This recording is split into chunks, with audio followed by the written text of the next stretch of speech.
go back again. Begin. In the beginning, when God created the heavens and the earth, he separated planets from 30 million to 400 billion, pardon me, to 4 billion, 600 million miles apart. He did not make one planet after the manner or kind of the other. He did not carry any matter from one planet sphere to build another one in another sphere a billion or a million miles away. He created them of an essence that was independent of itself in the sphere where it was created at. To prove that he was all-wise, to prove that he could create and bring into being anything that he will.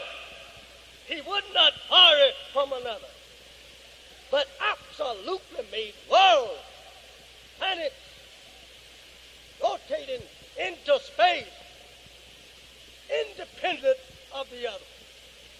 Everyone different in color, everyone different in size, everyone have different civilization on it. There is no two planets have the same civilization. The circle on the surface of the moon, where you don't have the gravity like the earth, to get yourself back off.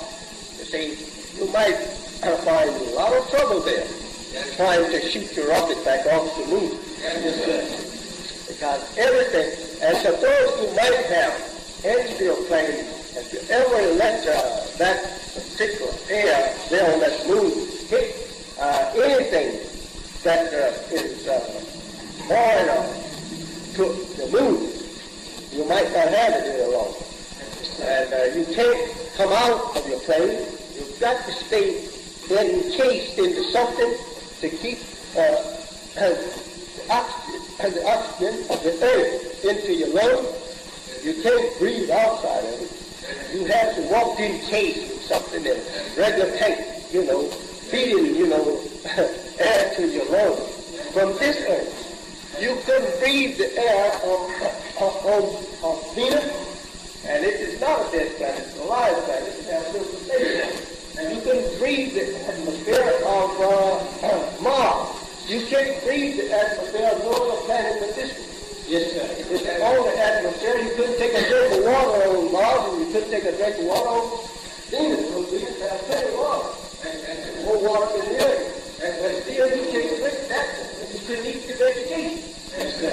And you know, go hunting to look for no game on those planets because you couldn't eat the game if you killed one.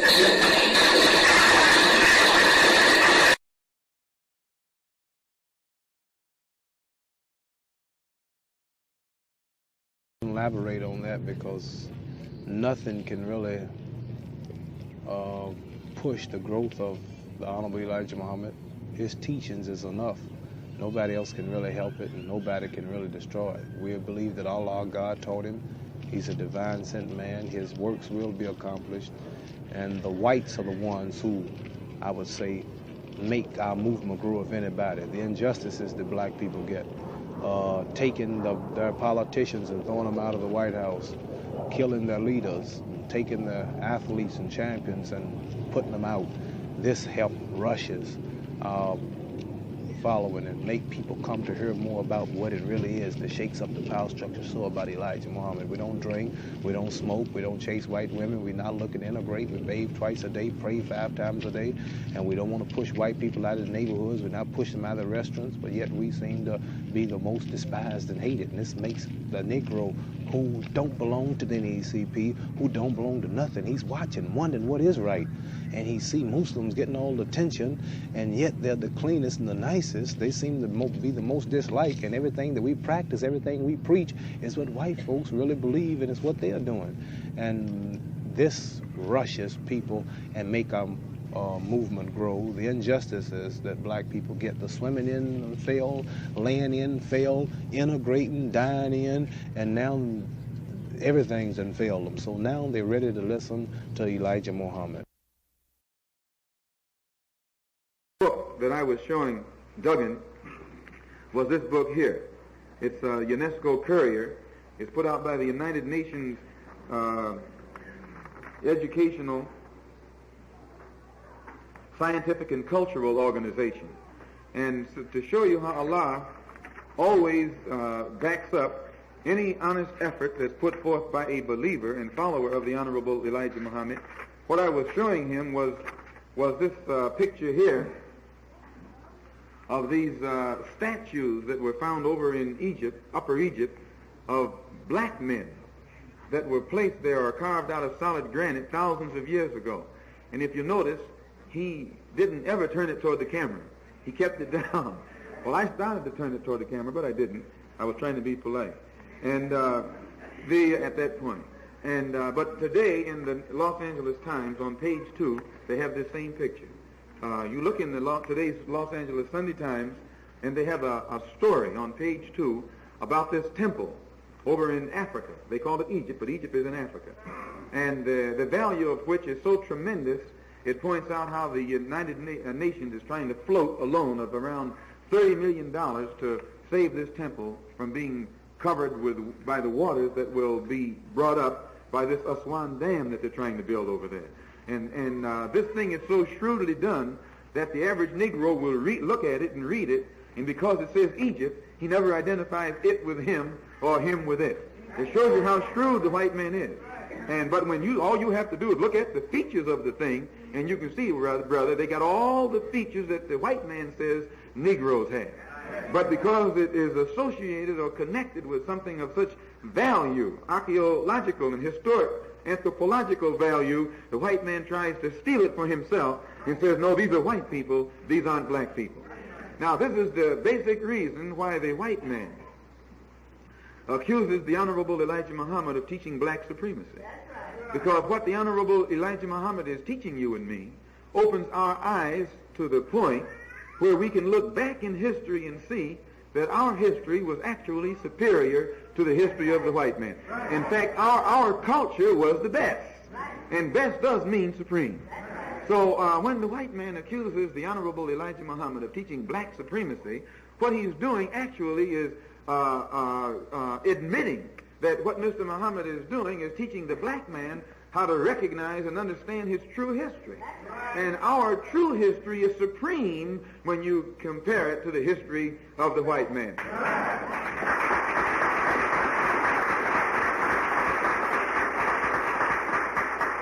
So you get this, the Los Angeles Times today, and read page 2, and look at this for yourself. Look closely at it, and then, and if you notice, you'll also read in there where the United States is on record as being against putting out the money necessary to save this archaeological wonder. They're against it. And it tells you in the paper that they're against it. They want to let it go on and go beneath the waves. There was a time when America would be for preserving something like that. Because in those days, the black man was so dead mentally, he could look right at it and wouldn't know he was looking at himself. He looked right at it and wouldn't know he was looking at himself. But now the American white man knows that the teachings of the Honorable Elijah Muhammad in this country is opening your and my ear, opening your and my mind, opening our eyes to the point where we can see. We can think for ourselves. We can weigh things for ourselves. We can analyze for ourselves. And today, when we see a black man, we know that's a black man. Whether they call him an Egyptian, a Re-Egyptian, or an Ab-Egyptian. Don't care what they call him. All you got, if he look like you, he's the same thing as you. And this man that they have here, brothers and sisters, it has nothing but the features of a pure black man. Also, they tell me that there's an exhibition going on in Los Angeles right now somewhere about King Tut. Where is that? Some kind of museum. Where is it? Exposition. Where is it? Oh, Exposition Park. I saw King Tut's mummy tomb when I was in Egypt. And whether I don't know if they have the same one here, but if you go and see it, you'll find out that this King Tut, whose mummy or sarcophagus, whatever they call it, they have, it's as black as this board. And the white man knows this. Every picture that they have of King Tut, he's not brown. No, he is black, brother, just like this. And the black people who lived in that day had mastered science to such extent, had mastered chemistry to such extent that they could create colors that the dye hasn't faded to this day. Now, you know this. The white man got to paint his house every year. You got to paint yours, inside and out. You haven't got a piece of cloth at home that won't fade if you put it in the sun. But yet these black people back there could make dye that has retained the color, same grade, quality, right down to the day from 5,000 and 6,000 years ago. They were master chemists. And this tomb, and I guess this mummy, is gold encrusted. They had so much gold back then. In fact, those were the people who discovered gold. They knew what gold was. White man didn't know what gold was. And they encrusted their mummies with gold and beautiful colors and just laid them there. And finally, when the white man discovered them, he was shook up and wondered, how could these people back so long ago, supposed to be dumb, know so much about so much, know so much about so many things that he doesn't know about today. And usually when he projects these findings, these wonders, these relics from the past, when he projects them into this particular society now, our poor, dumb people, number one, they usually don't go and look at it. You don't find very many Negroes in museums. No, they don't. They go to the ballpark, to the ball game. They don't even go to the zoo. You seldom find Negroes in a museum or in some place where there is something that's going to teach them something. And again, I'm not knocking Negroes saying this. I'm talking to you and me. As Minister John said, there's no strangers here today. We're having a little family chat. And when you have a family chat, you can talk the faults as well as the liabilities as well as the assets. And once you pull out these liabilities, you can correct them. You can go out to any museum and you'll find white people, white women, white mothers, white parents taking their little children through the museum, showing them this and showing them that. Why, our women don't do that. And because you don't do that, you actually leave a vacuum in the mind of your child. So now I don't know what this exhibition consists of these Egyptian relics that's on display out here. But as Allah blessed me to see it when I was in Egypt at the Cairo Museum, all of these splendors that belong to that ancient civilization along the Nile that has shocked the white man are relics right out of the past of the black man. And as a rule, you don't have any white man who doesn't know this. He will only contend with you if he thinks that you don't know what you're talking about. But then when the deal goes down, if he won't admit that they're outright black, he'll say, well, they got black blood. He's hard for him to admit the full truth, but if you can get him to admit a little bit of truth, the Negro will wake up, because the only truth he accepts is truth that he has come from the lips of the white man. Can you understand this?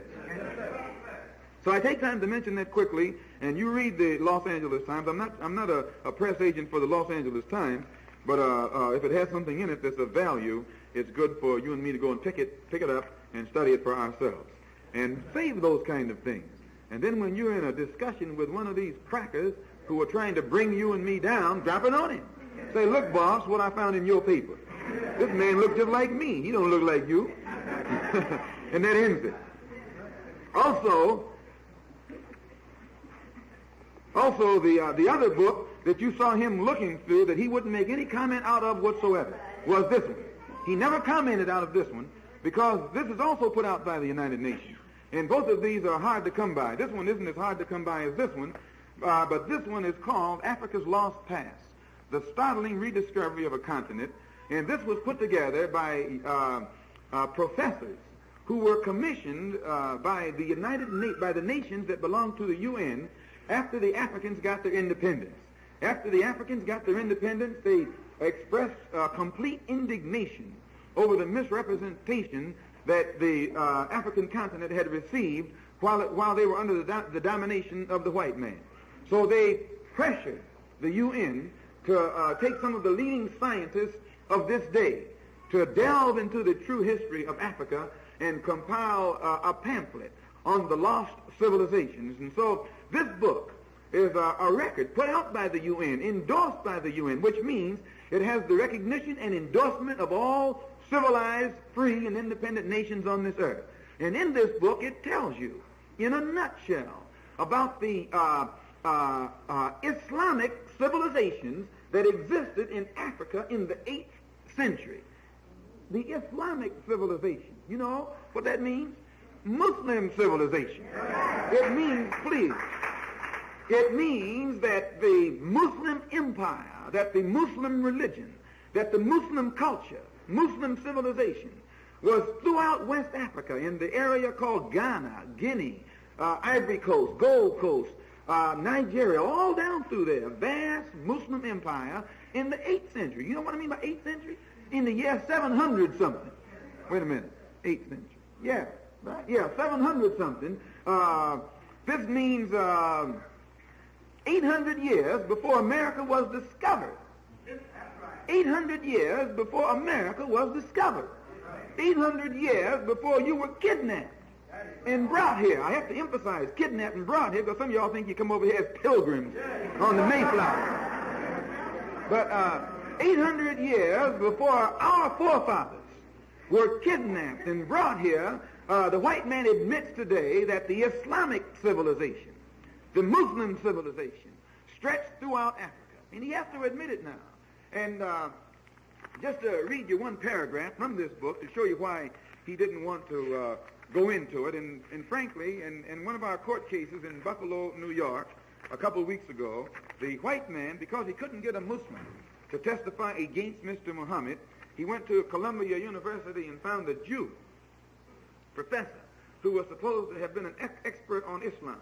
And he paid this Jew to come as his witness for the state and try and prove that Mr. Muhammad wasn't a real Muslim, and also that there was no Islamic culture in Africa, that it's wrong to tell Negroes that we should be Muslims now because we were Muslim then, because there was no Muslim civilization in Africa. This is what this old man testified to, white man.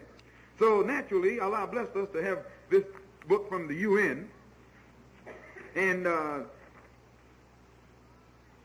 he had to recognize it. Here in one paragraph it says, but the ancient capital of Ghana has another claim to distinction. It was the cradle of the Negro Islamic culture which flourished in the Sudan from the 8th century to our own day. Think of that. Bringing to fame such centers as Timbuktu and Djinn. Now, you know, brothers and sisters, you and I never heard of Timbuktu. When I was in school, they talked that Timbuktu talk. I thought Timbuktu was in California. And I went to school in Michigan. They never let us know that Timbuktu was in Africa. But here now they are saying that Timbuktu was one of the centers of learning in an Islamic civilization that existed in Africa 700 or 800 years before America was discovered. This is good. And when the man was trying to say that there was no, he also went on, but they read this paragraph, which said,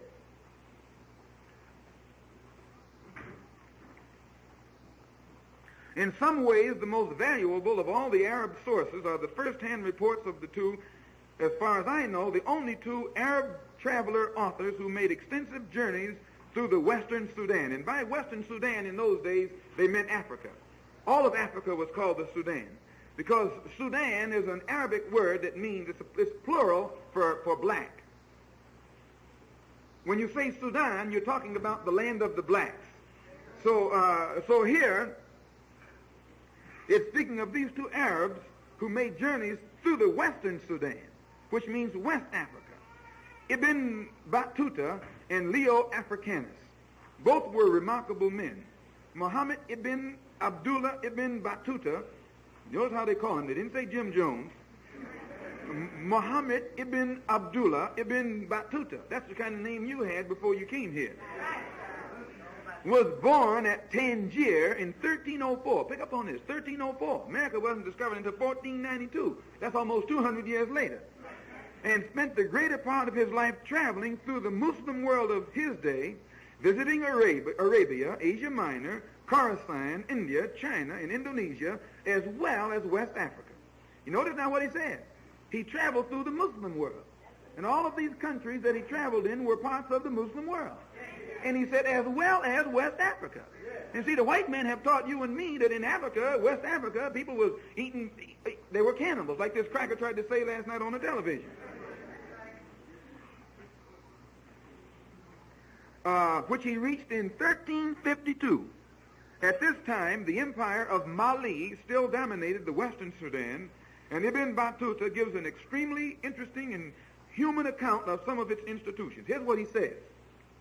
Speaking in the year 1352, 100 and some years before the discovery of America, quote, "The Negroes possess some admirable qualities."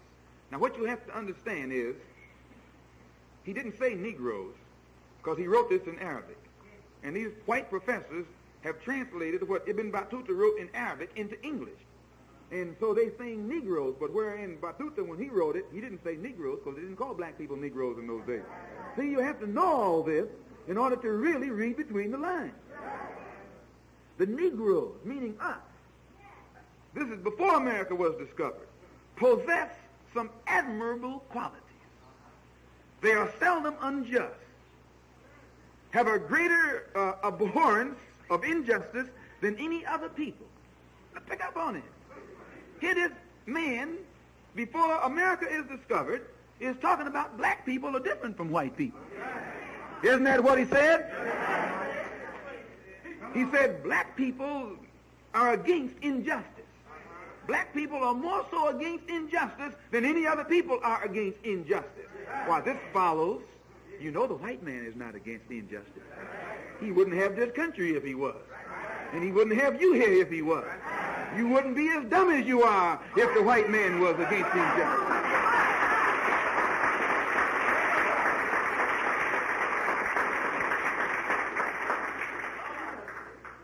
Don't be angry when I say you wouldn't be as dumb as you are. Because when I say, I mean we, all of us, we're all in the same boat. And we're dumb. Don't say we're not. How are we going to be in this boat if we weren't dumb? You can't put a wise man in this kind of shape, and we're in bad shape. You don't get in this kind of shape being wise. You get in this kind of shape being dumb. Right or wrong? Let's see. So he says here, their sultan, meaning their ruler, shows no mercy to anyone who is guilty of the least act of injustice. Without, you see, our civilization then was so right. It was right. Didn't have nothing but justice. No crime, no stealing, no fairies running around like you got throughout the Negro community today. There is complete security in their country. Talking about the civilization where you and I live. Complete security. No robbers. No murderers. Rather, this actually is describing heaven. This is what the man is doing.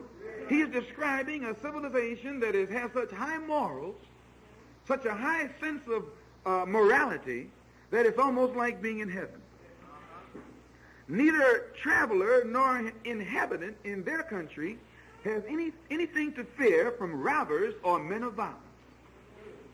They are careful to observe the hours of prayer. On Fridays, if a man does not go early to the mosque, he cannot find the corner to pray in on account of the crowd.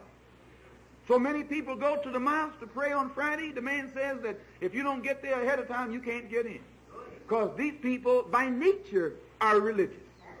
These people, by nature, turn to Allah to give praise and to give thanks.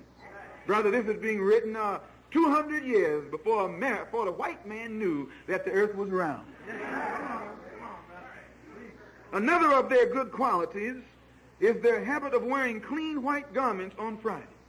Now you see why the slaves used to sing that song about they're going to die and put on a long white robe? Because see, you and I found ourselves so far from home, we didn't find no hope of getting back.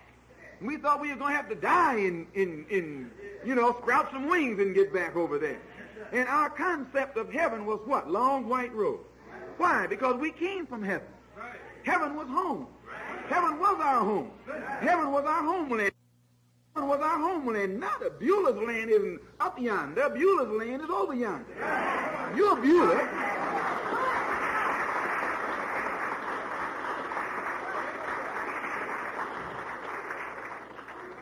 And back home, everyone wore white. So it says, another of their good qualities is their habit of wearing white garments on Friday. You have to be clean to wear white. You got to stay clean to wear white. You just can't. That's why they don't wear no white people. They're not white conscious because they don't stay clean enough. And the average so-called Negro right now can't wear white. He wear them a red shirt, blue shirt, green shirt, every kind of shirt but a white shirt because he take a bath once a week. In order to wear a white shirt, you got to take a bath in order to put it on. Right or wrong? Right. Even if a man has nothing but an old shirt, he washes it and cleans it and wears it to the Friday service. This is not being written last year. This is being written by a scientist who explored your and my country 200 years before the white man knew that America was here. And he's describing it. And it was to such perfection that it has been handed down, and you think he was talking about the followers of Mr. Muhammad today. And he says, yet another of their qualities is their zeal for learning the Quran by heart. What was their religion? It must have been Islam. They learned the Quran by heart. And now, brothers and sisters, despite this description of your and my people, the level that we were on culturally, spiritually, intellectually, academically, politically, socially, and otherwise, 200 years before the discovery of America, oh, look at us now. What happened to us? How could it be possible for someone to function and live and exist at such a high level then and come down to such a low level today? How could it be possible for you and me to be at such a high cultural level that the scientists of that day wrote books about us and marveled at us, and many relics of our civilization served as the wonders of the ancient world? And today, everybody is looking at us in wonder, wondering how we could come from so high to so low in such a short period of time. So I take time to mention that to show you why he wouldn't go into this book. Both of these books are tough books, and it's called the UNESCO Courier, and sometimes you can write to the UN and ask them how can you subscribe to it, because there is much in these that you won't find in any other book. This is an international publication, which means it's beyond the control of the American white man. And the only time the black man in America is going to have access to some truth, it has to be truth that the white man in America has no control over. This is why it's possible to come to the mosque and get undiluted truth, naked truth, because the truth that you and I have comes from the Honorable Elijah Muhammad, and he's out of the control of the white man. White man doesn't control what Mr. Muhammad says. White man doesn't control what Mr. Muhammad does. The white man doesn't control Mr. Muhammad's program, Mr. Muhammad's teaching. And the white man can't control Mr. Muhammad's followers.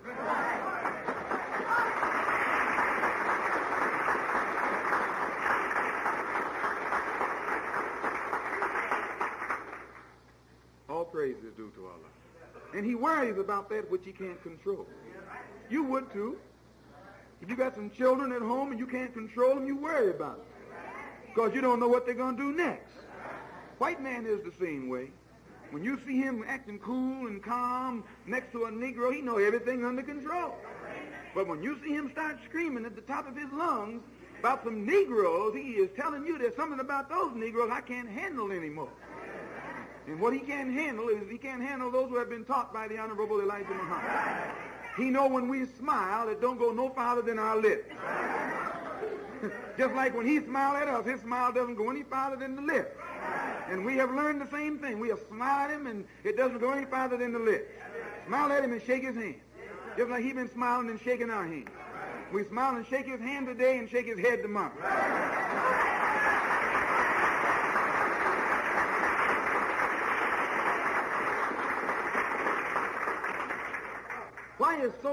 Why is everyone so worried about the Honorable Elijah Muhammad?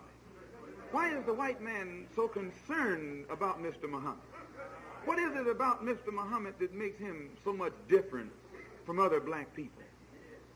What is it about him that makes him so different, that makes them so concerned, that makes them jump when his name is mentioned, or makes them so that they don't even want to mention his name? They're not anxious to question him. You heard a man say, will he come on the program? They don't want him on the program. They want someone dumb like me on there because they know I don't have the answers. Only way I can answer is to remember what Mr. Muhammad said. Mr. Muhammad don't have to remember. He got an answer as soon as they put the question there.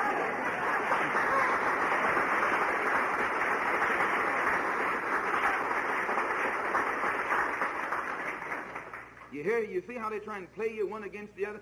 Haven't you got a mind of your own? And then what is that?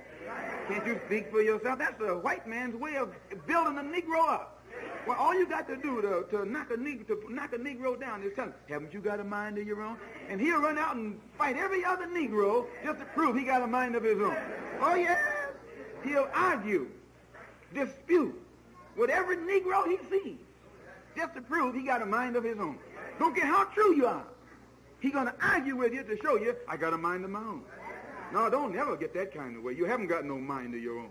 You have never had a mind of your own. If you had a mind of your own, you wouldn't be a Negro. If you had a mind of your own, you wouldn't be here. I mean, here in America. You wouldn't be catching the hell that you're catching if you had a mind of your own. You wouldn't be wearing the white man's name if you had a mind of your own. Why, you'd know your own language if you had a mind of your own. And not only do you not know your own language, you didn't even know you ever had an own language. Right or wrong?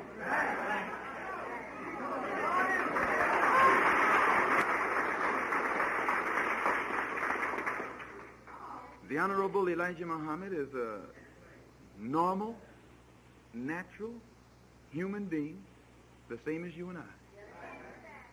He was born of a woman, the same as you and I. He had a father and a mother, the same as you and I.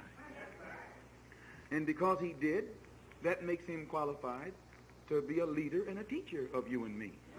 Somebody couldn't lead us who wasn't one of us. He wouldn't understand our problems. He wouldn't know what our shortcomings were. He wouldn't even know how to speak our language. But whenever God chooses someone, God always chooses a man from the midst of the people whose intention it is he intends to, who he intends to save. This old devil's language is something, isn't it? The best way to speak it is don't worry about it. When you start worrying about this white man's language, brother, you're going to be in bad shape. God always finds the people whom he intends to save and then chooses someone from their midst and fixes him, prepares him, teaches him, qualifies him. And after filling the head of that one with supreme wisdom, divine wisdom, then he uses that one to reach and teach all of the others. An example, it's like all of the electricity that's in the atmosphere, or the electricity that comes from the powerhouse. Yet the electricity doesn't come from the powerhouse right into the light. It has to go through a what? A transformer. No, it goes through a transformer. If you put all that power in that line, it would burn the lines up. But it shot into the transformer, and the transformer breaks it down and fixes it or prepares it to go into the wire. And God is the same way. God is a powerhouse, a powerful source of light, heat, energy, and wisdom. And instead of coming and appearing right in front of the people and showering them with his spiritual light, it would kill them. It would burn them up. So God always appears and takes a man and transforms him and uses him as a transformer who will break down his great, powerful energy and let him shoot it into the people. In the days of Noah, Noah was a transformer for God. In the days of Lot, Lot was a transformer for God. In the days of Moses, Moses was a transformer for God. Today, the Honorable Elijah Muhammad is God's transformer. Do you understand?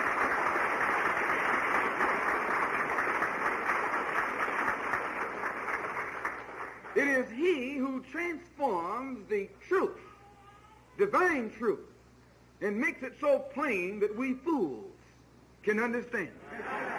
We couldn't take it from God. Oh, don't say you could, because you couldn't. We couldn't take it from God. And God knows we couldn't take it from him. In the days of Noah, they couldn't hardly take it from Noah. How are they going to take it from God? And in the days of Lot, they couldn't hardly take it from Lot. How are they going to take it from God? And in the days of Moses, they couldn't hardly take it from Moses. How are they going to take it from God? And right now, you and I can't hardly take it from the Honorable Elijah Muhammad. How are you going to take it from God?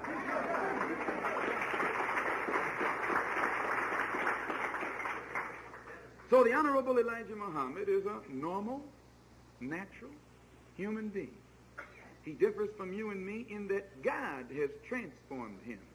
God has chosen him from our midst, fixed him up, cleaned him up, and prepared him, qualified him as an agent for God, or a representative for God, or a messenger for God. And today, the Honorable Elijah Muhammad acts in that capacity in the midst of the American so-called Negroes.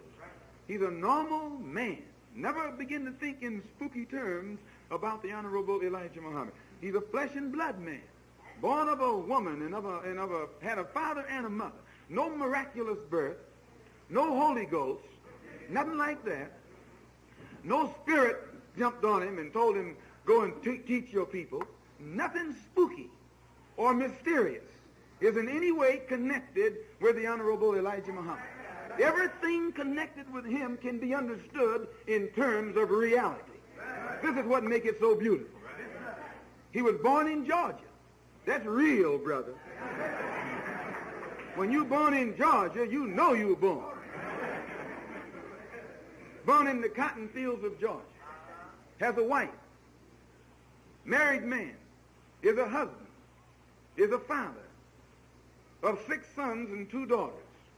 A family man who only went to the 5th grade in school.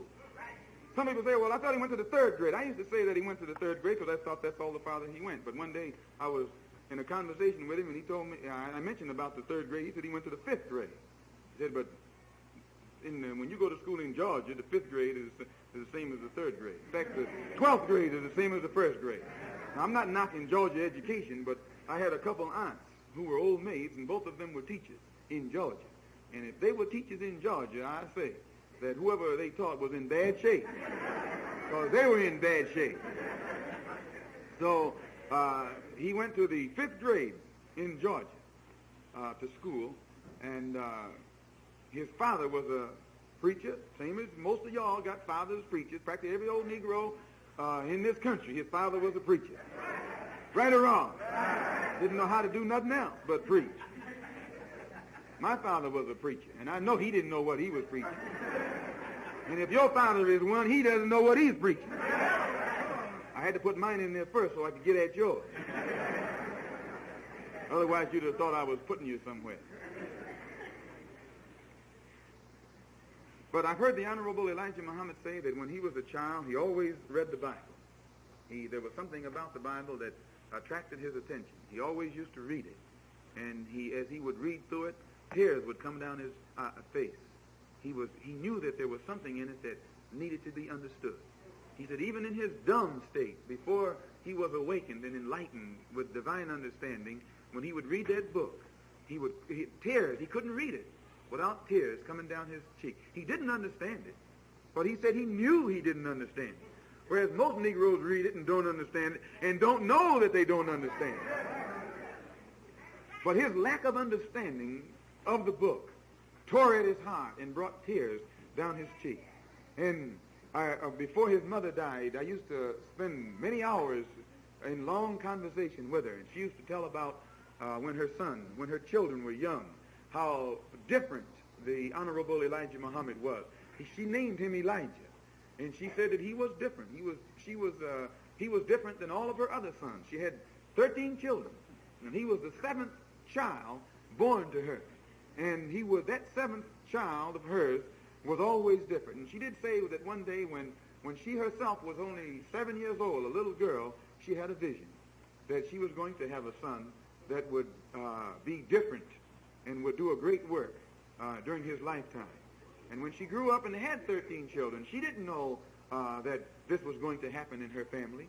But yet she did know that there was something about her son Elijah that made him different from all her other sons and daughters. And even right today, when you look at the family of the Honorable Elijah Muhammad, and he has, I think it is 3 brothers living right now, all of whom are Muslims. Though he is the oldest one of his living brothers, he looks to be the youngest. He looks like a little boy sometimes. Sometimes when you look at him, he looks very old. And right while you're looking at him, he looks real young. When he's burdened, he looks old. When he has great problems, he looks old. And it seems like when he turns to Allah, that Allah lifts his burden from his shoulders, and he looks younger than you and I do. He acts younger than you and I do. He has more life, more energy, more spirit. He talks like a young man. He doesn't talk like a man 64 and 65. He don't talk that old talk. He don't wear old clothes. He dressed like a young man. He think like a young man. He move like a young man. And you and I who follow him, we feel like young men. Right or wrong? All praise is due to Allah. So Mother Muhammad, her name was Marie, used to tell how this son of hers was so much different from the other children.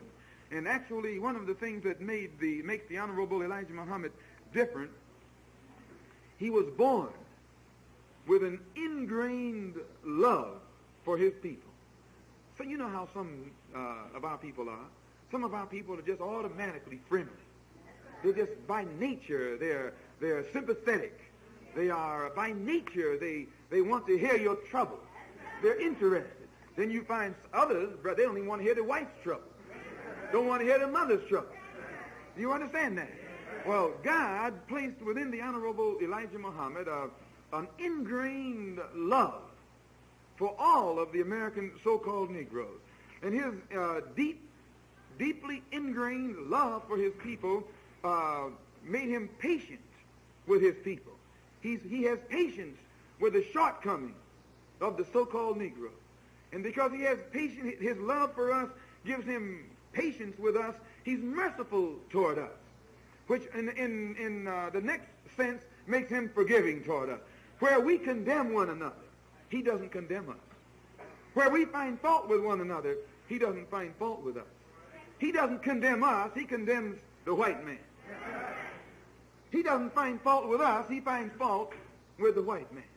What do you look like? A child has been bitten by a snake. And because that child is sick with the poison of the snake that's circulating through its system, you're going to condemn the child. Because the child can't move like those that haven't been bitten. Because the child is acting differently. You're going to condemn the victim. The Honorable Elijah Muhammad says, no, not so. He doesn't condemn the victim, he condemns the snake. And he says that 20 million black people in this country have been victimized by this white snake, by this blue-eyed snake, this snake that has blonde hair.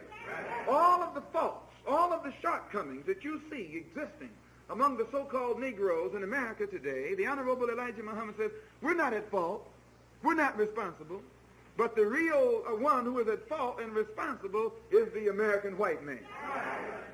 So his condemnation is aimed in the right direction. His condemnation gets to the cause, gets to the root, and that's the only way by which our condition can be cured. The Honorable Elijah Muhammad feels our pain. He loves our people so much, when we hurt, he hurts. This is what a leader, this is the type of characteristic a true leader has to have. This is the type of characteristic a true shepherd has to have. When a shepherd is in pain, when the flock is in pain. A shepherd is sad when the flock is sad. A shepherd is lost when the flock is lost. And this is the way the Honorable Elijah Muhammad is. This is not the way your and my leaders have been in the past. In the past, the leaders of the so-called Negro, they wanted you to be sad when they were sad. They wanted you to be in pain when they were in pain. But they were never in pain when you were in pain. Right or wrong? This is what makes the Honorable Elijah Muhammad different. He doesn't want you to feel his pain. He doesn't want you to carry his load. He doesn't want you to carry his responsibilities. He wants to carry your responsibility. He wants to carry your burden. He don't want you to relieve him of his pain, but by nature he wants to relieve the so-called Negroes of our pain. Can you understand this? This is his nature. He can't help himself. He was born this way. Our hurt is his hurt. Another thing that makes him so different, he has complete power and complete authority over all Muslims who follow him. Yet he's our brother. There's not a black man in America who's in a position of leadership who exercises the power and authority, unilateral power and authority over his followers that the Honorable Elijah Muhammad does. And at the same time, you don't have a black man who can act as humble around his followers as the Honorable Elijah Muhammad does. He is the most humble one of all of us. He doesn't act as a lord over us, but he acts as a servant unto all of us. Am I right or wrong? Why, you can't deny it. He doesn't come saying, I'm the boss. He comes acting the part of a servant. This is why his followers love him. This is why his followers follow him. This is why his followers will die for him. All the Honorable Elijah Muhammad got to do is raise his hand. We'll lay down our lives.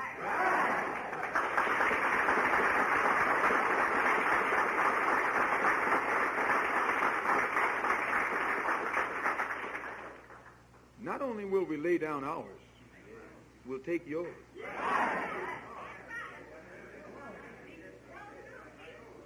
By yours, I don't mean yours. I mean whoever gets bad. So I don't mean yours because you got too much sense to get bad. Right or wrong. You don't have no reason getting bad with us. You and I are the same. What you look like getting bad with us? No, you need to get bad with the man who's been getting bad with you. Why, you look out of your mind getting bad with us and haven't yet gotten bad with the man. No, if you were bad, get bad with the man. And if you've already gotten bad with him, then you might be within your rights coming around here getting bad with us. Right or wrong? All praise is due to Allah. So the Honorable Elijah Muhammad is our brother. He's our servant. And at the same time, he's our leader. He's our teacher. He's our guide. He's all of these things to us. He's the pattern. He's the example after which we pattern ourselves. All of our good behavior, the good behavior that you see displayed by Muslims, comes from our patterning ourselves after the Honorable Elijah Muhammad. Our faults, the faults that you see us display comes from our patterning ourselves after the white man. Can you see the difference? You can spot a Negro who believes in the white man. He acts just like the white man. Talk like him. Think like him. Walk like him. Feels like him. When the white man is hot, he's hot. When the white man is sad, he's sad. When the white man is glad, he's glad. But a Muslim who follows the Honorable Elijah Muhammad, the white man is glad, I'm sad. White man is sad, I'm glad. All I need to know is in order to determine how I'm going to be, how is he? And whatever he is, I'm the opposite.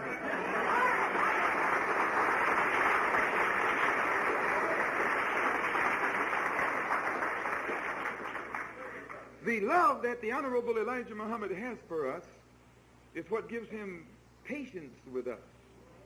Like Moses. Moses loved his people. Do you know, couldn't nobody put up with those old hard-headed Hebrews like Moses did unless he sure enough loved them. Moses loved the Hebrews more than God did. At one time, I shouldn't say that, but I'll tell you what I mean. Because I don't know how much God loved them. That's why I qualify that thing real quick. All praise is due to Allah. See, I don't want to make no mistakes. Not with God. I make them with the white man, but I don't want to make them with God. If you notice, the Hebrews were so hard-headed, so stiff-necked, so poisonous, until after God had proved that he was God by smiting Pharaoh, the slave master, with all kinds of plagues, after that same God had proven his power by leading them through the Red Sea, enabling them to escape the clutches of Pharaoh, the slave master, and further proved his power by drowning the slave master, and then further proved his power by feeding them in the wilderness where there was no food. He made what they call some manna come down out the sky. give him a drink of water by helping Moses just hit the rock and make the water come out. He proved that he was God all the way along the line. And then when he got arrived to the promised land, told him, okay, there she is, go take it, they rebelled against her. Now, you know, those were some tough people. They were about the same as this American so-called Negro. After displaying all this power, still they challenged God. When God said, there's the promised land, go take it. That's all you got to do, go and walk in. They said, no, there's some giants over there. Imagine here, God had knocked down the giant, Pharaoh, had knocked down the Red Sea, had knocked down the rock, had knocked down everything that's got in his path. And then when they got right to the promised land, those hard-headed, hard-hearted, stiff-necked, so-called Hebrews,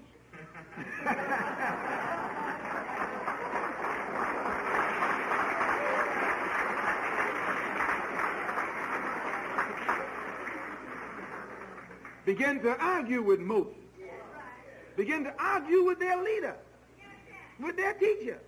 Say, you don't know what you're talking about. What you mean, go over there? That's too much. There's some giants over there. So God said to Moses, get out the way. I'm going to wipe these people out. Isn't that what he said? Get on back out. I'm going to wipe them out. They don't want to do what you say after all this power you done displayed. And they had never seen God, you know. All they saw was Moses. God was making Moses. God was making Moses God. He made Moses a God in front of them. So he didn't come on the scene and get the credit. Moses was the one that smote the rock. Moses didn't have to smote the rock. God could have made the water come out whether Moses smote it or not. But God was proving to them that this was the man he wanted them to follow. So he said, smite the rock, Moses, and the water going to come out. Do you understand this? So finally when Moses had showed them that he was with God and God was with him, even though they couldn't see God, and they still rebelled, God told Moses, get on out the way. I'm going to wipe these people out. They're not worth me wasting my time with. I done brought them all through hell.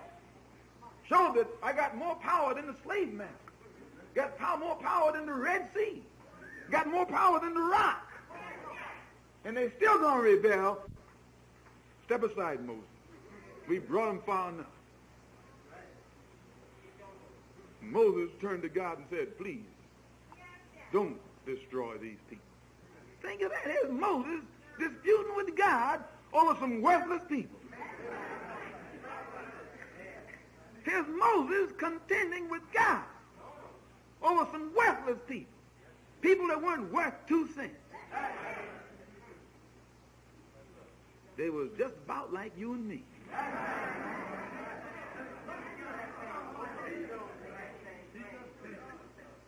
Moses acted as a lawyer for his people in front of the judge. Moses told God, I know they're not worth saving, but they got your name. If you won't save them for their sake, save them for your name's sake. It has been rumored that you are with them. So everybody is saying that you're with these people. Everybody is saying that you have appeared in their midst. Now, if you lead them to rot or to die, they'll say, here was the God couldn't deliver his people. Deliver them for your name's sake. We know they're not worth 2 cents, but save your name. You've already put your name on them. You've already said they're yours. Now you're going to turn them loose? People will say you didn't have the power to finish what you come here for. That's Moses talking to God. You and I couldn't talk to God like that. But Moses could talk to God. Moses was tight with God. Moses and God were just like the same. God had chosen Moses as his spokesman and had put a heavy responsibility on him. And it was what you call incumbent. What's a shorter word? He was obligated. I know you don't know nothing about no incumbent, do you?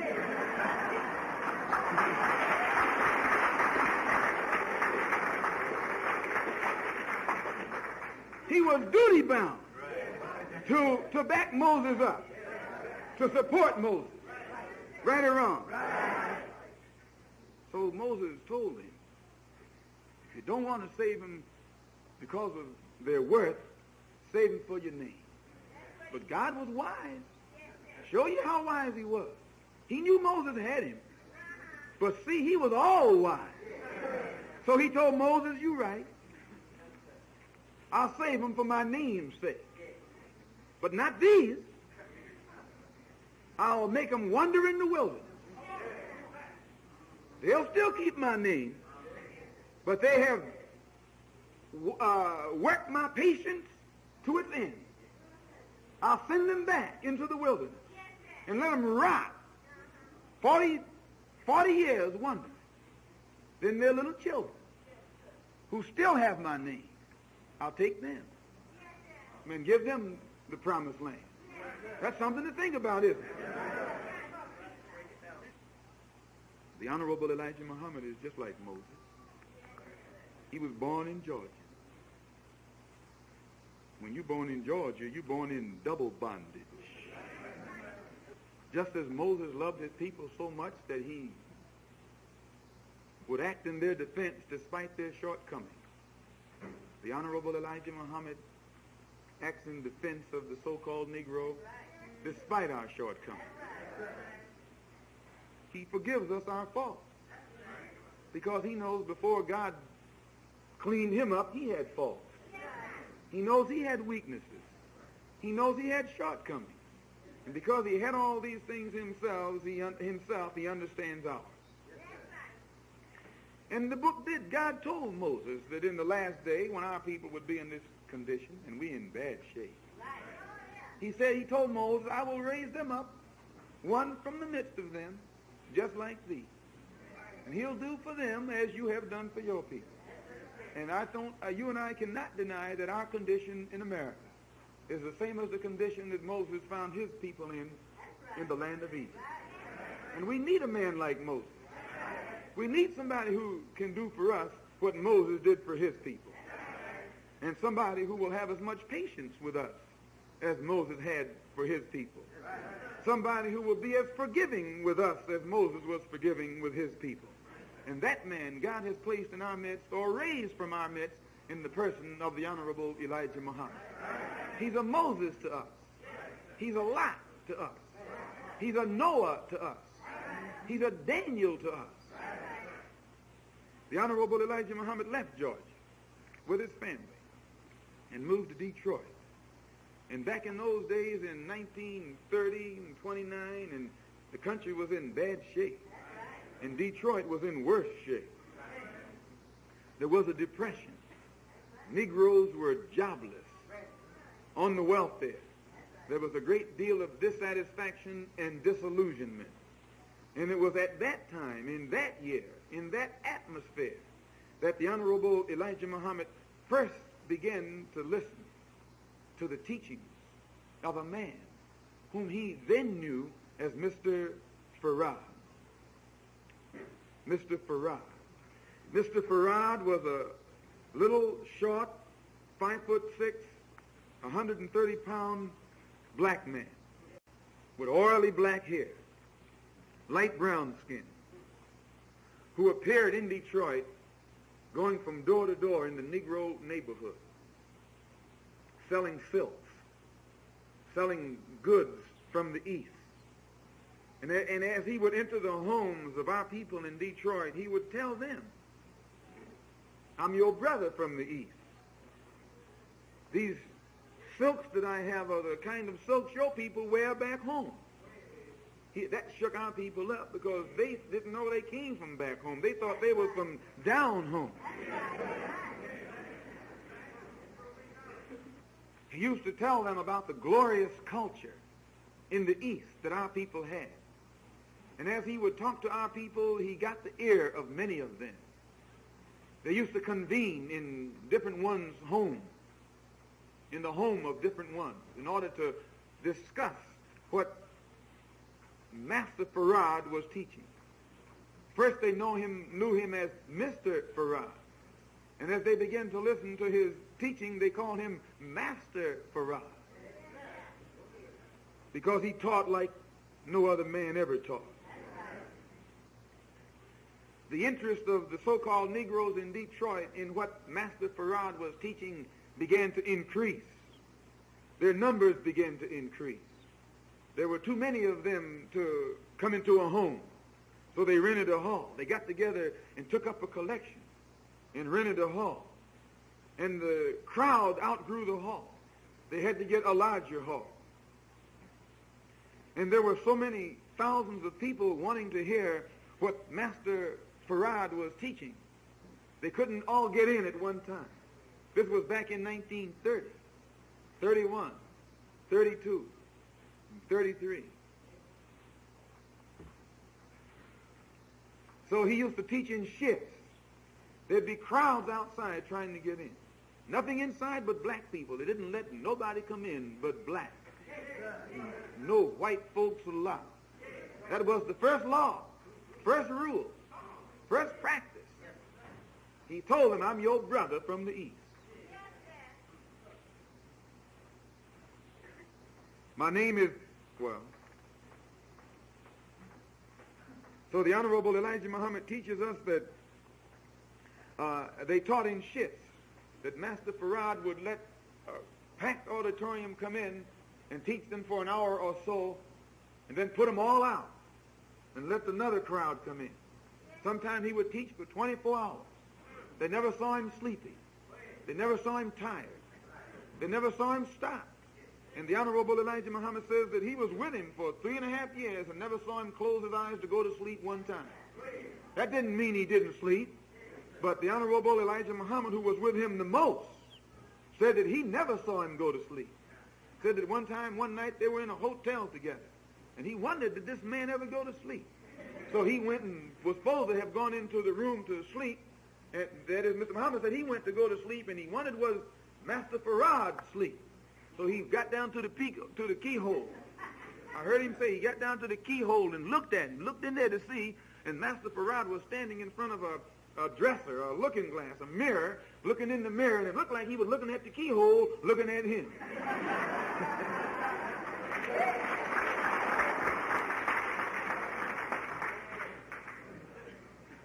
He was a wise man. What message was it he taught that made so many of our people come in throngs to hear him?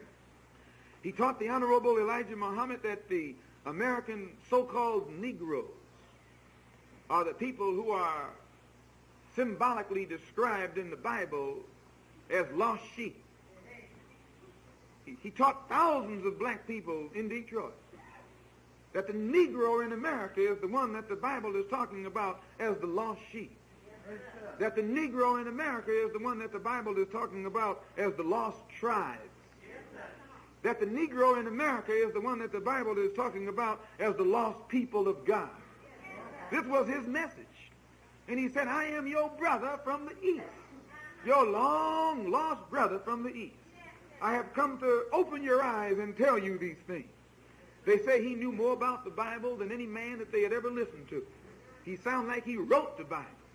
He used to talk about the history of Moses and the history of another scientist or prophet named Yaqub and the history of Jesus.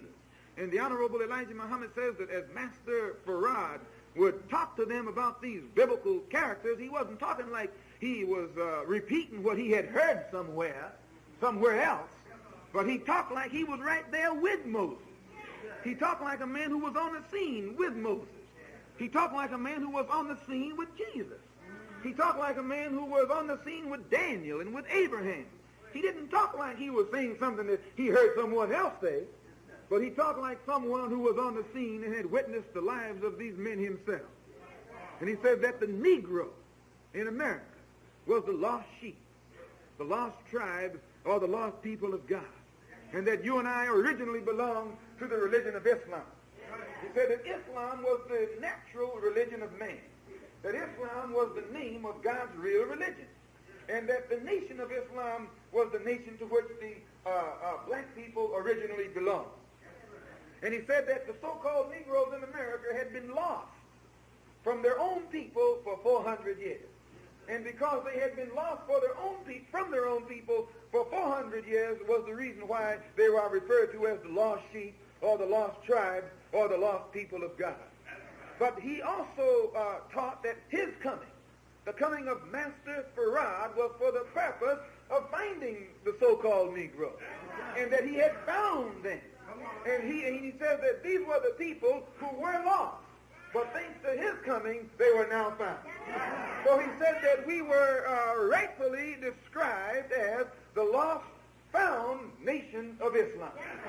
We had been lost from the nation of Islam for 400 years, but upon the coming of Master Farad from the east, we had been found. Do you understand that? He said that we are the lost, found nation of Islam in the wilderness of North America. Why? You say, how you can call America a wilderness? A wilderness is a place where people are wild. Everything is wild. Wild animals there. Wild people there. In the wilderness, the people are savage and the animals are beasts. Now, he said that a savage is a person who has lost the knowledge of himself and living a beast life. A beast is something inhuman. He said the white man is a beast. Oh, this is what he said.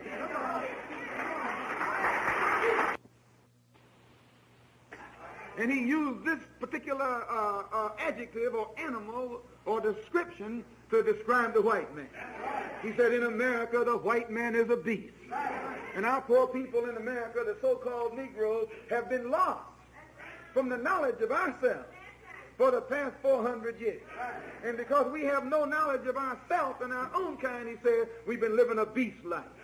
We've been living like this beast right here. We act like this beast. We think like this beast. We pray the same kind of prayer the beast prays. And we worship the same kind of God that the beast worships. Can you understand that? He said America is a wilderness that is populated by beasts and savages. The white man is a beast and the poor black man is a savage. And he says that all praise is due to him. He also taught our people in that day that the truth about heaven and hell. Up to that time, the preacher in the church, the poor, ignorant preacher, he was ignorant. Think how the preachers used to preach back in 1930. Do you all remember how the preachers preached in 1930? You don't have to put your age in the street, but you remember how they preached. They were ignorant, weren't they? They taught us that hell was someplace down in the ground. Imagine this. Just picture this. It's hard for you to believe it, isn't it? It's hard for you to believe that someone would be dumb enough back then to think that there was a hell in the ground with fire and a devil going to juke you with a fork when you go. You can't picture someone being dumb enough to believe like that, can you? Yes, you can. You believe this yourself. But this is the kind of picture that the preacher gave us of hell. A place that we would die and go to.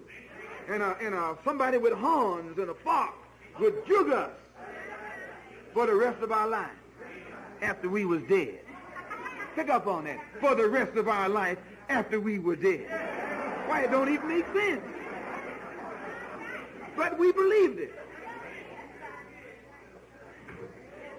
The fires never went out. And you and I had to tend the fire. We'd be shoveling coal all the time. And here the devil jugging us. Shovel some more. Brother, how ignorant can you get? But this is the picture we had, and this is what we believed in. Then the same old dumb preacher taught us that heaven was the opposite. It was up in the sky. You know what he said? Hell is down there, and heaven is up there. Nothing here now.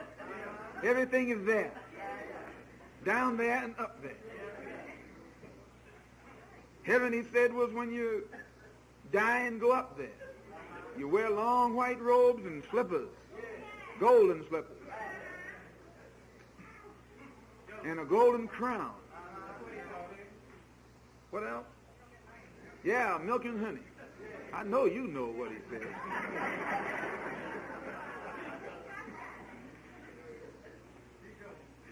And this concept that the preacher had given had the minds of our people in bad shape. But Master Farad taught the Honorable Elijah Muhammad and thousands of black people in Detroit that ain't no hell up yonder, and no heaven up yonder, and no hell down yonder. There's no heaven up there, and no hell down there. Why, those black people were shook up. Oh, yes, they were shook up, because they had paid a price. All their lifetime, they had suffered to keep them suffering. Oh, yeah. They had suffered at the hands of the white man and took it without fighting back, just so they could keep them having to suffer at the hands of the devil after they died. They had gone without everything. No clothes, no house, no nothing, no gold, no honey, no milk, no nothing, just so they could get some up yonder after they died. And when they found out that they had gone through all this for so long for nothing, I say they were shook up. Yeah, just like some of y'all shook up right now. Tell the truth. Some of y'all still believe that thing yesterday. In fact, some of y'all just come from church. Just a few moments ago, you was trying to make it in. Yeah. I heard you. I'm going. You just a little while ago talking about yonder, over yonder, but up yonder. Your head is still in bad shape. So the Honorable Elijah Muhammad teaches us that Master Farad taught our people, taught him, that heaven is a condition and hell is a condition. Right here. He said, when you poor, that's hell. When you're hungry, that's hell. When you're dumb, that's hell. You know.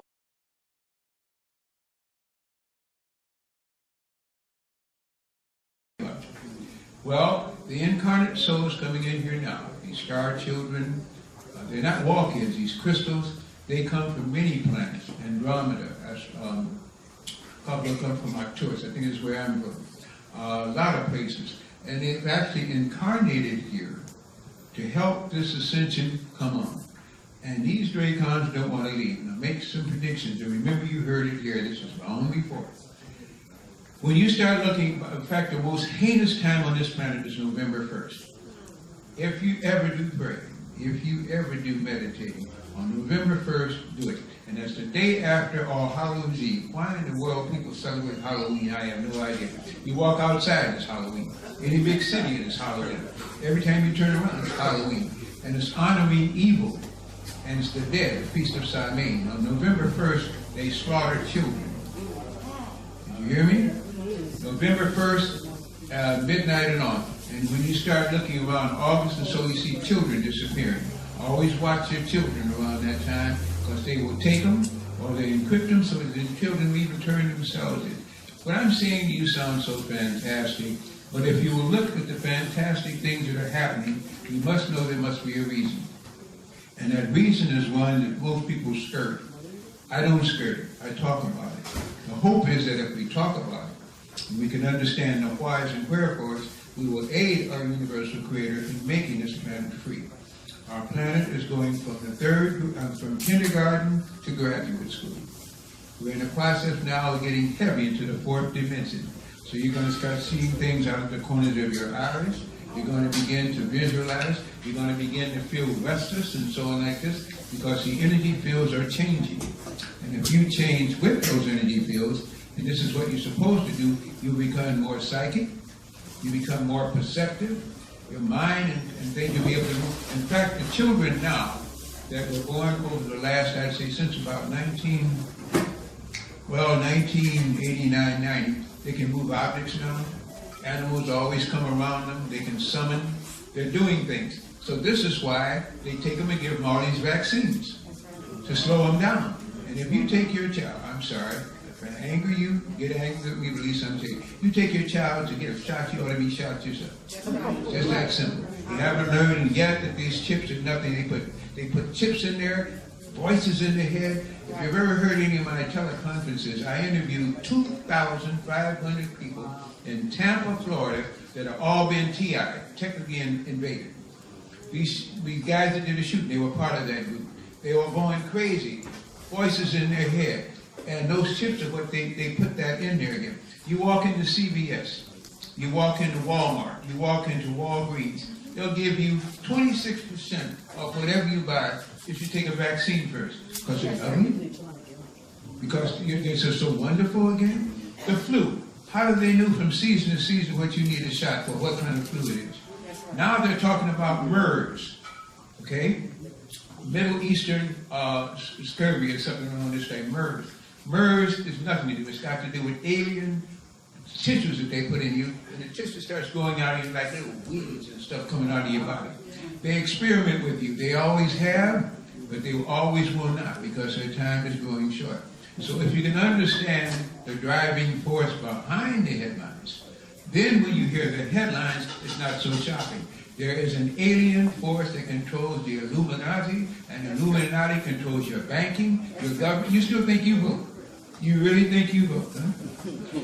From hanging chads, but at least you do, you attempted to vote, and they're hanging you now by your neck. In a computer, anybody's in a computer. The last person with that computer wins. Did you just hear me? Yeah. Electronic voting, there's no way to control it. If you do electronically vote, you can get any tabulation you want. How many people here use computers at all? Any kind of text and stuff? Tell me about it. Who gets the computer last? That's the program. That's what runs it. They tabulate these votes. But you see, as we're going in now, our planet is taking in more and more and more energy. I'm giving you the punchlines first so you won't say we didn't have time. I'll start off with the heavy stuff. We can work back to the light stuff. So I want to get into this hockey game. I want to get into all this stuff too. But let's start with the heavy stuff first. Our planet has gone through so daggone much. And one of the old names for Earth is terrestrials. Now, what we don't understand, they say there are 7 billion people on Earth. That's not the way to say that. Let's just say that there's 7 billion people, if their tabulation is right, on the surface of Earth. Earth has been called terrestrials. There is what they call interterrestrials, terrestrials, and extraterrestrials. Interterrestrials is what you don't know anything about. Those are the people that live inside the Earth. There's more people living inside the Earth than on the Earth. That you don't even understand. On the Earth, we don't get along. Red, white, yellow, brown. Which one am I leaving? Red, white, yellow, brown, and black. Okay? Those are the races. Red. And we are always fighting each other. Can't get along one thing or another. But then you have extraterrestrials. There are the people called Irish, South Americans and Celtics. The Irish just had a big holiday a couple of weeks ago, right? And they honored what? St. Patrick's Day, St. Patty.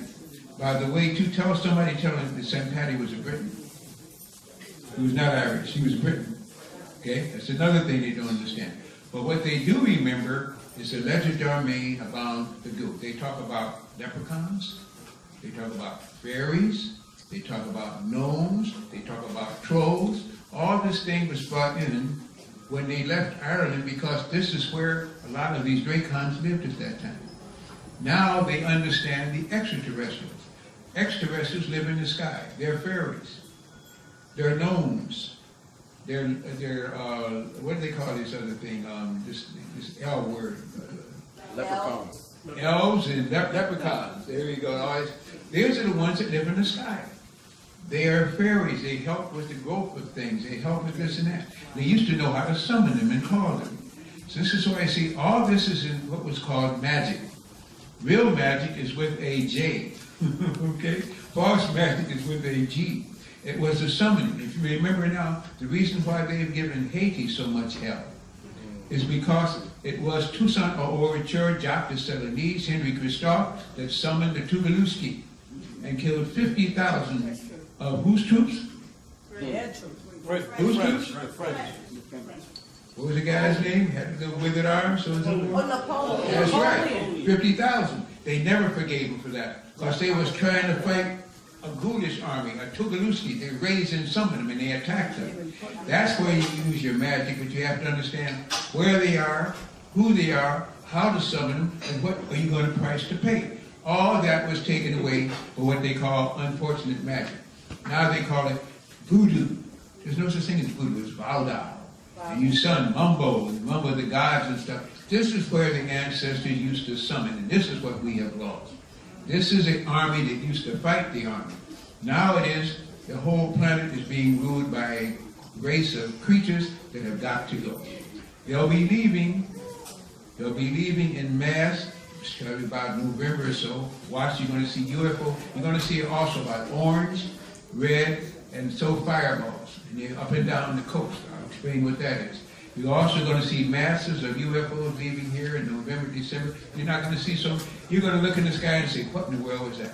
Most of them right now are invisible. But as we get deeper into the density, it become more visible.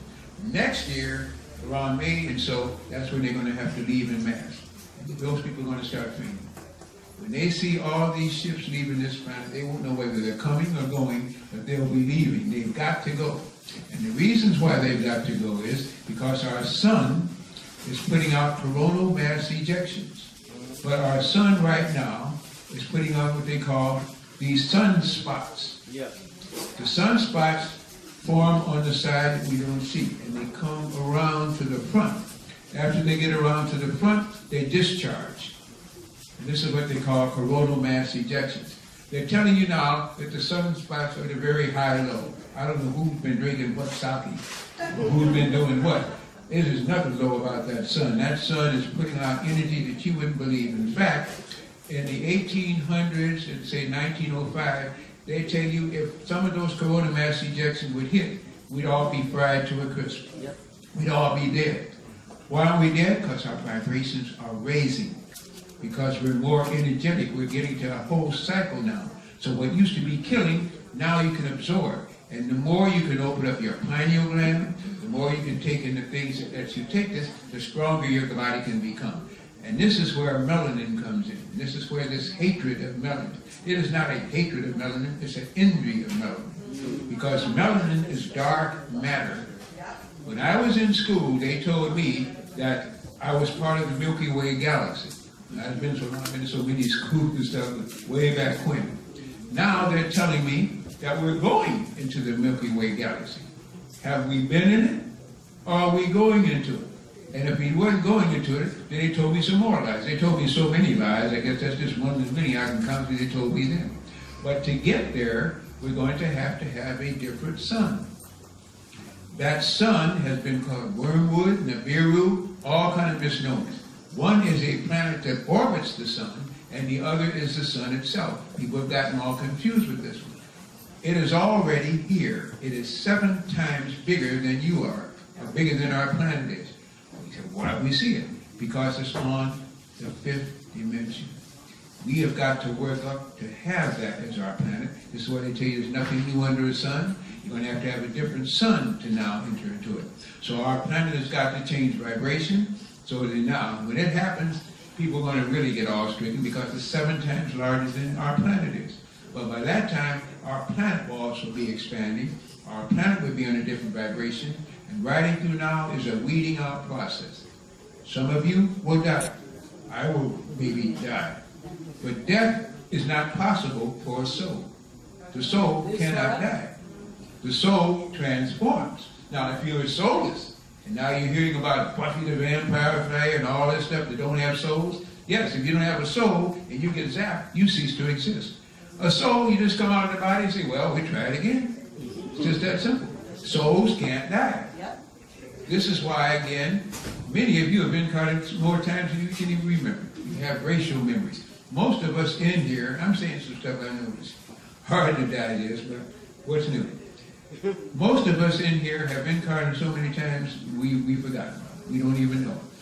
And here's another thing. On this planet, remember I isolated. I didn't say on all planets. On this planet, you can be born into any race you see around here. Again. Now that really upsets people. When I can say that you're black, you might have been white. If you're white, you might have been yellow. If you're yellow, you might have been brown. If you're brown, you might have been whatever, red. Because you're, whatever you hate or love, you give energy to. And that's when you're drawn to it. If you hate something, now you got to find out why you hate it. You got to become what you think you hate. Now you can see it from the inside out. You see what I'm saying?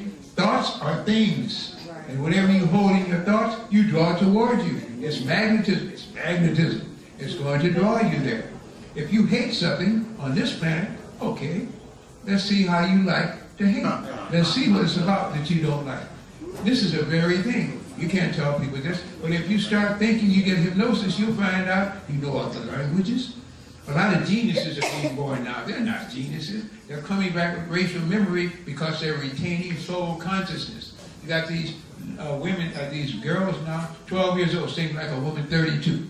Yeah. Coming back with talents. They say they're geniuses. They're not geniuses. We're supposed to carry over and bring over what talents we had. But we've had so many bad things, we chose to forget them. And sometimes the forgetfulness is to let you, because otherwise, if you knew some of the things you've done, you wouldn't like yourself. If you know some of the things you thought about doing, you wouldn't like yourself. And so therefore it gives you a chance to clean up your act so that you can go into higher dimensions. And since our planet is going to the fifth dimension, you're going to have to become fifth dimensional. On fifth dimension, they don't lie. Right there at half of, I'm sorry, some of you, you might not even be able to make it at all, huh? You can't lie in the fifth dimension. On the fifth dimension, they read thoughts. The languages got confused here because they gave you languages to confuse you. If a person is thinking, it doesn't matter what the language. You read the thoughts. That's what aliens do. They read your thoughts. The computers sense your thoughts. So you can't lie. I can lie out my mouth, but well, I'm not looking at your mouth. I'm hearing what you think. You don't like me, why lie about it? You see what I'm saying? This is what we don't understand. So all of this change is happening about, and it's happening so fast, many people, all they can do, they just feel there's a tension here, there's something going on, because it's a speeding up of vibrational rates. When you have melanin, it's an easy adapter to higher frequencies. Melanin is green. It is not black. It is dark green. Melanin is photosynthetic, just like plants are photosynthetic. Think of a tree that has its roots in the ground for its mineral anchor. Then it has limbs, it has branches and twigs, and then it has what? Leaves. The leaves will be soon blooming here. The leaves are photosynthetic. They take energy from the sun, convert it into chlorophyll, and they live. You take energy from the sun, if you have melanin, convert it into melanin, and now you live. And melanin is one of the most priceless things you can have because it allows that deep green photosynthetic ability. So now you go out there 22 minutes a day. At night you produce serotonin. Now you can sleep better. You don't have any trouble falling asleep if you have melanin. And by the way too, every time you buy something with melanin in it that is natural, you're eating somebody. Ew. You didn't hear that, did you? Oh, yeah. Every time you get something with melanin in it, you're eating somebody. Pepsi-Cola is full of dried-up babies. Coca-Cola is full of cocaine. You didn't know that? Yeah, I know that. Thank you. They don't lie about it because they food-fed you so long. Now people would rather drink Coke than drink water. Then they wonder why they're evil and things are happening to them. These are the things. We are a cattle. We are kept. They raise us, they slaughter us, they limb us. And now you've got to understand it's time to awaken. Now all these things I'm saying, some of you heard before, some of you have never heard all of them put together before. And it's not a matter of finding your truth. There's no truth. To you decide what truth is. The truth is what comes from with you. Once you begin to come with you and you understand the truth, then you seek others who share that truth, and now you're happy. But truth must come from within. I'm not here to give you truth. I'm here to give you facts. The truth will only come if what you can verify some of the things I'm saying. And I always say this, I don't mean to be a liar. And in fact, I paid too hard a penalty to lie. If I tell a lie, it's because I didn't know it was. Bring me the facts, I'll straighten it out. Most of the time, I'm right, because the facts have already been proven, because I'm always being tested. I've been on so many shows, by the way, too. Most of you have learned from me by being on YouTube. YouTube steals from me.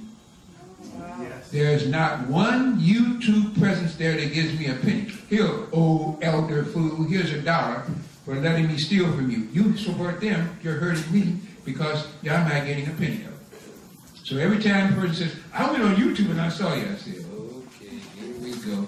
Please next time go to my website. They stole from me. They won't send me a penny. There's 12,000 hits on one guy named V Magic. I got plans for him. V Magic. And that particular guy there has sold more tapes than I've made. I go to his site to put my stuff back. I'm serious. So don't tell me about you going to YouTube. Now what has happened, I asked the creator to give me a way out of this. I said, why let him steal? Creator said this to me. I do a lot because I believe I'm spiritual. I ain't religious at all. I'm spiritual. I said, why am I going through this? He said, well, you know what he or she, I don't, you know, the thoughts come through this way again. So I'm saying to this is this. The things that I say up there, I even say, why did I really say that? Did I learn that? My God, I must have been high. Well, I don't smoke, and I don't drink, and I don't get high. I get high in consciousness again. So what has happened was, he told me that no matter where the thoughts come from, people will take that and they can use this. It will help them to understand. And some of them will then come to your website. Well, that's happening more now than it ever has in my life. Some of them are coming to my website. So that's my payback. But it's not because they honor me so much. All they do is steal from me. So I want you to understand that. YouTube does not support me. In moving past all of that, I want to give some more bottom lines and then again. There are areas in the earth, in fact, there's said to be 6 levels inside of our planet. 6 different levels, okay? Then there's supposed to be the 5 cities of gold. People often wonder why gold is so revered. 5 cities of gold, okay? They're called the areas of Shambhala, okay? And Agartha, all right? These are areas down there, and that's one of the major cities. I'm not allowed to go to talk about the other 4 major cities there again, but they're all inside the earth. The earth is hollow. The earth is not a solid, and it's not full of magma about to explode in a volcanic eruption. There are 6 layers, and 3 of those layers come in underneath the ocean, so they even start where the ocean bottom is. And these layers there, people can live in these areas. That's where you get about hobbits. They tell you, Hollywood, of course, is where the druids and stuff run. Hollywood makes movies because they're controlling your mind and influencing your mind. Hollywood, of course, the holly is what they use in witchcraft, and wisdoms, and the wiccas. This is why Hollywood knows what's happening. They control your mind. Because they're controlled by the Illuminati who run for the Dracons. So these movies are coming out and they give me just a little bit. How many of you saw the movie Eyes Wide Shut? How many saw the Star Wars sequence? The revolt of the drones and so on and so forth. They told you about the drones before the drones came about. I told, and remember, on my line, I told people last December 21st. Was it last December 21st before that, when everybody was worried about the Mayan calendar. If you go back when I was doing something with Dr. Jewel Pookum and all, I told you, don't even worry about the 21st. The 21st isn't even the year you think it is. I'm worried about, don't worry about that. Don't worry about nothing. Start getting yourself together. Because there's going to be a time, if you're not together, you're going to wish you had been together. That had nothing to do, that was a deception. Just like right now, David, what's his name? Starling? Is a deception. Most of those guys, those billionaires are prejudiced. Most of those billionaires say many racial things. Why do you think they picked him up? You know they killed his son? See, it's a lot you don't understand here yet, folks. There's so much going on. Whatever they throw before you over and over again, start looking behind. Because that means they're making you look at something that is worth nothing, while something that is worth something that sneak right by you. They divert you and you fall for it each and every time. Each and every time. You should learn by now. You should have learned by now. And if not, I'm going to teach you by now, hope you listen by now, and hope we both can profit by now. Because truth is a hard thing to come by. Like I say, everything I'm saying could be deception. It's not because I think it is, but I'm saying if I give you enough facts, provable things, you can begin to disseminate and understand and begin to understand exactly where I'm coming from and what may be said on that one. Before I get light, there's another heavy thing I want to talk about. People are talking about many kind of people from the Pleiades. They talk about people from they call it Polarians and stuff like this. And Sanjazi was said to be the one that contacted Billy Meyer. Sanjazi was a captain, a female captain of one of the Polarian ships. And she contacted a guy from Sweden named Billy Meyer. And she began to disseminate him. He was a reincarnate too. The governors tried to kill him each time these extraterrestrials, and so saved his life again. But they don't understand Billy Meyer. And Billy Meyer is just one of many people who gets chosen for a task because the souls are good, to honor people and to let people know that there are such a thing as people living on other planets. And in fact, as I say, we're on our way to the center. By the way, too, I'm going back to Billy Meyer. The center of the Milky Way galaxy where we're going is 75% dark matter. They call it an Oort cloud, O-O-R-T cloud. 75% of that is dark matter, which means that 75% of Milky Way galaxy has the original spice of life. It was not let there be light. It is there is darkness, and from the darkness let there be light. Dark matter is all over the universe, all over the cosmos. And things grow from the darkness, not come into the darkness and get lost like black holes and stuff. It's just reversed. Things come from dark matter. And now this dark matter is beginning to permeate our planet itself. Anyway, I have something I want to share with you quickly.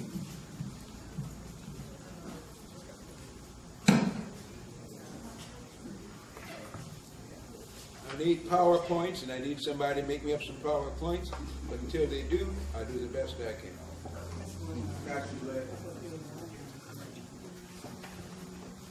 This looks like a galaxy, just trillions of stars. So many stars you can't count. And if each star is a sun, then you got at least planets around it. Can you imagine what must be out here in outer space? Can you imagine what the Creator is doing for this kind of thing per se? I want to share a couple other things there. Thank you there, young lady. Where can I find this stuff here? Here's a picture of a UFO, okay? This UFO is what we call a spaceship. A very small picture, okay?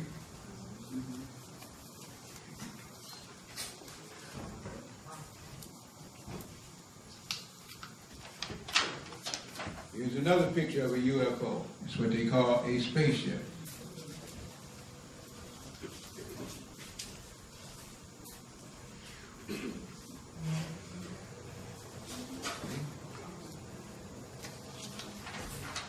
Here's a closer picture of a UFO. So in identified, you have to say it's really a IFO, an identified flying object.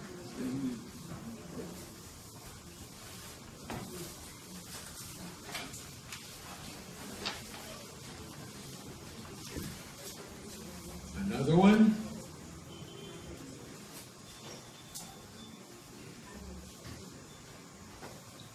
Now I'm going to get to show you some goodies.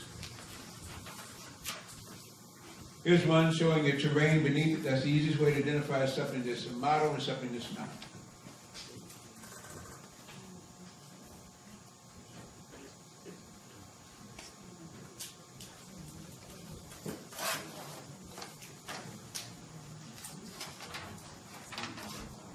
Here's a blow-up of the one with an inset there. Let's start this side and go the other way.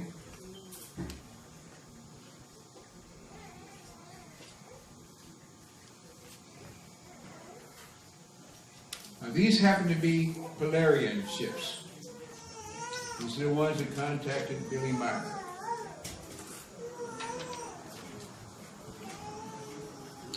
Another one.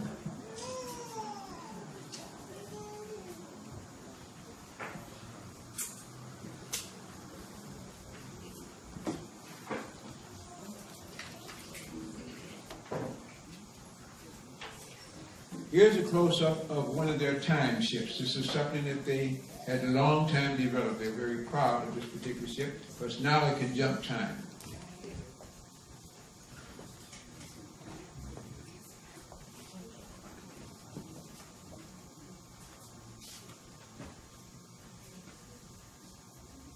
I think these are very clear. The thing is, are they fake or not? When you see terrain beneath it, then you have to begin to say maybe it's not fake.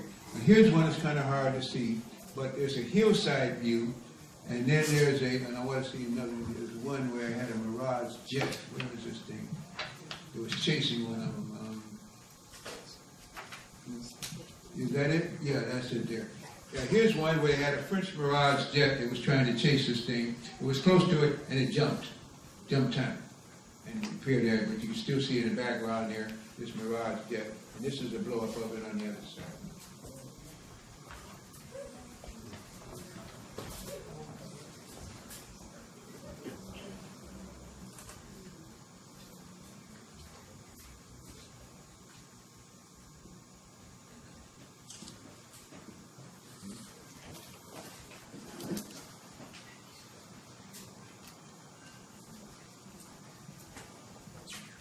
I have a movie of this one too.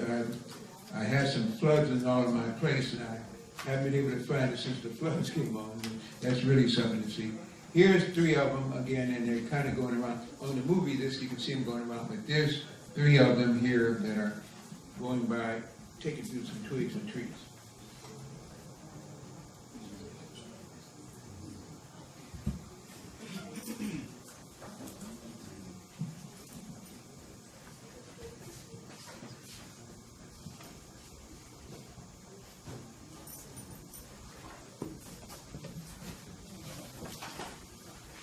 So what I'm showing you is that they did contact him. This is Sunjazi is the female that was the captain and the leader of this particular ship. Here's one showing you coming around a bank. It's a flat forest, and you can see it again in this one. It's kind of a pretty picture to see. But see, this is where you can begin to look and see if there's any other things that you can weigh it against or get its size against or something like that. Coming into a metal there.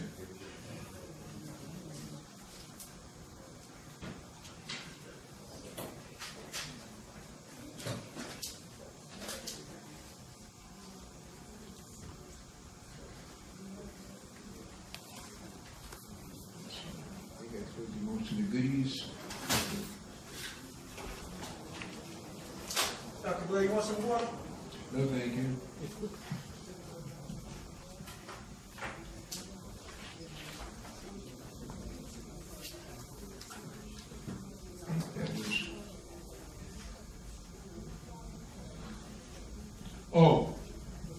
The Palladian connection to Egypt. As I say, UFOs built the pyramids, folks. They were an alien race that built the pyramid and extraterrestrial race that built the pyramid. There's a whole different thing there. Don't tell some Flanders Petrie about that, though.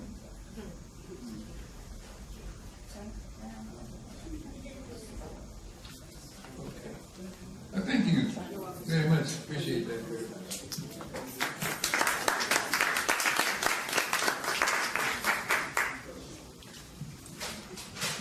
There are pyramids on every planet that is part of what is called the Space Galactic Confederation. Because pyramids are help you to jump time. If you want to make something on Earth that uses power, shape it in the form of a pyramid.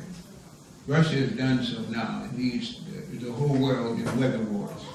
Oh, weather wars? You don't know weather wars? Oh, well, everybody talks about the weather, but nobody can do anything about it, right? There are 4 different types of heart. Folks, there have been, I just came back from Poconos again up there again, and of course it's barren up there now, just leaves and no trees and no snow either. But it was till we could see again. There's been lots and lots and lots of rain. You know what I don't see anymore? Thunder and lightning. Yeah. Oh, he used to tell me, unless you have thunder, hydrogen released, and then therefore you can get the oxygen, and so on and so forth again. And then you get what they call this thing, this another entity that comes about with you. But at any rate, now you just get no thunder, you just get rain. It just rains.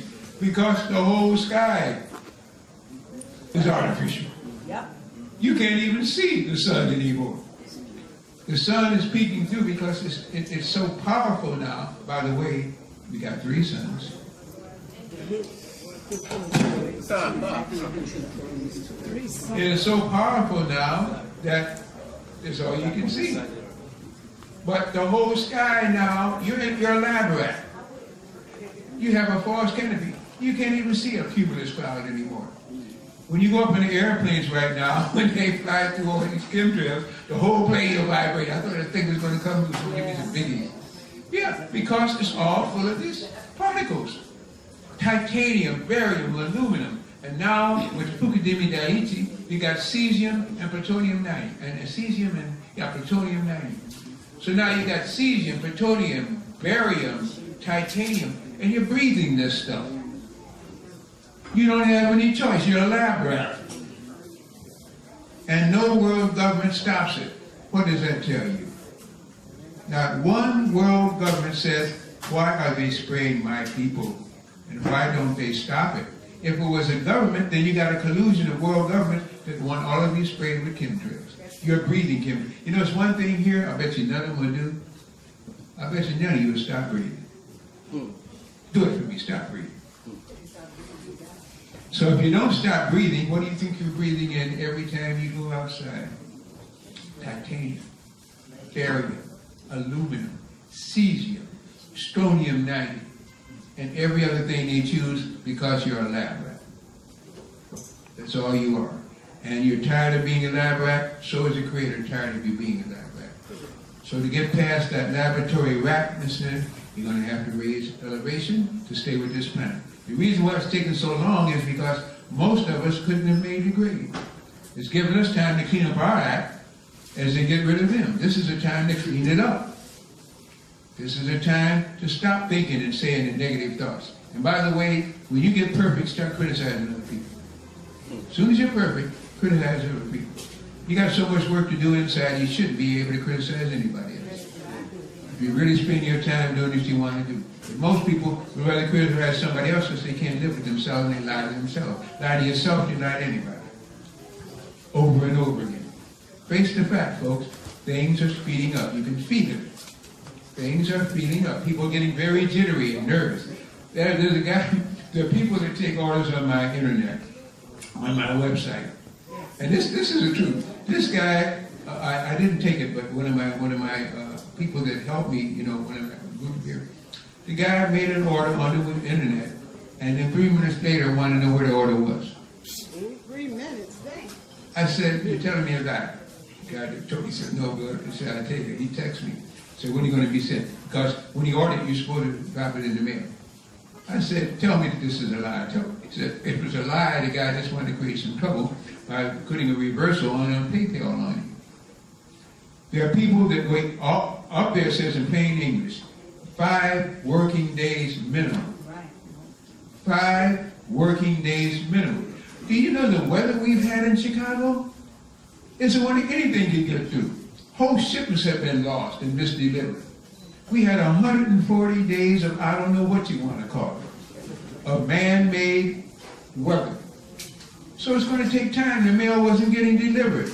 You know, that's why I said, forget it. Right now, the people who were buying diodes, and I think diodes are one of the most excellent things, and there are people called Japanese that think so too. You know why I know they think so too? Because they're buying up the diodes more than I can buy. They're spraying millions, I can get thousands together to stop up on it. They're buying it because they're using it. And they're using it because they're saving their lives. They're lying on the diode mattress and it's pulling radiation and poisons out of their body. They're getting a diode mid for their homes that protects 60 yards in all directions from these towers. You see these towers out here? You see these towers with padlocks on them? And they got infrared, by the way, they got infrared cameras on them too, and they photograph, you know. Those things right there are all very deadly. They produce extra low frequencies, ELF waves. Any ELF wave is detrimental because it's a low frequency, it's extra low frequency. The lower the frequency, the more the harm. The higher the frequency, the less the harm. We got frequencies now go through it so fast we don't even know they exist. But it's the slow ones that get in there and tear up your cell, producing free radicals within your body. And every time you use a smartphone, you're a dummy. Unless you have a diet. These people are bought, maybe take your smartphone. Dial in Alpha Centauri, type it in. Or type in Epsilon Butte, or type in Mare Crisium. You will get a download or an actual picture of just what you ordered. What does that tell you?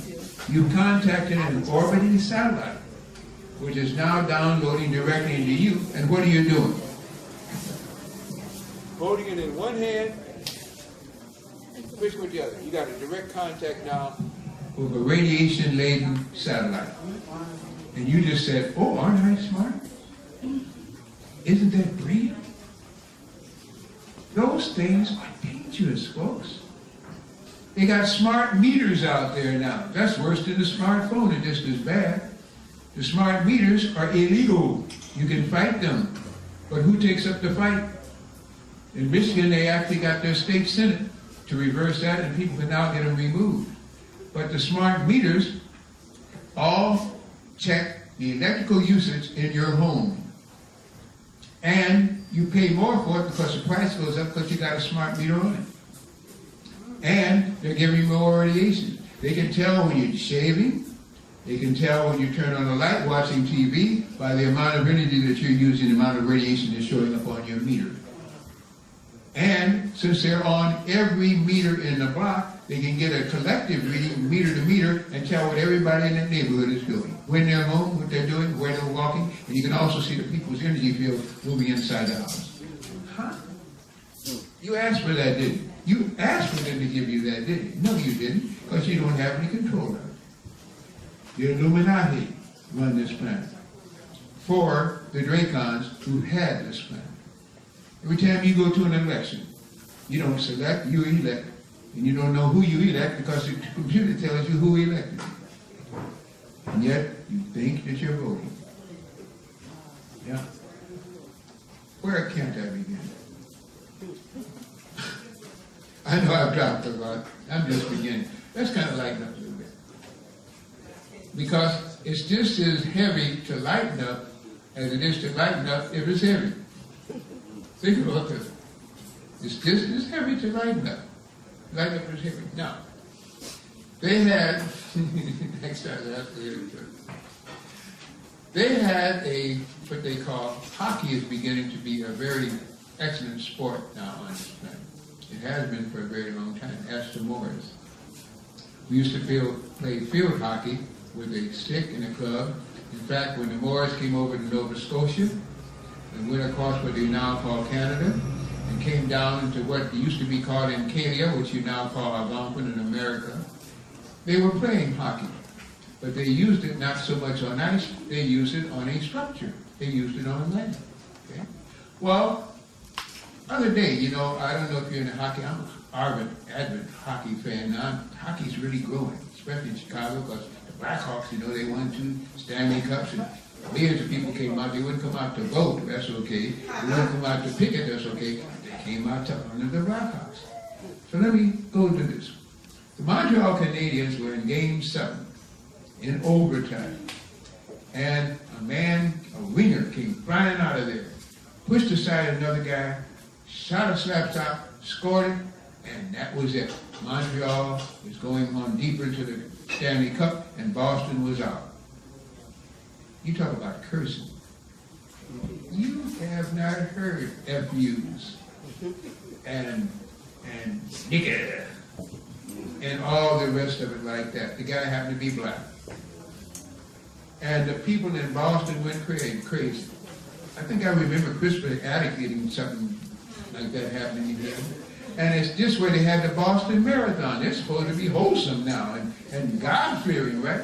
Because that black man scored the goal, they went crazy. Look up on Twitter, all over the place. Hate black people because the Montreal Canadiens black man won it. And he doesn't know how to play hockey anyway. You threatening? Well, I tell you. I look at racism, I look at people. People are crazy. Yes, they are. People are prejudiced from their heart. People are dumbed down.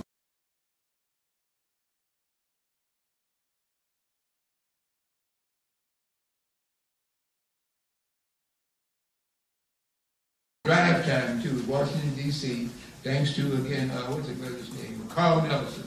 I did his drive time show last night. And wherever the food bring off to food.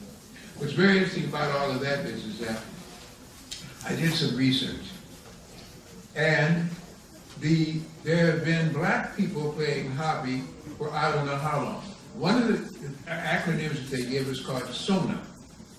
SONA stood for, what is this again now? Society of North American Hockey. That was what the black people were playing hockey with when the National Hockey League and all wouldn't have them. It was called SONA, Society of North American Hockey Players, okay? They had within that their own leagues. And one of them that came out of, it was Quebec again, was called the Three Aces.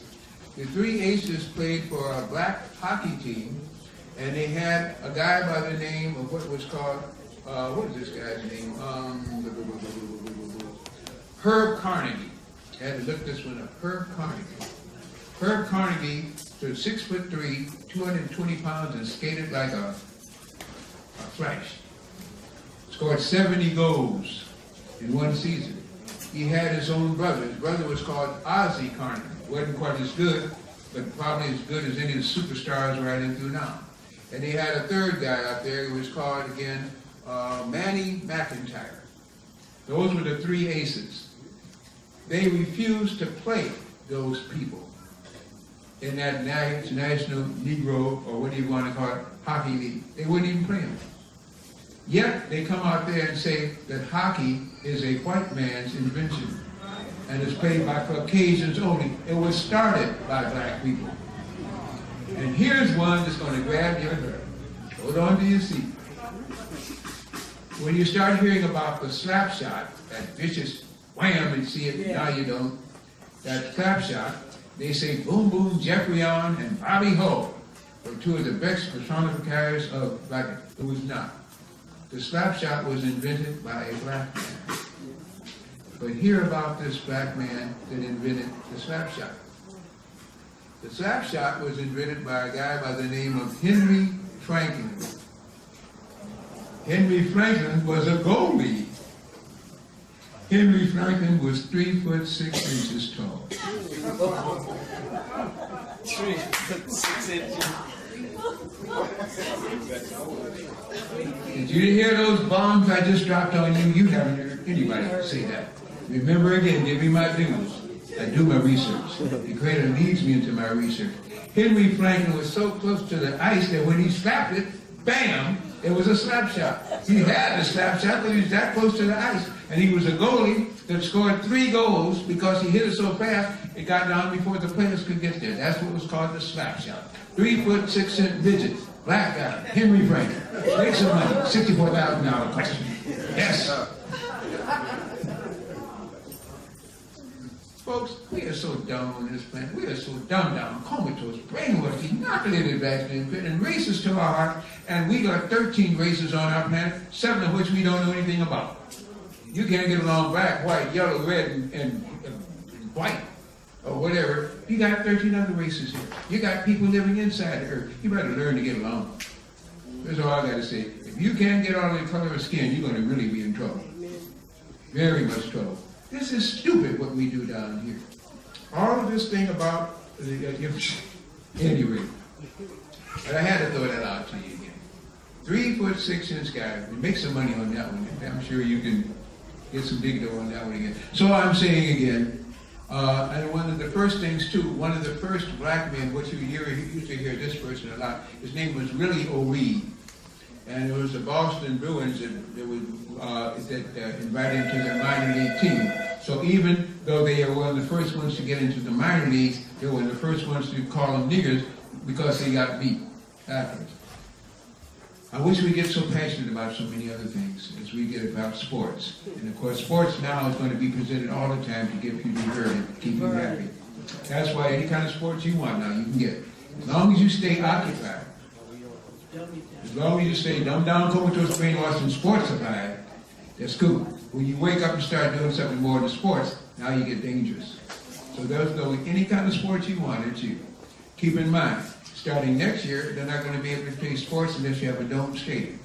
And after we get one of those tornadoes to come through and people are going to die from it, remember you heard this here, then you're going to have to get sports stadiums that have a dome on them. It's going to take that for them to realize that you cannot play sports, baseball, in the wintertime. And the seasons are changing so now that you're going to have dome stadiums to hold any kind of sports race, per se. How much can one person talk about in 1 hour's time? And now we're just going to our second hour. All this to me is trifling if we don't understand our reasons for existence. If we don't know where we came from, if we don't know what we're doing here, and if we don't know where we're going. What is more important than that? Many of you are incarnates here many, many, many times over. And until you can clean up your karma, you will be incarnated here. But since our planet is not going to stay in kindergarten much longer, it means you either now will change or cease to exist on this planet. You'll have to go someplace else to carry out the lesser dharma, to carry out the magic that's going on. There is a book called the Bhagavad Gita, part of the Vedas, the Upanishads. It's called That As It Is. And part of the Bhagavad Gita talks about Vamanas and Vintlas. And this is part of the Bhagavad Gita, which worships and has Krishna as its head. Oh, by the way, you have all kinds of black gods, folks, but you don't like black gods. So they give you what you think you want. Okay? Now, the word Buddha means black. Krishna is blue-black, had a black nimbus or aura. Fuhai of China was black. Quetzalcoatl, Ixtilton, and there's another, and Omocalatl in Mexico were all black. Laos was black. Isis in Egypt, or Hathor before that, was black. Zeus, the Greek god, was black. Tyre from Scandinavia, where people are so tall and light as the same, had a black god, Tyre. The only religion that does not have a black god is the one that most of you just came from church the day before you came here. Now, wasn't that hurtful? Aren't I ungrateful? I am an ex-black Baptist minister. Did you know that part too? I had a full life. I had to get over spending years being taught a lie. And it took me, it took me 13 months to get over the fact that I had been lied to and was becoming a Baptist minister. But I'm not a hypocrite. And I'm not going to go on something that I know is a lie. But when I had to use the age of reason, I had to read a WASPE, I had to read the Matrix, I had to read everything I could. I said, doggone it, this is a lie. And I just did 2 weeks ago the true story of Easter and Ishtar. And what does that have to do with bunny rabbits and eggs? Ascension. All that is cloaked in magic and understanding there again. And in fact, there are two types of eggs that a chicken can lay. There's a brown egg, which you don't see anymore, that has a yolk and a membrane. And there's a white egg that has no yolk and is pale. That's where the colored eggs came from, because the colored eggs were the strongest egg because they had a membrane and the other one didn't. All this we've forgotten. We have been so brainwashed and miseducated. I'd rather see it, they're going to have a charter school pretty soon. You're not going to be able to go unless you pay. That's one of the best things that ever happened if you have some smart parents. School them at home. Don't school them in school. School them at home. Don't school them in school. Everything they teach you is a lie, because you have to be controlled. And you never educate a species or anything that you want to control, because eventually they'll take over. You do not educate one that you own and control. You never go to school for an education. You go for a training program to fulfill a niche in the cog that's grinding you under. You didn't hear that, did you? I heard it. I know you didn't hear that, did you? I heard it. I know it and heard it. If I want to educate you and I want to stay on top of you and control you, I'd be a fool to educate you. You don't educate somebody. An educated person is dangerous. might think on their own, might even challenge you. But to keep them dumbed down, comatose, brainwashed, inoculated, vaccinated, encrypted, you can control them. So yes, I was there, but at least I didn't lie to myself. Once I understood the mystery, then I understood it. Also, in the Upanishads, it talks about a battle that was fought between a Vintla and a Vamana. Now this is in the Book of Truths, a portion of that we call the Upanishads, which is believed in by those who believe in that religion. And it was a story of Rama and Sita. Rama was a lover, Sita was his love. The beautiful, handsome prince and the beautiful, wonderful princess. The color doesn't matter. This is a saga. And then this evil patriarch, this old man came and said, I'm going to take this woman and all her virtues and use her.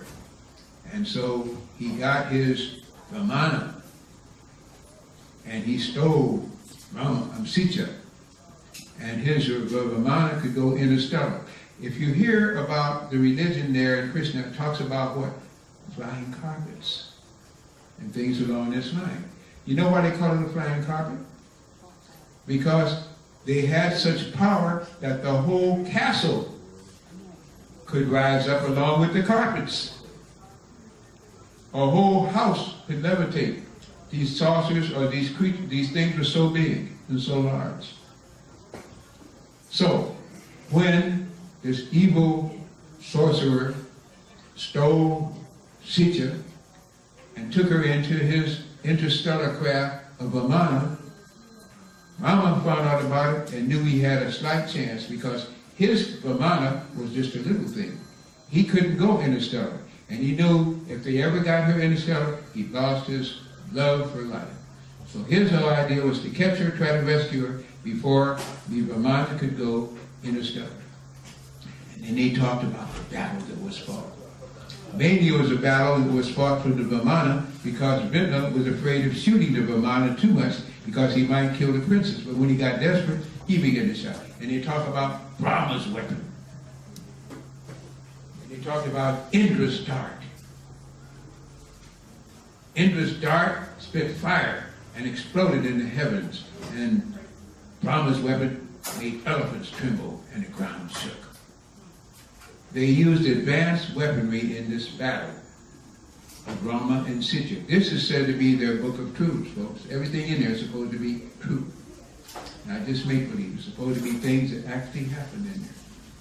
So they were talking about spaceships and interstellar ships way back then. There's nothing new about them. The battle on this planet has been going on for time immemorial. And we are just beginning to wake up to how much time has passed and what this whole thing of creation is all about again, per se. Where do I go from here? One more, and then I want to do what I love to do, which most people get tired of it because I like to answer questions. Rather than avoiding questions, I like to answer. I like to entertain answers and hear what you have to say to a degree. Because I learned from this, it keeps me on my P's and Q's. But in the meantime here, one other thing I want to get back into are these pyramids and pyramids. Over in Egypt, there is a city that some have called Cairo. And it is said that that is the capital of Egypt. Of course, it's not part of Africa, is it? Sometimes when you want it to be, most of the time, no. Right? Because you don't want that, because that's too many good things there. And Africa is full of nothing. Oh, tell you about Africa sometimes. And the pyramids they have yet to discover in Africa, and Miro, places like that. And Gaddafi, where they killed, and people just applauded because evil Gaddafi was gone. I cried like a baby. The worst thing they ever did was kill Gaddafi. He didn't say he was an Arab, he said he was an African man. But let me come back to that because I don't want to get too tangent-fied on that particular one. Go back again to what they did over there at this time. The city of Cairo is called Cairo because the Greeks could not pronounce K. They used a CH. It's actually called Kahir. Not Cairo, Kahir. They couldn't pronounce that. So it's Greek to me.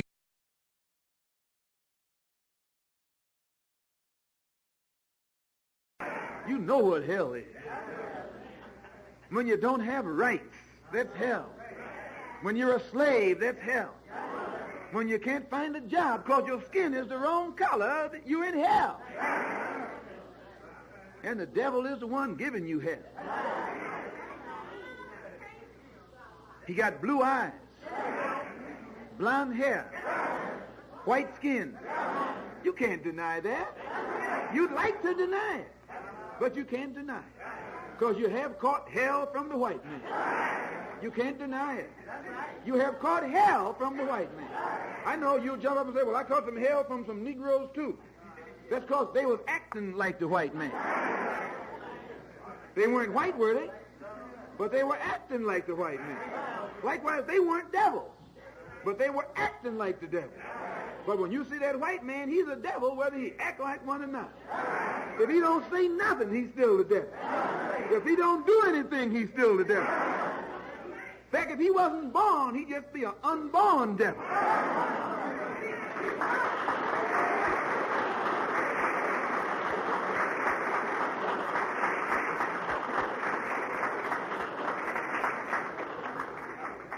All praise is due to Allah.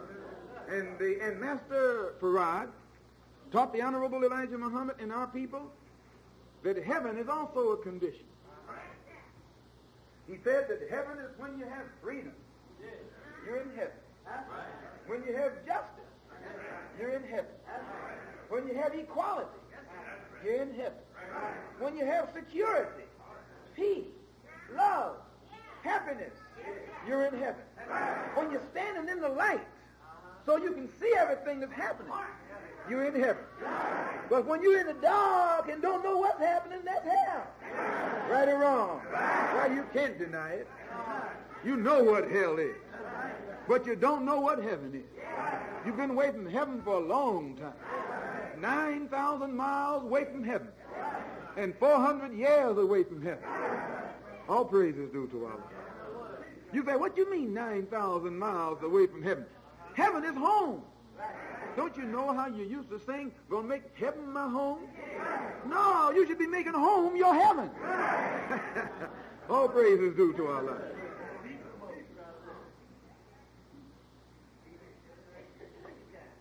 So he said that the white man was the devil, is the devil. Won't always be the devil, because he won't always be here. He hasn't always been here and won't always be here. And when he taught the Honorable Elijah Muhammad that the white man is the devil, not an old devil down in the ground, but the white man said the devil was down in the ground to keep our people from knowing he was on top of the ground. Can't you see that? It's just a trick. He got all these Negroes looking elsewhere, thinking about someone else, and here he is, right on the scene all the time.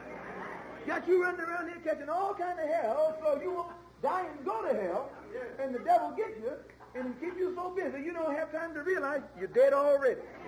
And the devil already got you. You got a devil in City Hall. You got a devil in the State House. You got a devil in the White House. Well, you got devils all over this earth. But not for long. Just as Master Farad taught the black people in Detroit in 1930, 31, 32, 33, that the white man is the devil, he also said what? That the black man is God. He said that the black people are the children of God. And you should have known that. You used to sit in church talking about, oh, God's children got you. Even the white man say about God's children, you know, children they call it. What do they mean, children? Children. But they call it children because they couldn't talk the white man's language real good. So they would talk about God's children, and they never were talking about white children. They were never talking about white people at all. Whenever you hear any kind of song or any kind of story or any kind of phraseology about God's children, they're talking about black people. Right or wrong? Because the black man is the child of God. Now, if the black man is the child of God, when he grow up, what is he? He's God himself. So the Honorable Elijah Muhammad, the Honorable Elijah Muhammad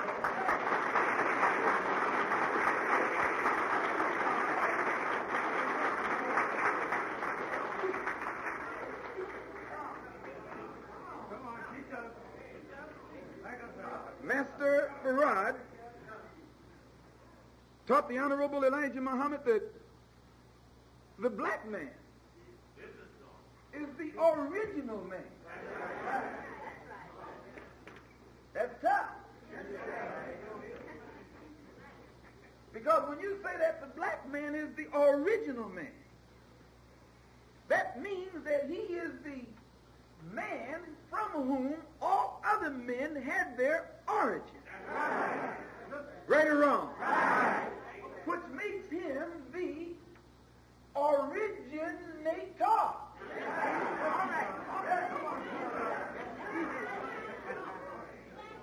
That's tough.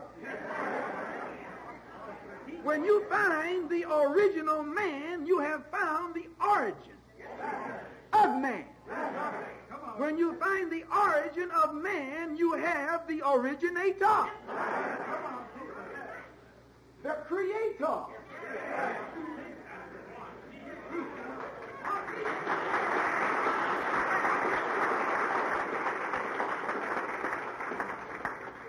Not up in the sky, but right here on this earth.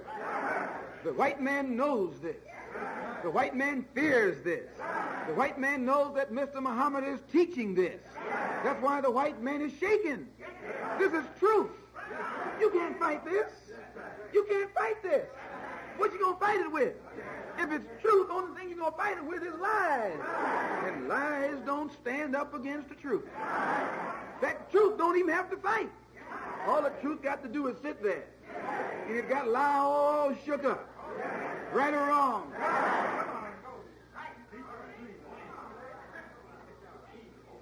The Honorable Elijah Muhammad was taught by Master Farad that the black man is the original man. He said that he's an Asiatic black man. What do you mean Asiatic black man?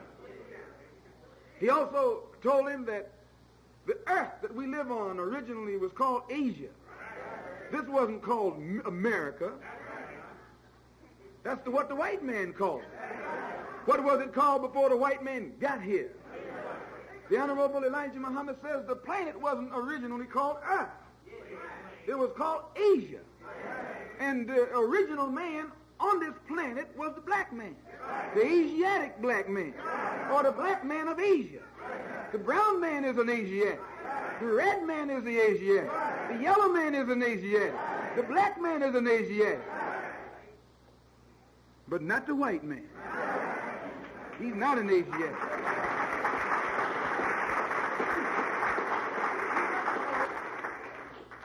The Asiatic is called an Oriental. Oriental means original. Oriental and original are the same word.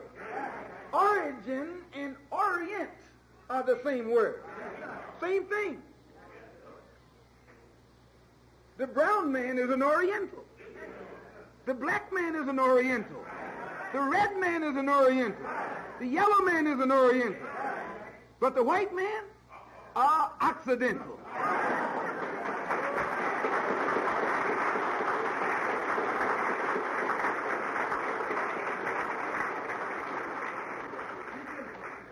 He is an Occidental. He is not an Oriental. He is not an original. Don't have no part of us. Don't look like us. Don't even smell like us. He's just different all the way around. What moves you and me doesn't move him. What reaches me and you can't even reach him. You play some sounds, brother, that'll knock you out. He don't even know you're playing them.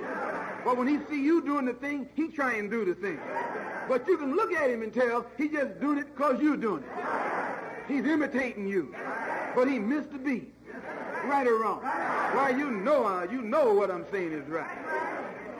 Just a different man. His sense of taste is different from yours. Why, he can't cook. All you need is some food.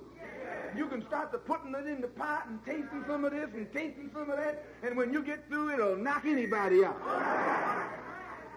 He need a book. That man don't have no taste. If he go by his taste, it don't reach you and me. Can you understand what I'm saying? Why, you know you understand. He's just a different man altogether. So Master Farad taught the Honorable Elijah Muhammad that the black man is the original man, the Asiatic black man. He also said he was the cream. Cream.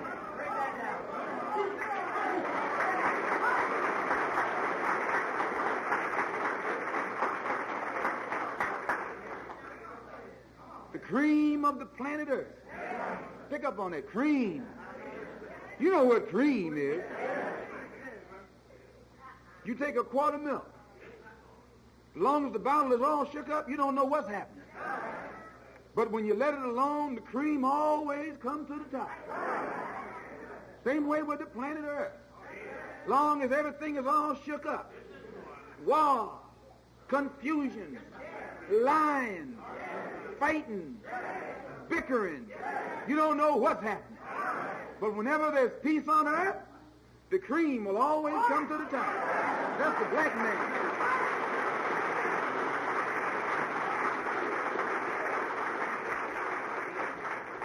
The only way the white man can be on top is through war. Only way the white man can be on top is through confusion, through argument, through upset. But you let peace come in, and the black man will come to the top just naturally. You don't have to fight. Just let him alone. And you come right on home. And his home is on top. You say, well, where's the white man's home? If the black man's home is on the top, do the white man belong on the bottom? No, he don't belong nowhere at all.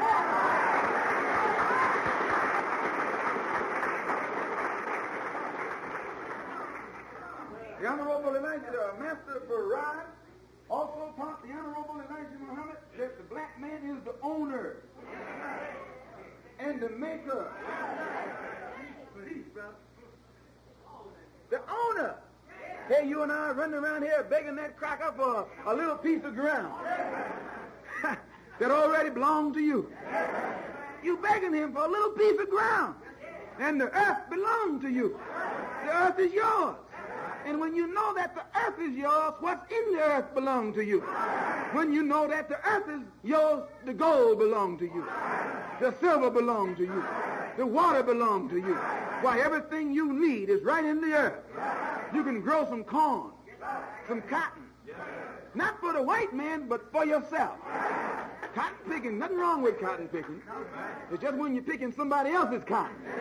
But when you're picking your own cotton, and cotton picking is good. All praise is due to our Lord.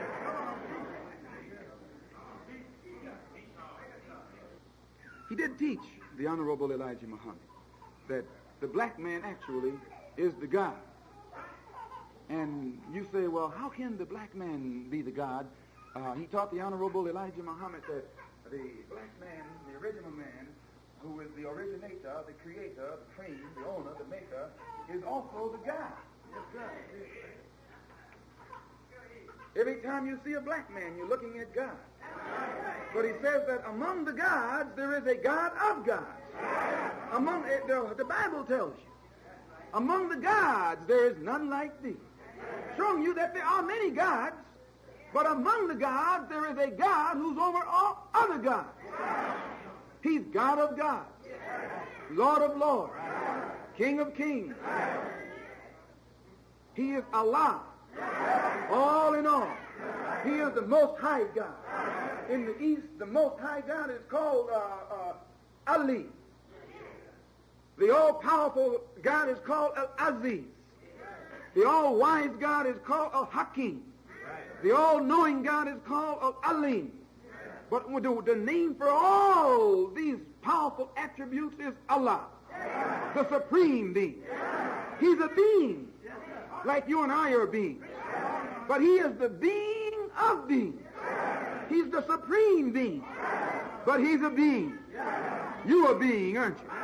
I'm a being. We all beings. And he's a being. Well, how does that being different from we beings? He's supreme being. We wise beings, but he's the wisest of the beings. He's the all-wise being, the all-knowing being, the all-powerful being, the most merciful being. So we call him Allah, all in all. All praise is due to Allah.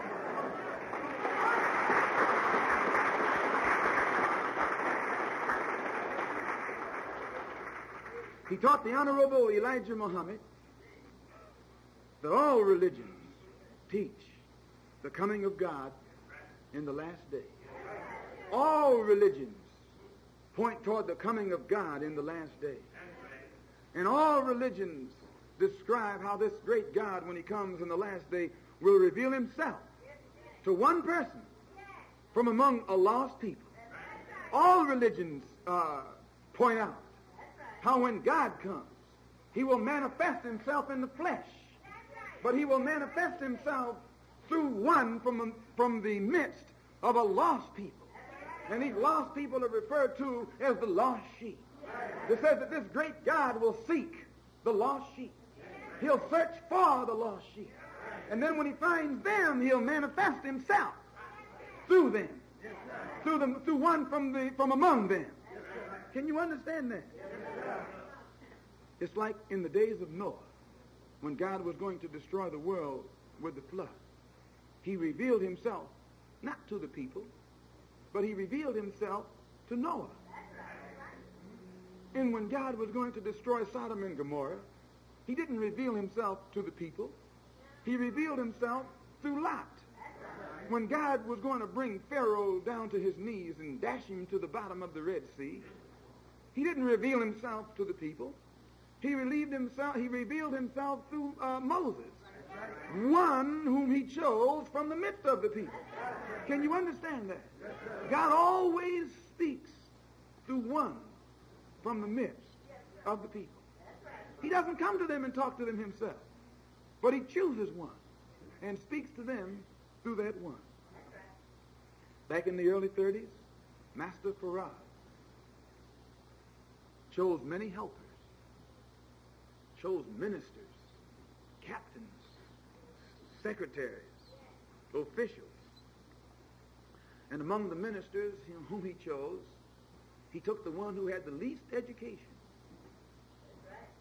He was known then as Elijah Kareem, and put him over all the other ministers, made him the supreme minister. His name was, he was called then by Master Farad, Elijah Kareem. In Arabic, Kareem means one who is generous, one who is worthy of honor. And Master Farad knew that the generous nature that was a part of the Honorable Elijah Muhammad's makeup would compel him to be generous with the wisdom that Master Farad was going to leave with him. He would be generous with it. By nature, he would be compelled to spread it freely among his people. He told, after teaching the Honorable Elijah Muhammad, he taught him to teach other ministers. Master Farad taught the Honorable Elijah Muhammad direct. And then it was up to the Honorable Elijah Muhammad to teach the other ministers and to teach the other Muslims, to teach the so-called Negroes. Just as in the Bible, when you read the story of Joseph, as long as Joseph was an ordinary brother, on the same level with his other brothers, they all loved him. But when Joseph began to tell them that he had a dream, first his father gave him a coat that the others didn't have, a coat of many colors. And when Joseph's father favored him above them, they became jealous. As long as there wasn't no coat to get jealous about, they were all brothers. But as soon as one of them got a coat like the others didn't have, they became jealous of him. They thought that their father had too much love, too much more love for that one than he had for them. You know, that's something to think about.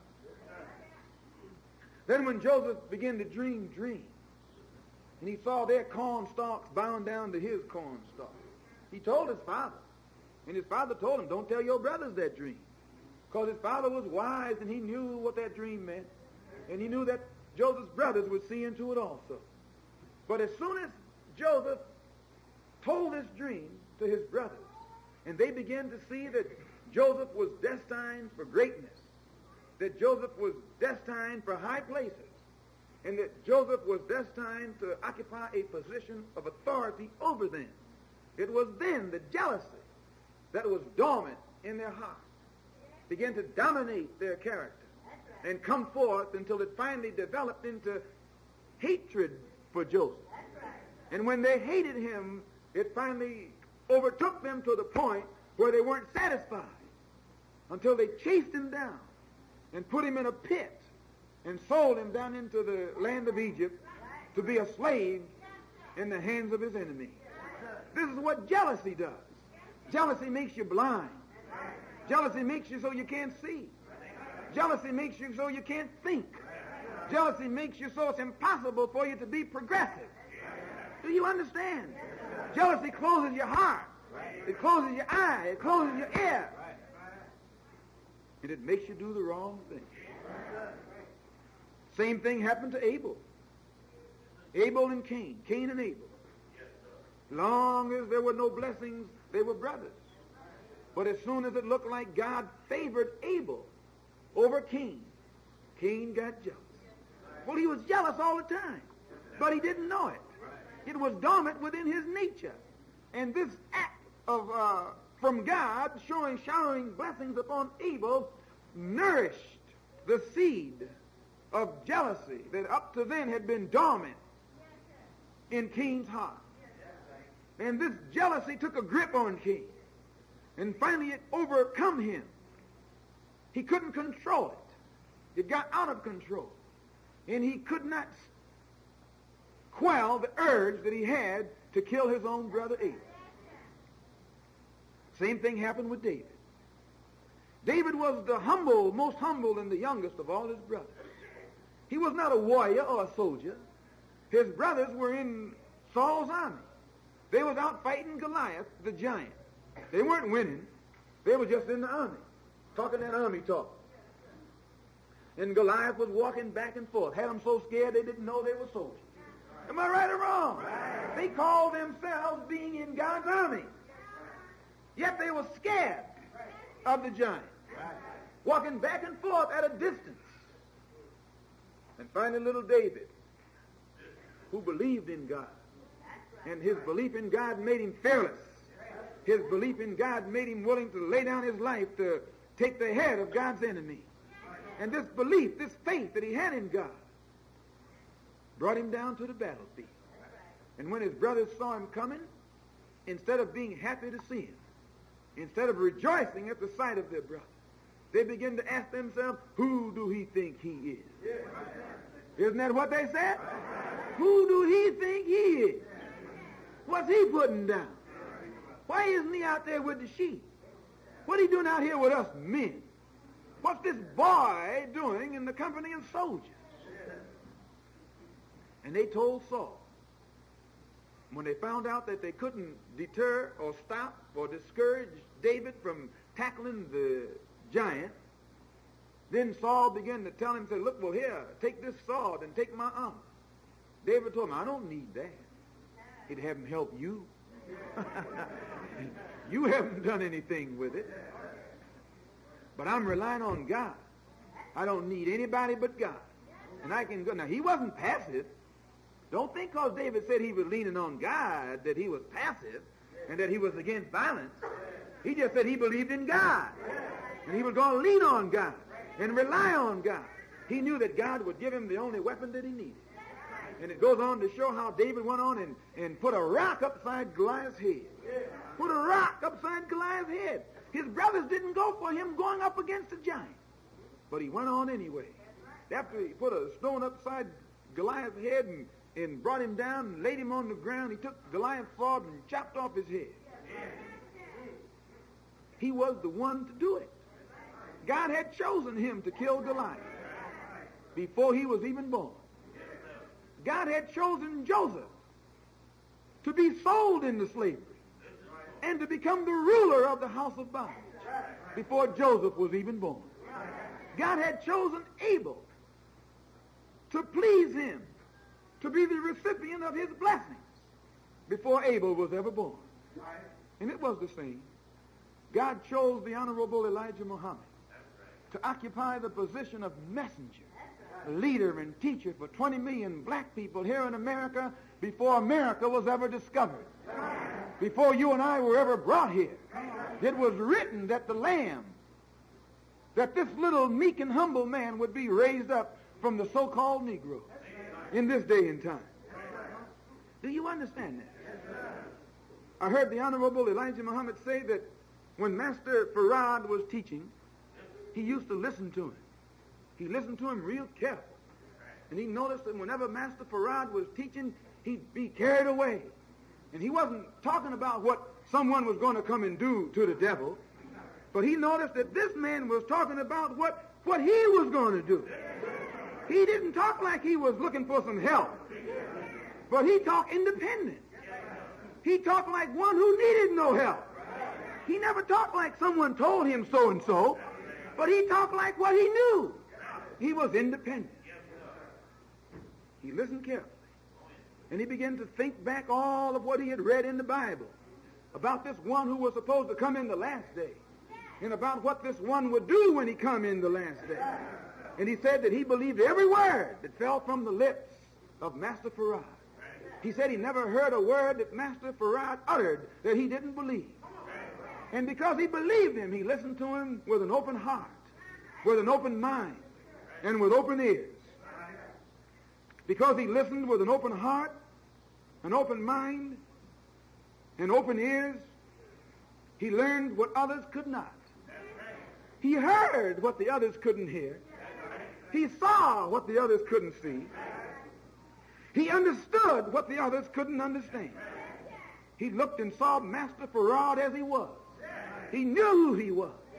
He began to teach the others there in Detroit to call him prophet.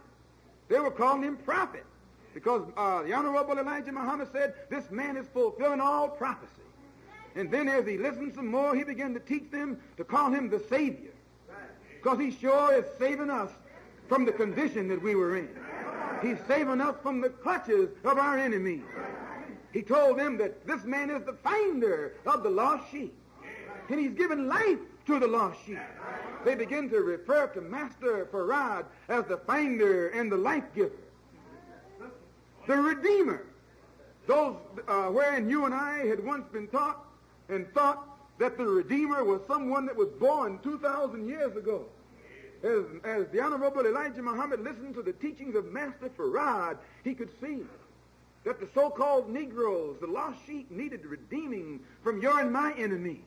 And they could see that the teachings that was coming from the lips, the mouth of Master Farad was giving us life, was redeeming us from the clutches of this devil.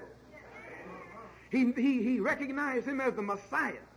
He knew that it was written that a Messiah would come in the last day, and that the Messiah was someone who would travel all over the world seeking to save that which was lost. That the Messiah was one who was to come in the last day seeking the lost sheep, seeking the lost tribes who would be found in the house of Israel. He wouldn't be seeking to find the lost tribes of the house of Israel. You got it wrong. But he would be seeking to find the lost tribes who would be in the house of Israel. America is the house of Israel. This is the house of Israel. And you and I are the sheep that had been lost in the house of Israel. Do you understand? Those old Jews, those old blue-eyed things, those aren't no lost sheep. Those things have never been lost. They got all your money. They're your landlord. They're your boss. Right or wrong? You got a Jew who is the spokesman for the president.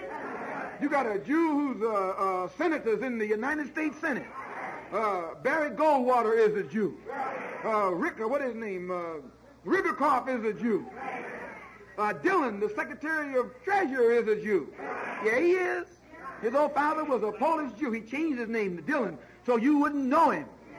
But our eyes are open. We see him. We know him. No, you can't say no Jew is lost. He got all your money. He got his money and your money too. How you going to say he's lost? The Jew knows his language. He knows his own name. He knows his own flag. He knows his own people. No, you're the one that's lost. You don't know yourself.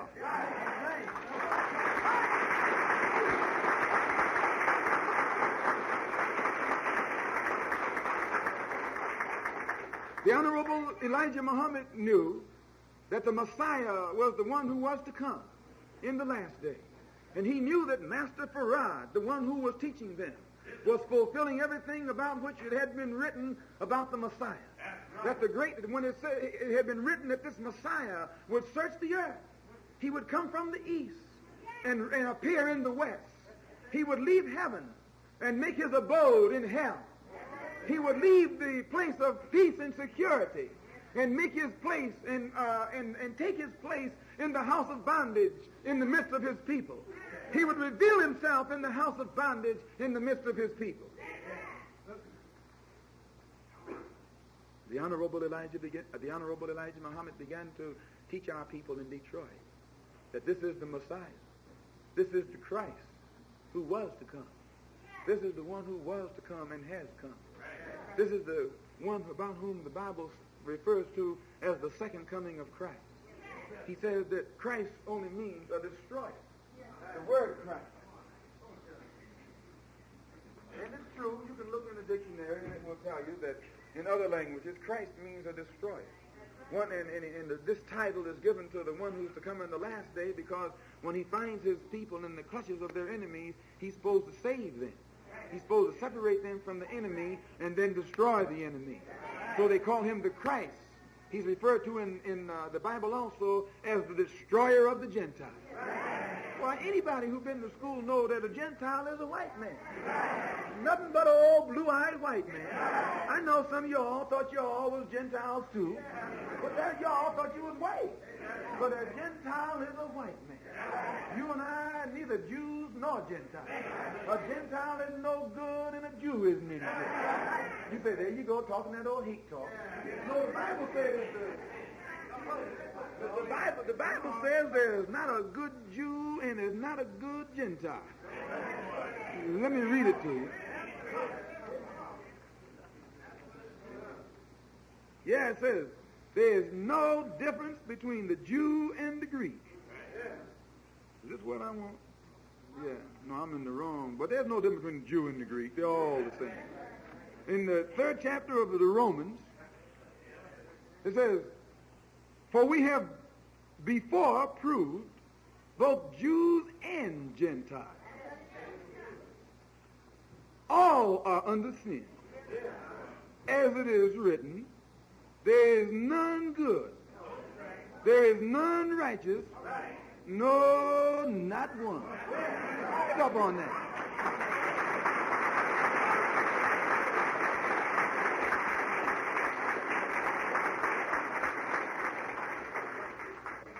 I'm glad you told me where that was. There's none of them no good. And over here in another place it says, in one of these Corinthians, in the 1 Corinthians in the 10th chapter it says, but I say, this is Paul talking. Now you know all y'all talking about what Paul said. Listen, let me read you what Paul said.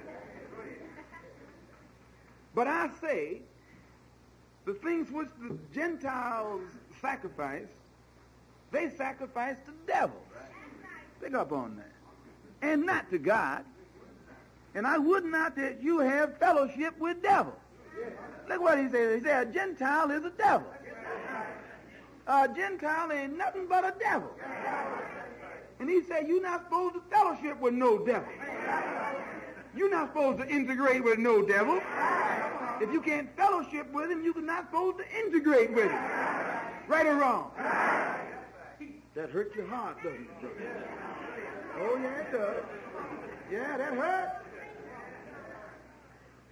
I remember a brother come to the mosque in New York one day. He just had got to the city from the cotton patch.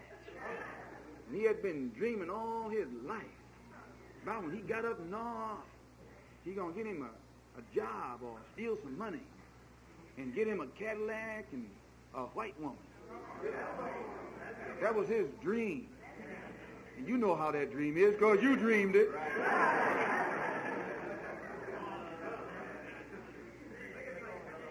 And when he got off the train, it happened he ran into a Muslim brother.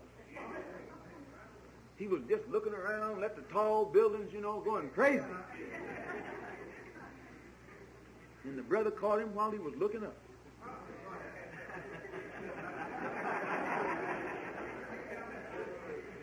And brought him to the mosque. And that brother had spent his whole lifetime thinking about the day when he just got to New York City and could get him a white woman. And when he sat there and listened to that teaching, he was shook up. He was tore up. All his plans were just, it took a lifetime to lay those plans. In 1 minute to tear them up. This is true. He's a Muslim brother today. He changed his plan. The Honorable Elijah Muhammad changed his plan. So this is what's supposed to happen in the last day when the Christ comes. And the Honorable Elijah Muhammad recognized that the one who was teaching was fulfilling what it was said about the Messiah, fulfilling what it was said about the Christ, and also what it says in Muslim theology about the Mahdi. Mahdi means one who is self-guided, don't need no advice, don't need no guidance. He's self-guided. He's so wise he guides himself. That's God. Can't nobody guide himself but God. So the Mahdi is a title of God when he'll come in the last day. The Messiah is a title for God when he comes in the last day. The Christ is a title for God when he comes in the last day. But when he comes, how will he come? That's what Jesus' disciples asked. How will he come? And Jesus answered and says, as lightning comes from the east and shines unto the west, so shall the coming of what? The Son of Man be. Pick up on it now.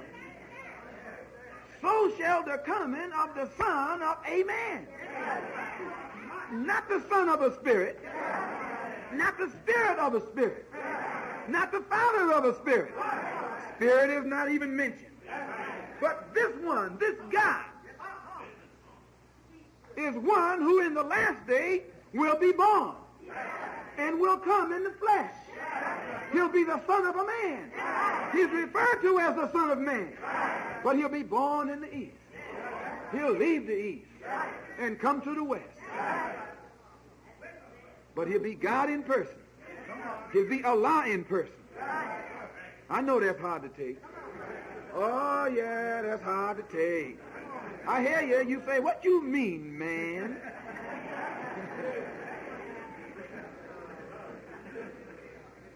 You seeing that God is born?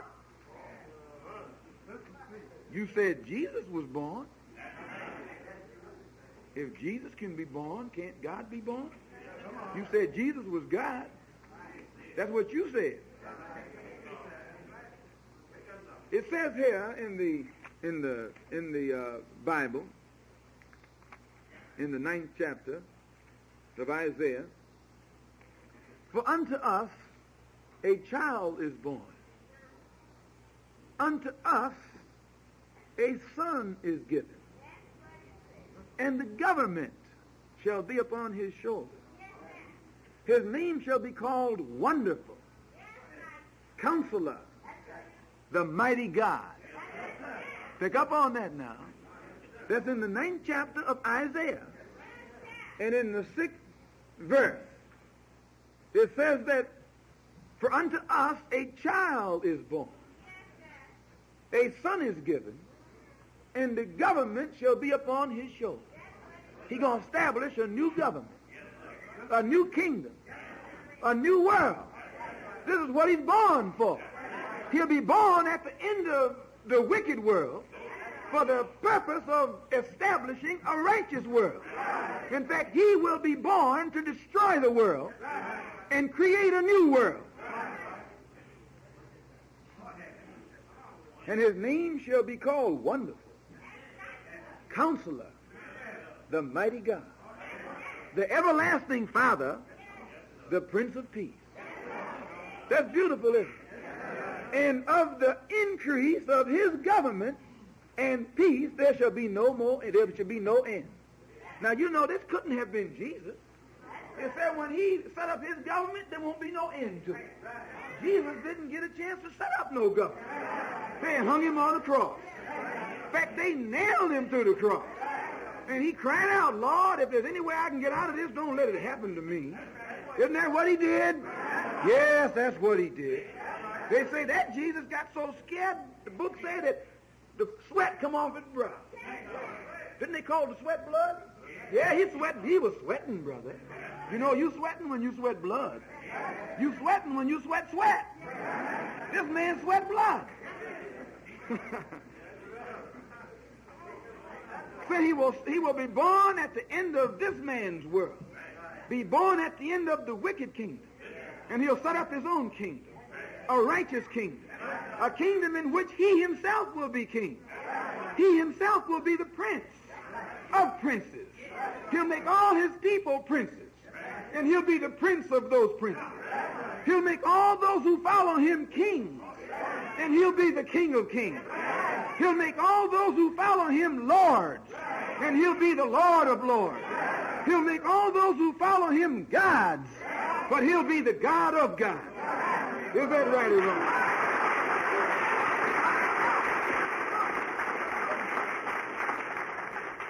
All praise is due to Allah. How will he do it? The book says when he comes and chooses one from the midst of these people, he will give that one a thorough knowledge of himself. He'll walk and talk with that one.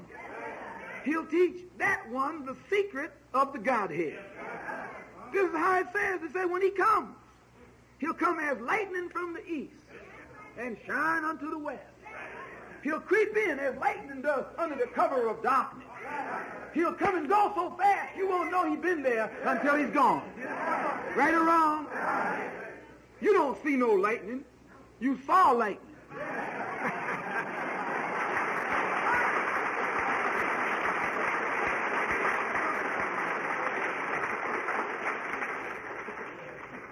Before you know what it is, it was. Same way with God in the last day. Before the people know he's here, he'll be gone. It says, behold, he'll come without observation. And he also says, he'll come as a thief. He won't be a thief, but he'll come as a thief. Why he'll come as a thief? Because his people have been stolen by thieves. And his people are in the clutches of a den of thieves. His people are in a house that has been established upon thievery. Right or wrong? His people will be stolen from the east and will be found in the west. Therefore, as lightning from the east shines unto the west, God in the last day, if he wants to save his people, will have to leave the east and come into the west.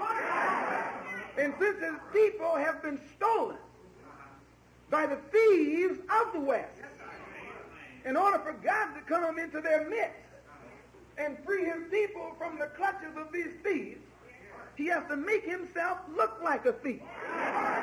He has to take upon himself the appearance of one of the thieves. He can't come looking like his people. He can't come looking like his children. He can't come looking like one of the brothers. He has to come looking like the thief. So it says, behold, he cometh as a thief. He'll come as a thief, but he won't be a thief. But in order to come without observation, in order to come so he won't be observed and known by the thieves, he has to come as a thief. You all understand that? No, you don't.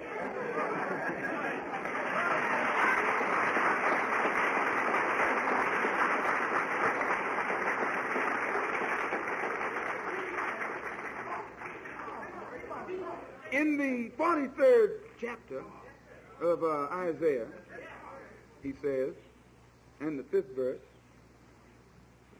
fear not. That's God talking. Who are he talking to? Talking to his people. He said, fear not. Why? For I am with thee. I didn't used to be, but I am now. You should have been afraid yesterday, but you don't have to be afraid today. I saw you from a long ways off when you used to walk in front of the white man, and you'd be so scared your knees would be knocked and your head would be itching.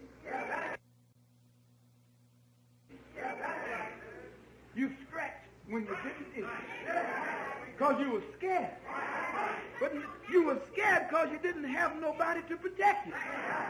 You didn't have no one to lean on. You had neither a sword nor shield. But he says, now fear not, for I am with thee. I'll bring thy seed from the east and gather thee from the west. Looky here, what'll I do? I'll round up all your black, brown, red, and yellow people back home. They outnumber this man. There's 4,400,000,000 of them, and only 400 million of these. These outnumber these 11 to 1. Look at here. 11 to 1, brother. 11 to 1. When you got someone outnumbered 11 to 1, you don't need no bomb. All you got to do is sit down on that one, and you're a man.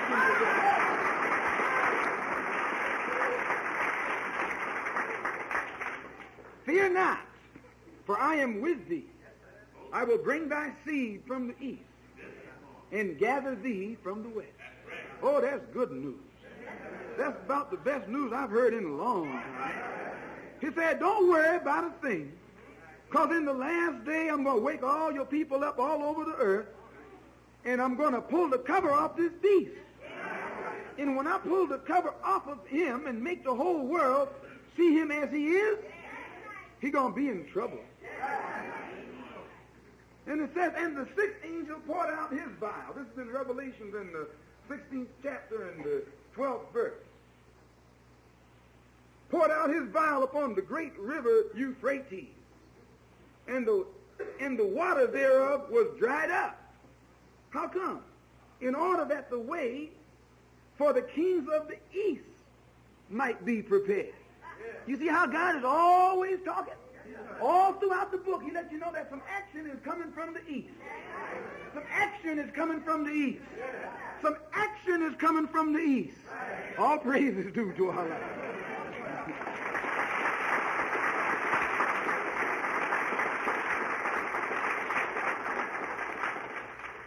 You see, whenever today the Honorable Elijah Muhammad or any of his ministers are teaching or spreading or conveying truth to our people, you always have to keep aware that the wolf have sent his stool pigeons in to listen to what you say, which we don't mind, because we're supposed to convert the stool pigeon too. Oh yeah, he need to be taught. If he didn't, he wouldn't be no stool pigeon. He need teaching more than anybody else. When I say he, they got some she stool pigeons too. I guess you call the she stool pigeon a pigeoness.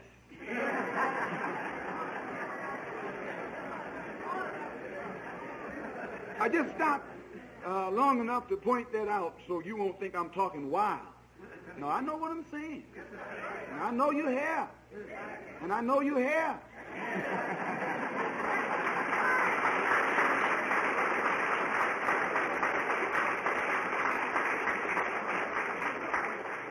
All praise is due to Allah.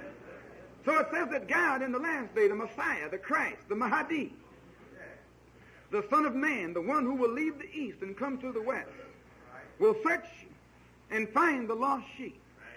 And when he finds the lost sheep, they'll be in bad shape. They'll be mentally dead. They'll be spiritually dead. They'll be socially dead, economically dead, politically dead. But God will search among these dead people, these dead sheep, and choose a lamb as his own. Choose one from among them as his own. He'll be dead just like the others. He'll be dumb just like the others. Look what it says in here about him. You've got to excuse me for going into this book. but you in it, so I got to go in it. It says, behold my servant, whom I uphold. Talking about this man that he'll find in our midst. Mine elect, in whom my soul delights.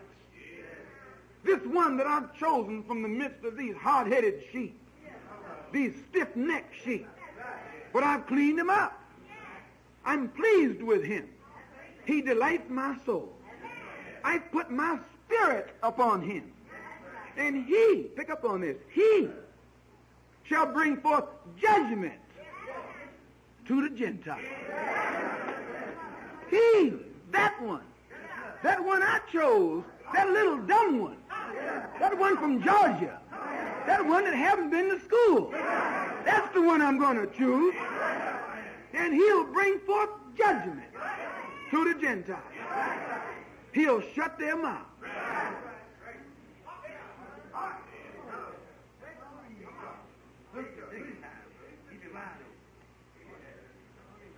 He shall not fail, nor be discouraged.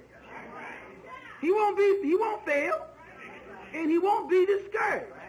Why? He knows God is with him. He knows God is behind him. God is his sword. Don't need no weapon because God is his sword.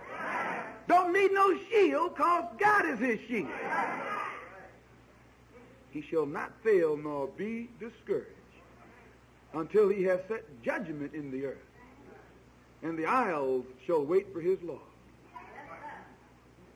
So the people say, well, how are we going to follow him? We don't know what to do. We dumb. We are this and we that. And so God said, who is as blind as my servant was?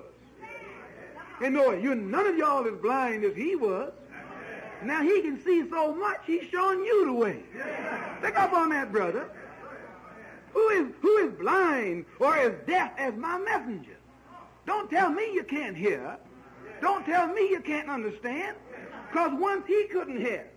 Once he couldn't understand. Now he understands so much, he make you understand. All praise is due to Allah. But he goes on talking about you. This is a people robbed and spoiled. Been robbed of your name. Robbed of your language. Robbed of your culture. Robbed of your mind. You've been robbed of your backbone. And now you spoiled. They're all snared in holes, hidden in prison houses. They are for a prey, and no one delivers. For a spoil, and no one says restore. All praise is due to it. A dead people. So the book says that the one whom God will choose from the midst of these people is likened unto a lamb who will be made spotless, without a spot or a blemish. A lamb without fault. All of these are descriptions in the Bible of the last messenger in the last day. The one who's in America who has been raised from the midst of the so-called Negroes and is here in the person of the Honorable Elijah Muhammad. He's referred to in the book as the first begotten of the dead. This wasn't Jesus 2,000 years ago. There wasn't nobody dead 2,000 years ago. Plus, when you're physically dead, that's it. Look at here. Could Jesus have been the first begotten of the dead? I ask you, could he? Let's say, yeah, he was. We'll say, yeah, he was. Now we'll prove it to see if he was. First begotten of the dead means the first one raised from the dead. And y'all say that Jesus come back from the cross. And he's referred to, supposed to be, as the first begotten. But before Jesus died, Lazarus died.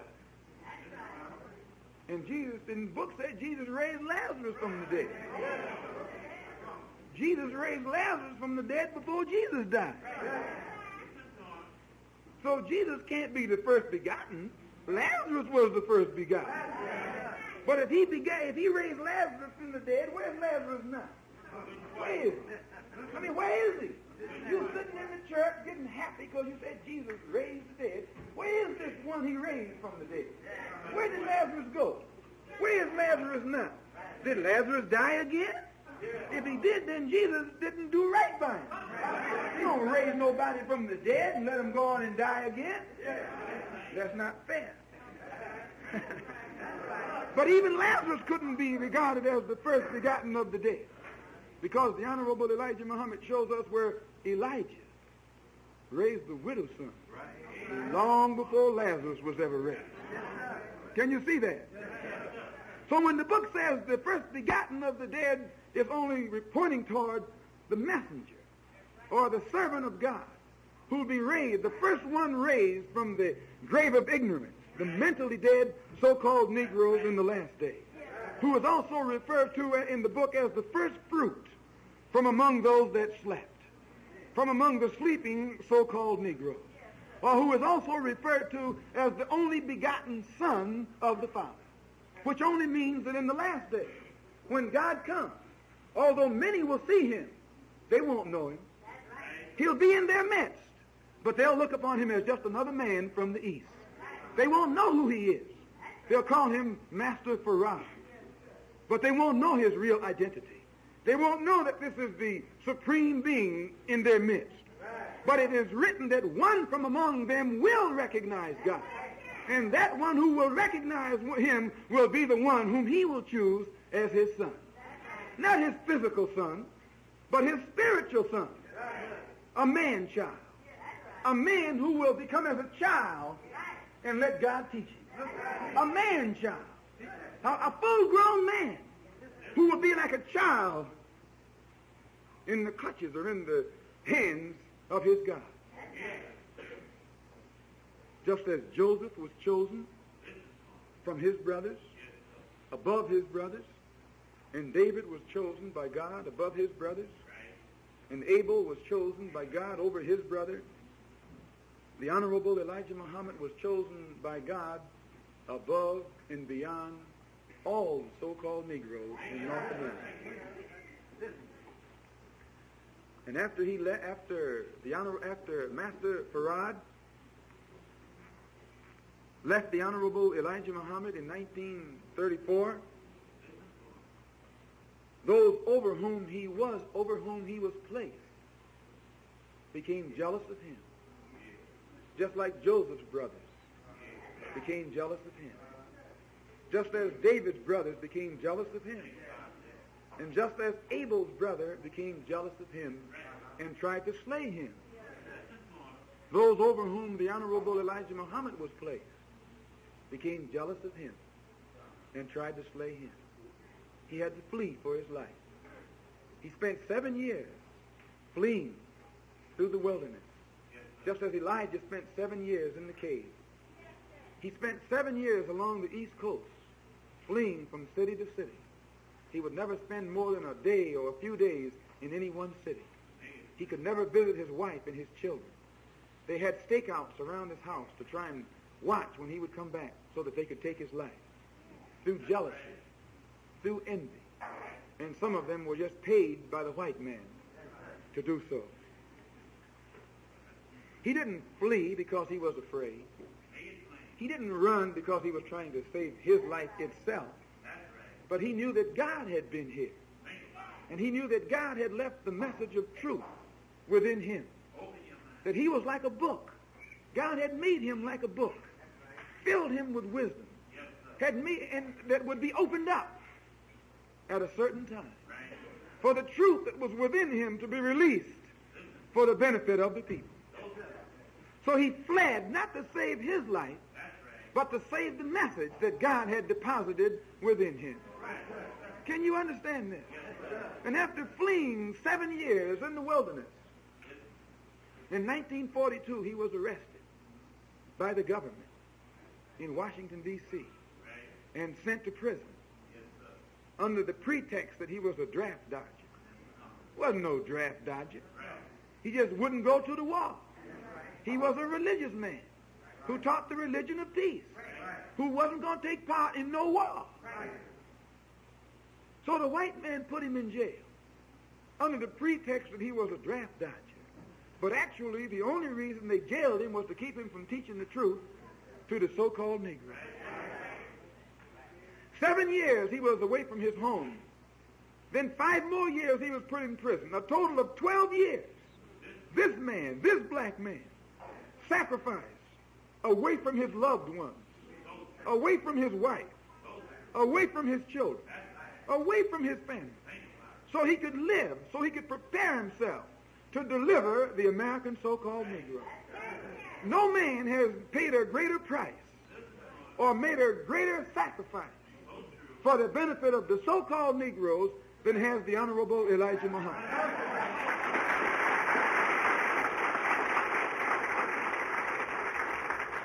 When he went to prison in 1942 and came out in 1946, he only had 4 temples or mosques. This was what the white man was trying to shut down. Shortly after he came out of prison, his teaching began to spread more rapidly then than it did before. So that wherein in 1942 when he went to prison, or 46 when he came out, there were only 4 mosques in 4 cities. Today there's not a state or a city where there's any sizable number of our people that doesn't have a mosque, Muhammad's mosque, spreading the truth that God gave to the Honorable Elijah Muhammad. In every city, in every community. And now today, it's not enough to have them in every city. Today, mosques are going up in every community. Soon you'll see a mosque on every corner. Churches will close up. Churches can't stand in the face of truth. Oh yeah, they'll close up. They're in trouble now. The preacher have a hard time getting people to go to church. And he can't get none of them moved. Preacher just don't get no ghosts moving in the church no more. You don't find nobody getting no Holy Ghost nowadays, do you? Or do you? No, it's times are changing. God has visited America. God has raised the Honorable Elijah Muhammad from the midst of our people in America and has missioned him to spread truth among our people here in America. And has told him in advance the price he'll have to pay in order to raise this dead nation. And the Honorable Elijah Muhammad told Almighty God, my prayer, my life and my death, my prayer and my sacrifice are all for Allah, the Lord of the world. He have told Allah he will give his life to raise the American so-called Negro. He'll give his life to see that you and I get freedom, justice, and equality. He has promised God that there is no, told God that there is no price, prison, death, poverty, torture, pain. Nothing is too great for him to pay. No price is too great for him to pay to save the American so-called Negro. And brothers and sisters, when you and I know that God has given you and me a leader and a teacher who will give his children, who will give his wife, who give his every possession so that truth can be spread among our people, so that unity and harmony can be developed among our people, so that progress can be made with our people, why you and I should stand up and also say, my life and my death, my prayer and my sacrifice are all for Allah to help the Honorable Elijah Muhammad get this mission accomplished. So on that note, I bring my talk to a close as I greet you in the name of Allah and His Messenger, the Honorable Elijah Muhammad. Salam alaikum.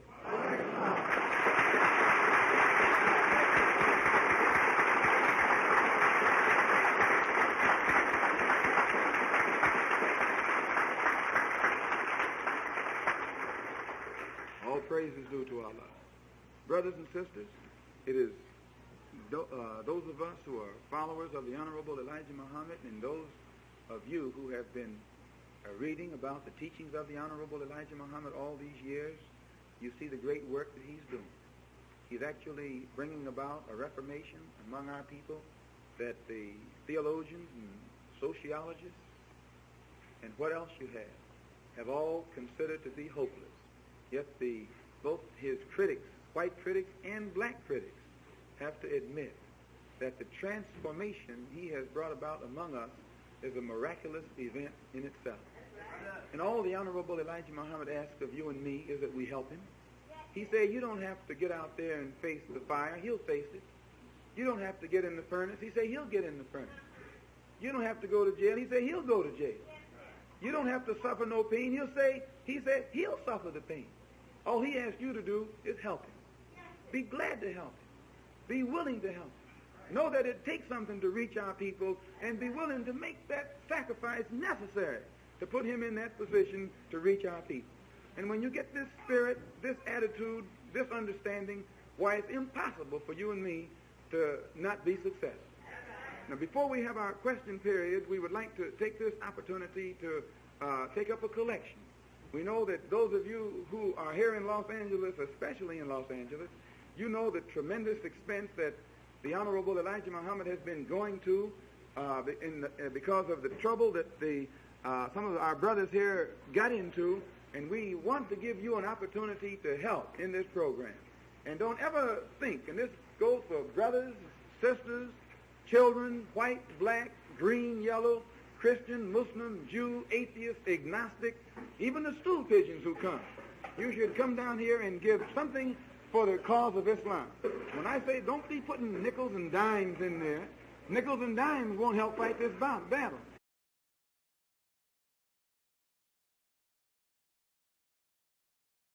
It's Greek to me became the capital of Egypt, Cairo.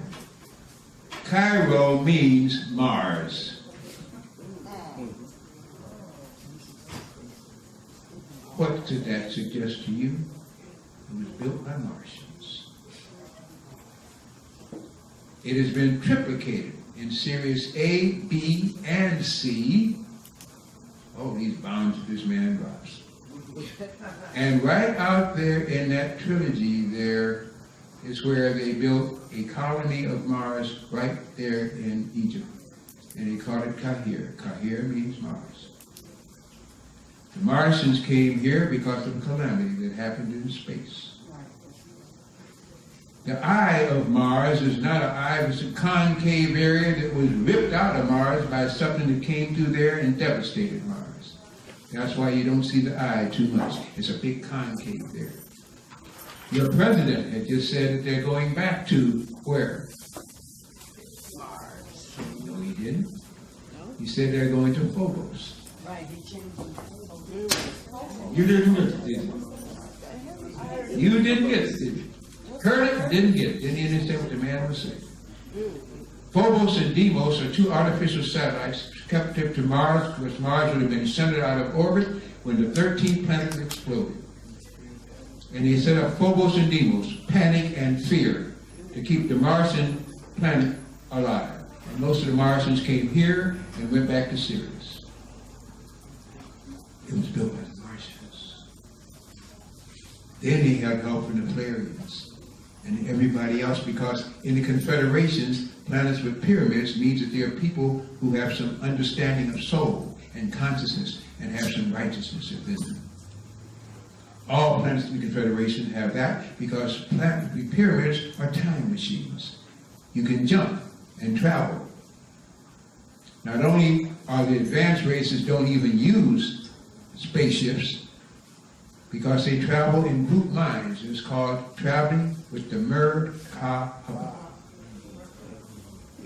The Ka and the Ba. And the Mer means a means of travel, transit, or origin. That's the way advanced races go. They don't get in spaceships. They travel in their minds. How many times have you said, oh girl, oh boy, oh man, oh woman, where are you? Your mind's a million miles away. What's the rhetorical answer? Oh yeah, I know, I was out there. You're so used to it, you don't even understand what you're saying. You're so used to it that it becomes second nature, but your first nature has been taken away, giving you an augmented nature of imbecilicness, because this is what the daggone Dracons gave you. And you still go back to the consciousness of truth. It's in your mind.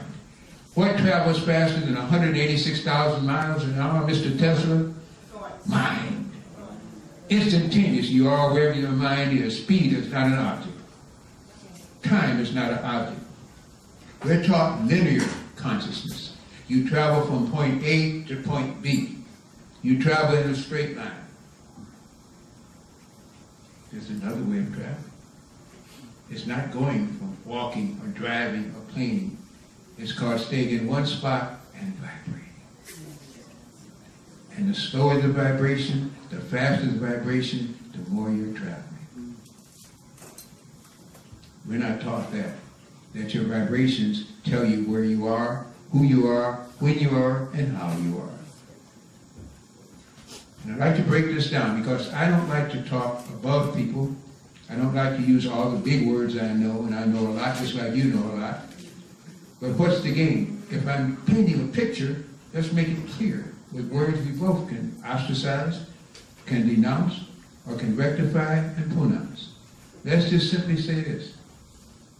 Think of our structures here in this universe as being downtown New York. And that you're going to now talk about one skyscraper. And we're going to say that skyscraper is 80 stories high. And then I want you to take this journey with me now. One skyscraper. Well, I guess you got probably, you got 800 skyscrapers here. But one skyscraper. Now, let's walk into that skyscraper. Let's go to the elevator banks. Say that there's 6 of them. And now we're going to go to one bank. We're going to push the button. The door's going to open. We're going to get out. Now, we can go up 100 stories or we can go down to the basement. Each level that elevator stops on, the door is open and you can get out. And on that one level, you may have a theater, you may have a restaurant, you may have a shop, you may have anything you want. But it's all on that what? One level. You get tired of that, you get back in the elevator, you go up to another one. Each level you get out on is a plane of existence. And on that plane of existence, you have many things that you can encounter while you're on it. But then remember, that's just one skyscraper.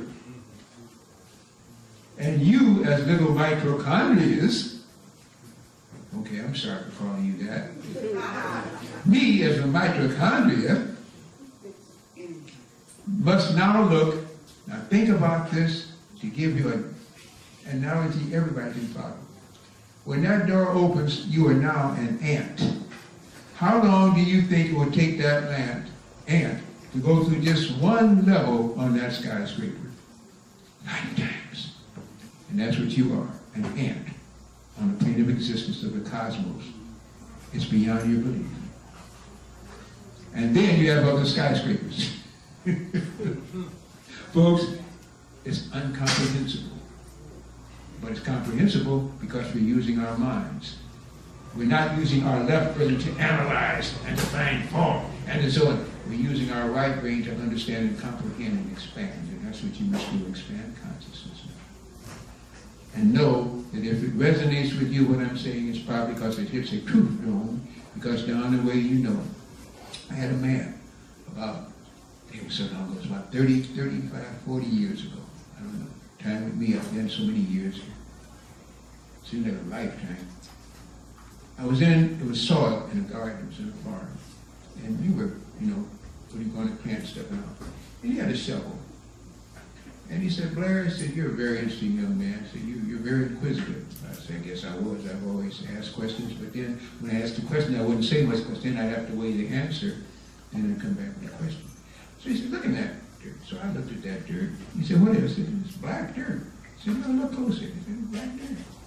So tell you what, he took a spade and he took several of this soil out of the shovel into the spade. He said, look at it. Now look, he said, no, really, look at what do you see? And then as I looked closer, I said, wow, this thing is moving.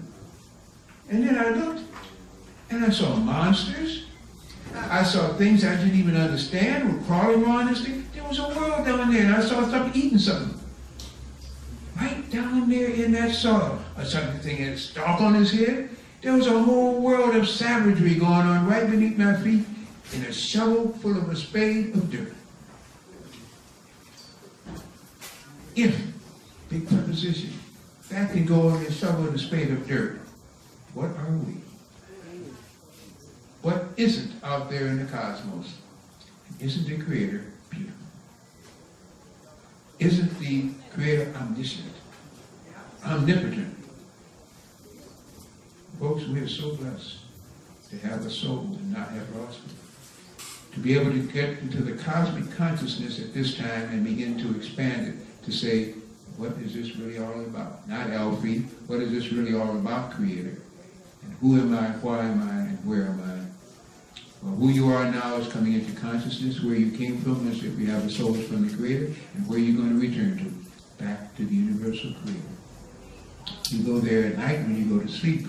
Pretty soon you'll be going there in the daytime when you have a daydream. Every night you die. Every night you come out of your body and you look forward to it. Every night you live multidimensional existences that you think are dreams, and you're really living other lifetimes and don't even know. Every night you gain your soul and come into higher consciousness. And some of you, of course, in witches' wise, got a devil on my chest, witch on my back, can't move, screaming, and can't go anywhere, and look at the old hermit in the corner over there, and you don't even understand what you're going to. But you're going to go through it more and more until you understand that you are not the body, you are a soul in the body. And to stay alive, you must come out of the body as the body relieves its functions and cleans up its act. Every night you die, and you go everywhere, and you don't even realize where you've been. That's why it used to be when you had a problem, they would tell you what, I'm going to sleep on it. Now you take coffee, stay awake. Sleep on it, because when you came out of your body, you contacted your guardians, you contacted the reason you were being, and they looked at your overview and advised you, and that's what you did. I'm going to sleep on it. Now we don't sleep on it, we just go and act. Or we take a drug and get out of it and act. And that's what you call an enactment of futility. Folks, you're a soul experiencing this. You're not this body. So if you lose it, what does it matter? And what profiteth a man or woman to gain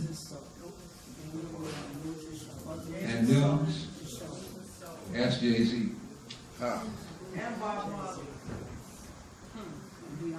Ask somebody else who's wearing skirts now. And waffles. Ask Nicki Minaj. Ask Lady Gaga. Ask Sasha Fierce, who no longer is Sasha Fierce, she just fierce. Why can I say their names? Because they're going to gain the whole world and going to lose their soul. So why do I care about his money? I'm glad you donated something to me, because I'll never sell my damn soul for that money. Never.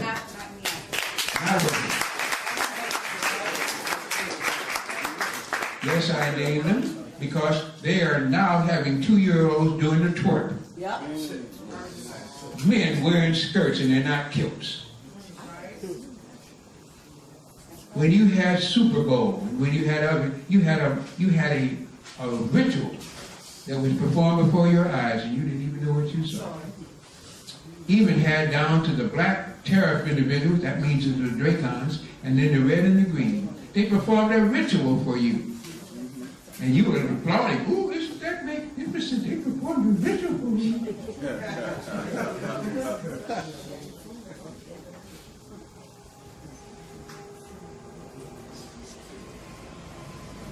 No, I don't cry, but I'm in pain. I have been in pain. You're making me lose my pain. I'm happy. I thank you, brother, you gave me this treatment. I'm feeling it, brother. Thank you. I'm feeling it. Thank you. But I cry over people.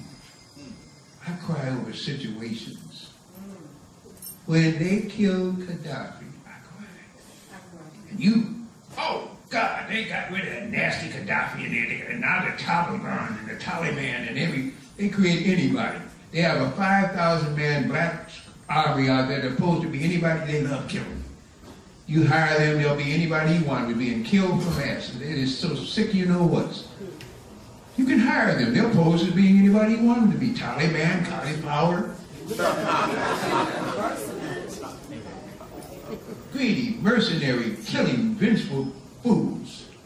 Because they all lost their souls. You hire these people. Half the wars that go on, I studied the wars too. There's not one war that started for the reason you think it was, and we don't even have time for that. Not one war has started for the reason you think it started. Not even Pearl Harbor. Folks, I gotta stop. I guess I gotta stop something. No. Gaddafi understood that the Sphinx was built before the pyramid. Gaddafi understood that that area there had a stream that used to run from that out to the Nile. Right, that's true. Gaddafi understood that was fresh water. It was a tropical paradise. And then the Great Khans influenced mankind and humanity, and they made a tropical paradise into a living desert hell. What did they do? They took the Eye of Horus and put a black crystal at the top of the pyramid and used it to take the life out of the black soil and change it into a desert. White sand. It's not just a sandy beach. It was melanin in the soil that they extracted life from it, and that's why you have a desert up there. When I was teaching this class, I used to ask my students, on what desert is the Great Pyramid of Egypt built, of Giza built? And he said Sahara. I said, wrong. That's not where it was built. It was built on the Libyan desert. And the Libyan has enroached into the Sahara because all that place is still radioactive. It even reversed the flow of the Nile for the evil that man has done and mankind has done. They used that black crystal, took the life out of that, and it was the people that lived there in what they used to call, I forget the name of that sea, there's Salton Sea or something, and it was the Dogons that fled all the way down to Mali, and lived in those caves, running from the radiation and the hell that was leased up there with the wars that they fought, using a black crystal. Your ancestors and other ancestors that came from places. Those deserts are still radioactive. There's nothing good about a desert. It's radioactivity. But it used to be black soil. And Gaddafi read the metaphysical literature, understood what the ancestors had said, and said, therefore, down there somewhere, there must be water.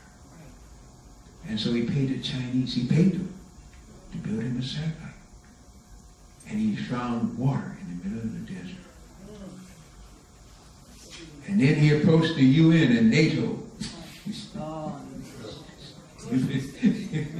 I laugh and say, I want to cry about that too. And he said, I want to start a World Bank. But I want it to be part of your European Bank. They said, oh no, you can't do that. He says, well, yes, I can. I want you to do this. We want to do this. No, we want to do it. I said, okay. I'll start my own bank. And those of you in NATO who are buying my oil, you're going to pay me in gold. And I would not accept payment any other term but gold. And if not, I will trade with Russia, and Russia wants to buy my gold, and China will buy my gold. So I don't worry about it. So if you won't let me, I'll start my own banking system. In fact, I think I'll do this anyway. Oh my God. Oh my God, this man said, what? Gold? He's demanding payment in it? And then he contacted, I forget this guy's name, the president of Zaire. And we were going to build solar panels. The solar panels were good for the southern Europeans and the northern Africans because there's sunlight out there. You didn't have to use fossil fuel anyway, and so now you could get rich making solar panels and a new form of energy that was not so destructive and harmful. The first jet to bomb and kill his grandson was a Mirage jet. And the first ones to bomb this compound, this other one, it meant it was the French and Italians because they paid the most money for his oil. So they were happy to destroy the man. They were glad to fly it over and you applauded. I cried. black man stood up, and his own people couldn't understand what he did because he believed in the camouflage of rhetoric. And what 2579 and Channel Fox gives you, instead of going within and finding some real news, and found as you lost a hero. A man who never denied his African heritage. But those who didn't, he worshiped them. I won't even go into that one. Folks, I'm tired. I'm tired of you talking. I think I've dropped enough tidbits in order to elicit some of this from you. And as we take a break and you can start to answer your questions, I want to thank you very much for your donation ahead of time. Thank you much for your attendance.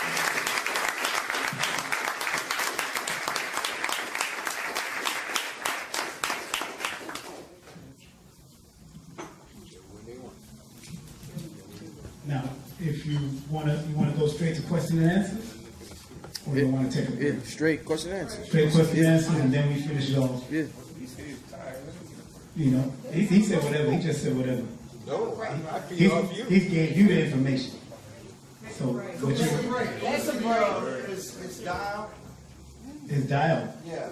I don't know if he has any dial. No, he ain't got no dial. Now, if you have, what you want to do? Take a break. We're gonna do 15 minutes is good. Yeah. You tell me? 15 minutes is good. You're gonna take a break. If you want to come and talk to me, No. No, you don't. Again, Sharika, again, a young lady who was with me when I went to Baltimore, sat through the whole 3-day plenary that we had. She brought her son. They had to travel 400 miles, and he missed the whole part of the first part of the lecture. So I do want to thank her very much. Where is she still here? Where did she is? Where'd she go? Where?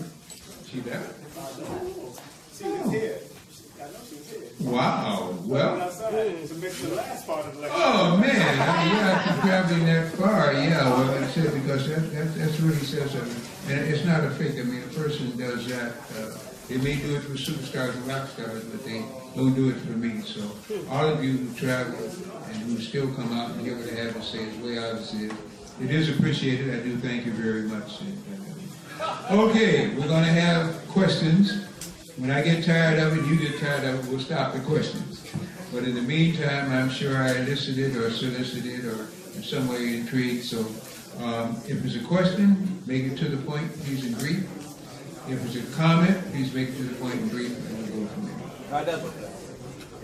Okay, now I don't know how you're going to read. It's not, we don't have a double mic. I saw his hand first, and then I saw you there. So, Stand and talk. Stand and okay. talk. Just a simple question. How did you start on your quest? How did I start on my quest? I was born on my quest. I'm serious. I used to sit in a high chair in my kitchen. I guess what it was, I had 1, 2, something like that. And I used to see clouds in the room, and I talked, and I hear faces. I'd hear voices from me. I had conversations with clouds in the room. People in the clouds. And of course, we talked back and forth. I had a ball with me. Where I was, there was a break fast. There was an area that had a mirror, and I could look into the mirror from the kitchen.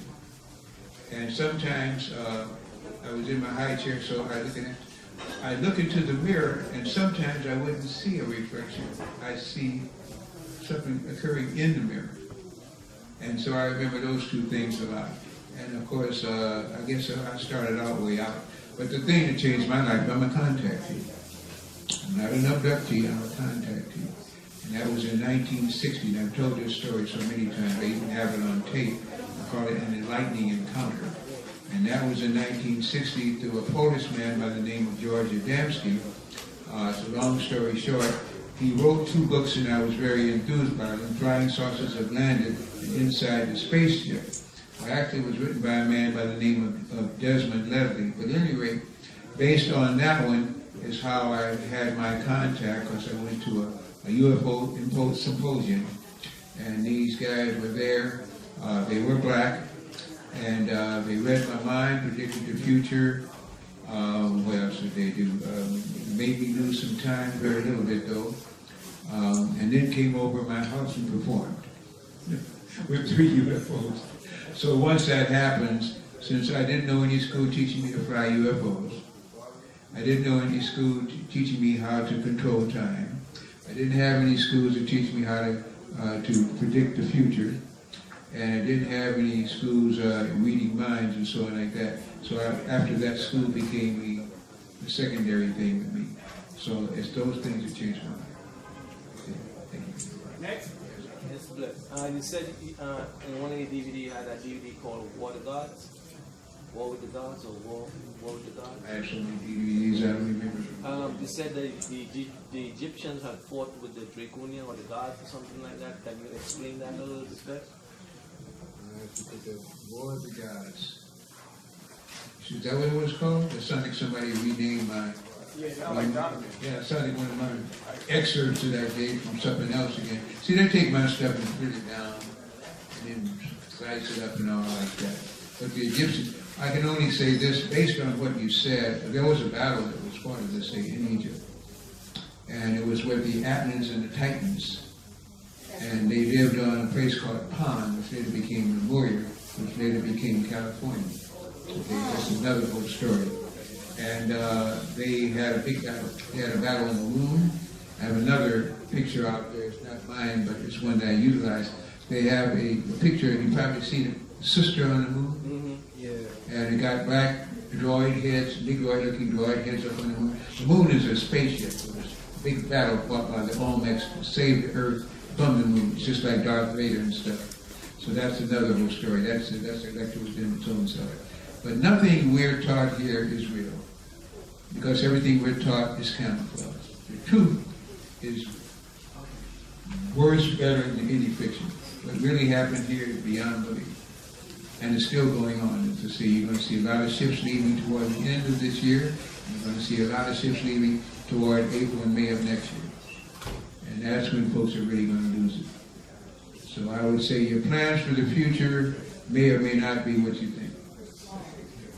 But hopefully they'll include your saving of your soul and finding consciousness.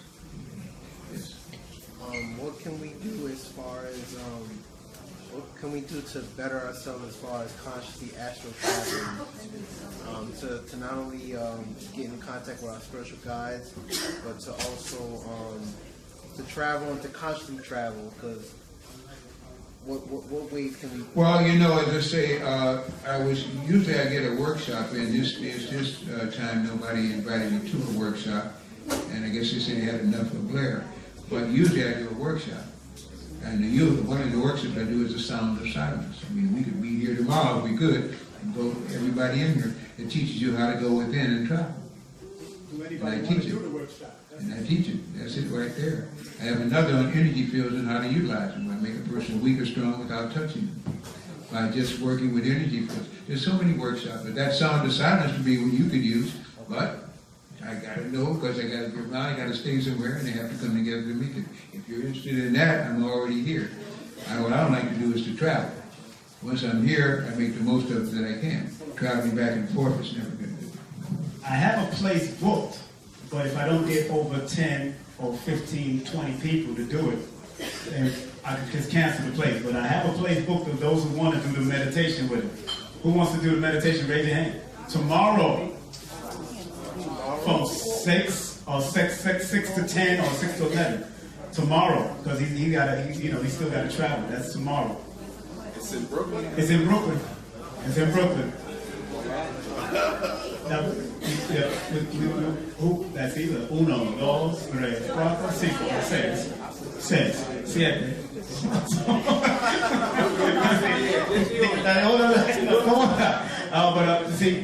See, I need at least 10 or more. Now, how much you charging, sir? How much you charging? 40 again? Usually it's 40. Usually it's 40, 45 last night. Like somebody usually. But he's only charging me $10 for the church, the same church we was at, Dr. Ignatius Church across from Mega Evans, the Coral Hall. Yeah, across from Mega Evans.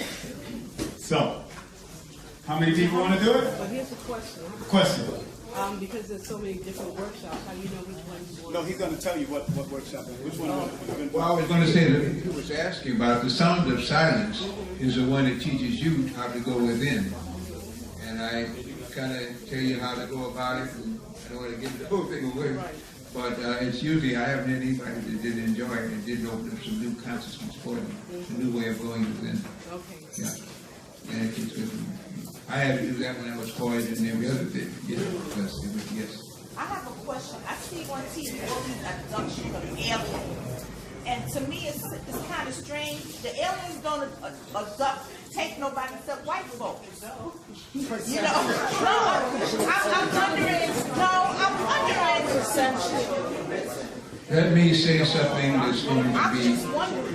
Let me say something that's going to be very. Folks, if I may, please, I'm sorry. I know you're making sales, and I appreciate that. And if you're also talking about getting that workshop together, I appreciate that too. There are. Let me get this figure straight.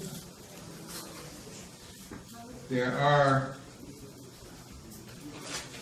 at least 2. Let me get this figure straight now. At least 800 women, 2 million black men either in jail or in prison in this country. 2 million. They're either in hospitals or actually in jail. There are at least 250,000 black people that disappear from this planet every year. Now those things sound interesting. You have people from this planet fighting on other planets for other races. See, this thing gets deep. You must understand. This is not what it seems. This is why now there are more women than men on this planet, and more black women than black men, because they want it this way. So that's why when they told me, it was so easy to say that flight, Malaysian flight, was abducted. No, they hide the real abductions. They publicize this one as a distraction because they want to ransom these people and so on and so forth. This place is sick. This place is sick. You heard those figures. First, we didn't even say it. Yeah. Even the reason for, I have a whole reason and tell you why homosexuality is there. Why we're getting cougars, why we're getting all these things that are happening. There's a definite reason for it. And it's alien included. I can go into that. It's another whole subject matter we could talk about. Because once you get into metaphysics, the keys for the kingdom and understanding are all right there. Now you understand why they do these things. And of course, there's human, man, and mankind. 3 different things. If you remember, it was John Glenn and all that said, 1 small step for man, 1 giant step for mankind. You didn't even understand what he was saying. See? So many things, unless you get into metaphysics, nothing makes sense. You have to study metaphysics to make comprehension of anything that goes on. Because everything is around this battle for this planet. The souls versus the soulless, aliens versus extraterrestrials, and what your whole consciousness is about. If you wanted to really wanted to get into metaphysics, where would we go to do that? Where would we start? If I was a beginner and I wanted to get into metaphysics, where would I go? Where would I start? What do you suggest? Well, I started for 30 years and then I retired. When I began to just doing it again. People have talked about starting some online classes there. In fact, they talk to me more and more. Right now, I want to get my physical body like I want it before I started giving up with my mind and brain. But I have many, many, many tapes. And they are lessons within themselves. You know? I even have cassette tapes that they can't steal because I've never put them on CD. Okay. So again, I have, I've had magic. Well, it's just so many tapes I have. So I would say you're the 3rd person to mention that. So it must be things come in threes. So I'm thinking that maybe it is time to go back online so I can stay in one spot. Just go on Skype a thing or do a webinar and do it like that. So I would say, but in the meantime, as I say, most of my tapes will cover you pretty. That's a classroom visit itself. Thank you. Thank you. I saw a hand over here before it was okay. Yes, thank you. My question is, Could you talk a little bit louder, please? is a soul person and a soulless person two different species? Is a what and a what? A soul person and soulless Yes, person. Is that two distinct, separate species? You could call it species. And can a soul person, a person with a soul, mutate to become a soulless person? Oh, yeah, you can lose your soul. Oh, yeah, you got some people trying to do that I just got to mention people who are about the business of God doing that right now. And you worship him right now. You won't live. So are they different species? Yeah. Well, it's not species per se. Species is more selective in its consciousness. It is an individual who has a soul, and whatever they do makes them lose their soul. When you get so far away from the soul creator, from the soul consciousness, from the solar, I like to call it universal prime creator is what I refer to first cause as. And the soul is part of that collective soul consciousness, the one main consciousness of the universe, the universal prime creator. And you go so far away by doing so much wrong against the consciousness that created you that you lose the soul that the consciousness lent you. And that's how you can lose your soul. You just become so outward, so evil, so far away that you no longer have that beautiful content. Thank you again, my brother.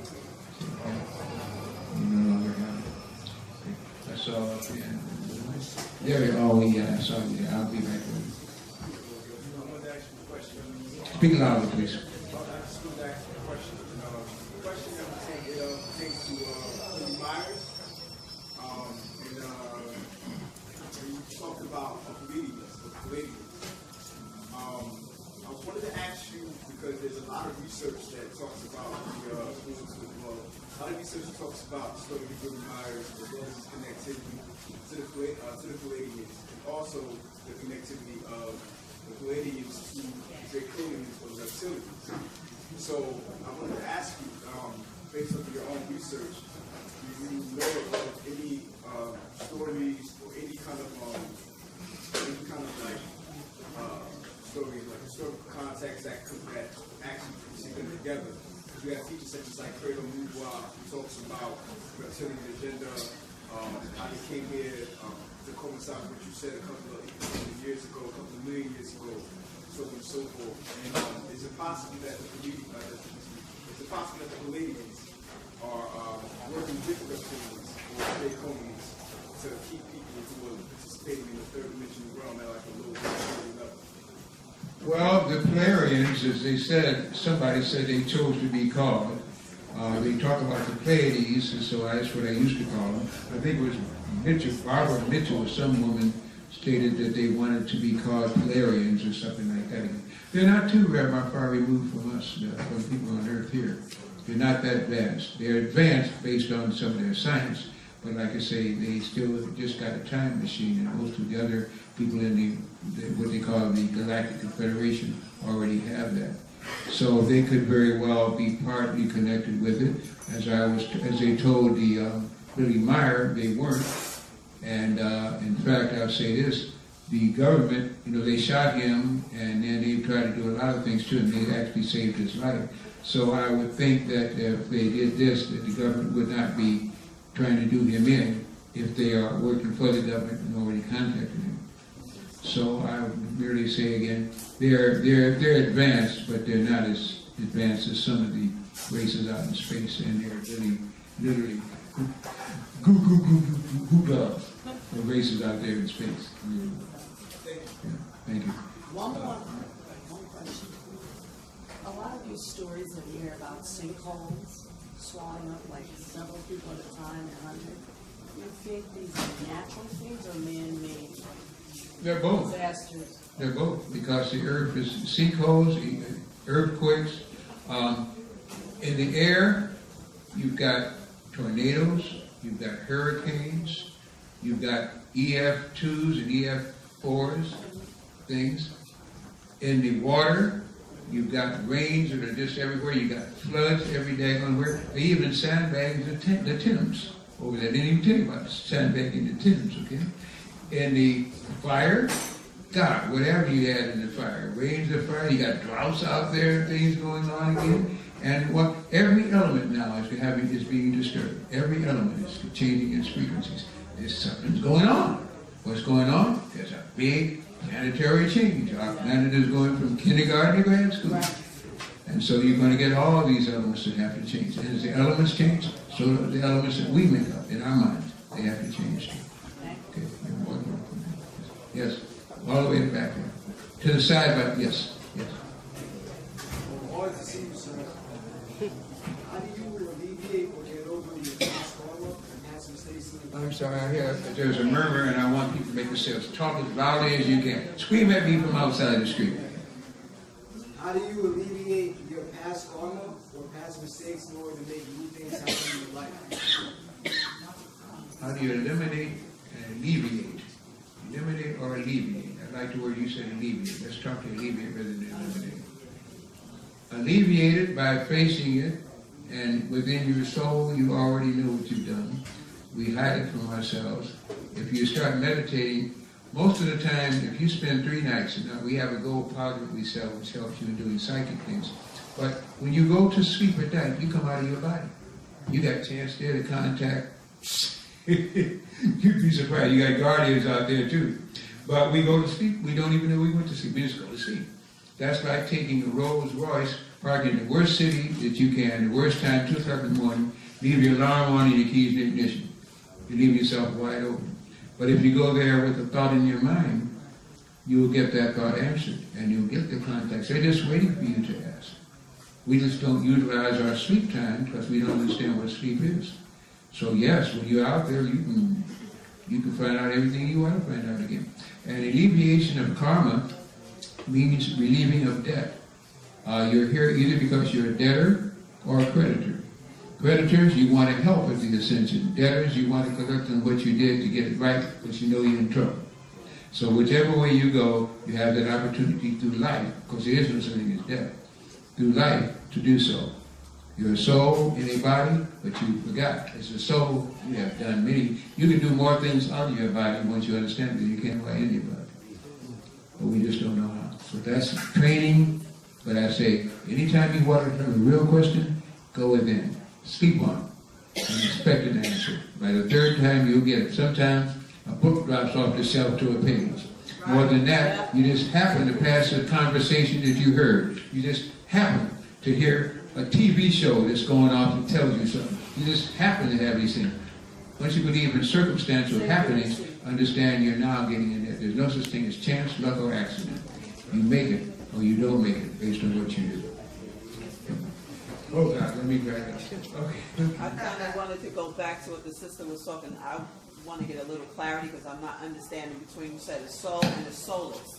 Now, I understood when you explained it. So what I'm picking up is the soulless. Are they the ones that sold their soul for, whatever entity, the negative, or is it, I'm kind of lost? Yes, in many cases they got so far away from universal crime creators causations and thoughts and stuff that they just thought. Like you got a main highway. Okay? Back if you get into astrology, because oh wow, I don't want to touch that. You've got a main highway. If you stay on that course through the town, you pass by and see the things happening in the town, but you know where you're headed to. But you make one pit stop to pee, to get gas. You take it out. Then you try to back up, you can't. So you take another highway. Next thing, you've lost the highway, you're on the back roads, by roads, and there you go. It's just the way you begin to lose sight of what your objective was. And any course you take, as I say, people into astrology, I tell you one thing and we could spend all night long. You cannot chart a free soul. And that's going against everybody that's in astrology and numerology and the whole bit. You cannot chart a free soul. And this is the whole point. But the soul being free, as long as it doesn't deviate too much from its natural principles, you can still do it and come back. But once you start harming others and killing and creating karma for others taking life, you can't get back. Every time you take a life, you're now responsible for the life you took. People think you kill people and get away with it. If they don't, that's why they're haunted.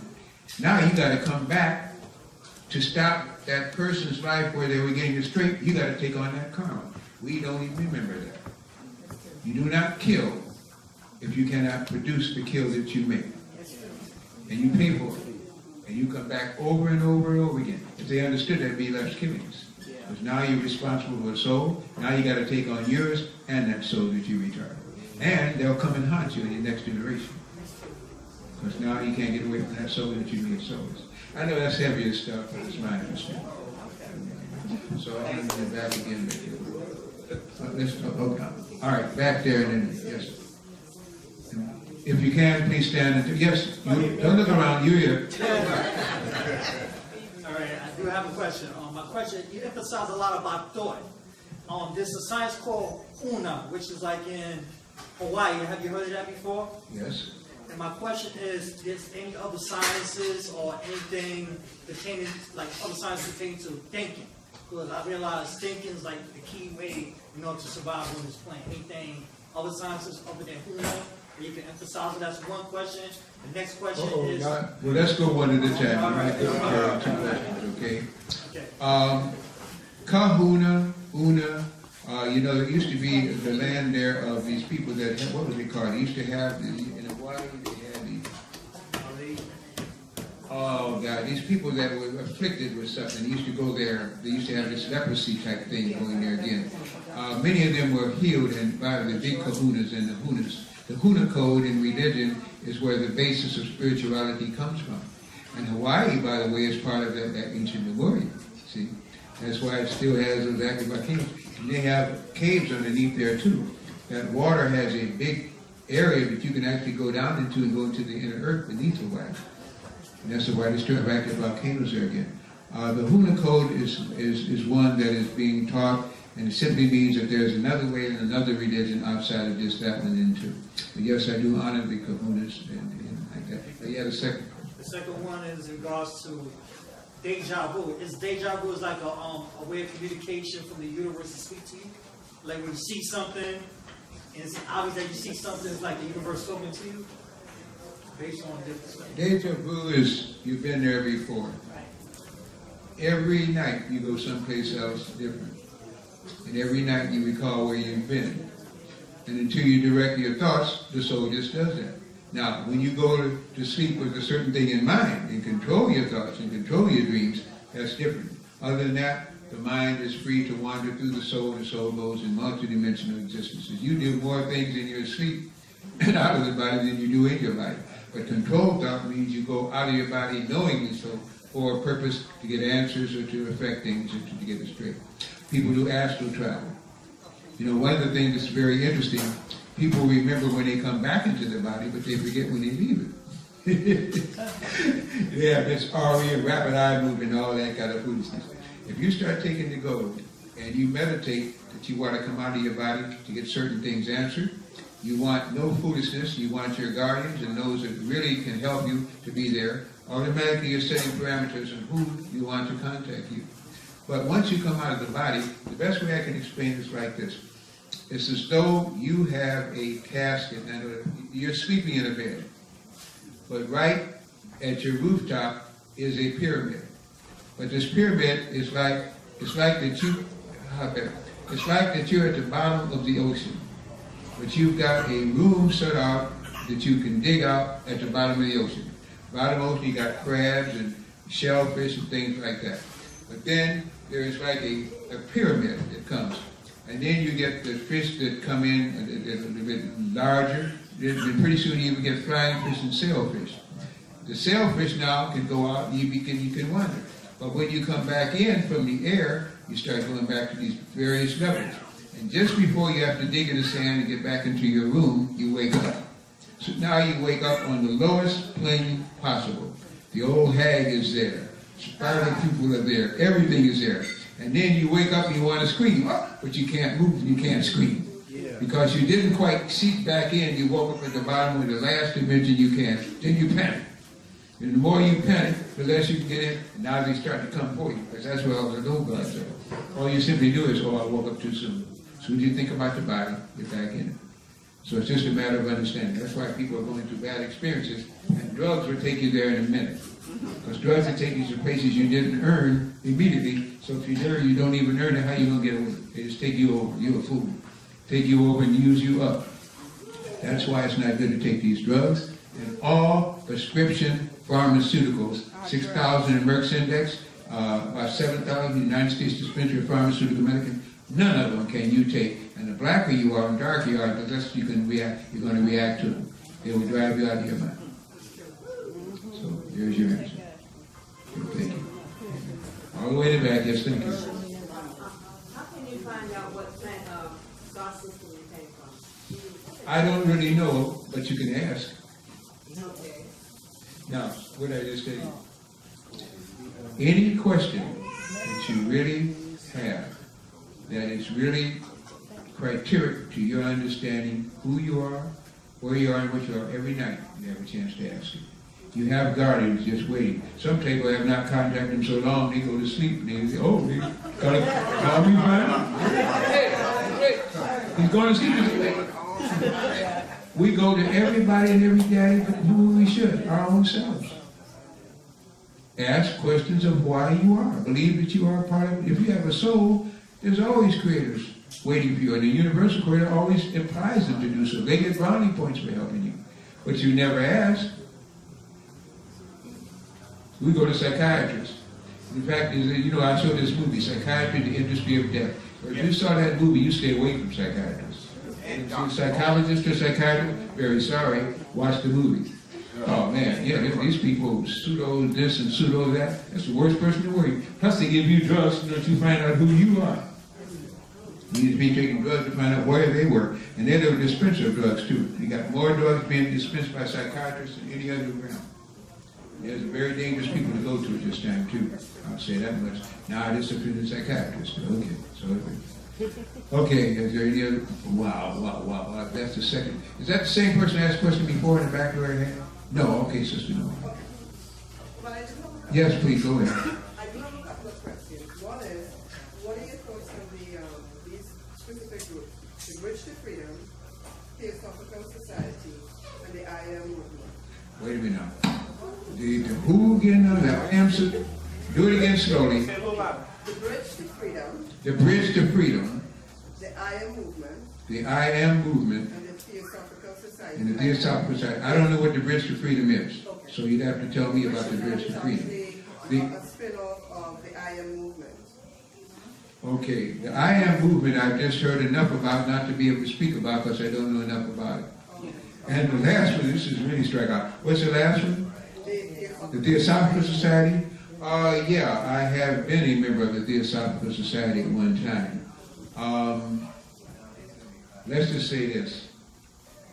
They were they can be, you know, they got a couple of people who got kind of rough in there.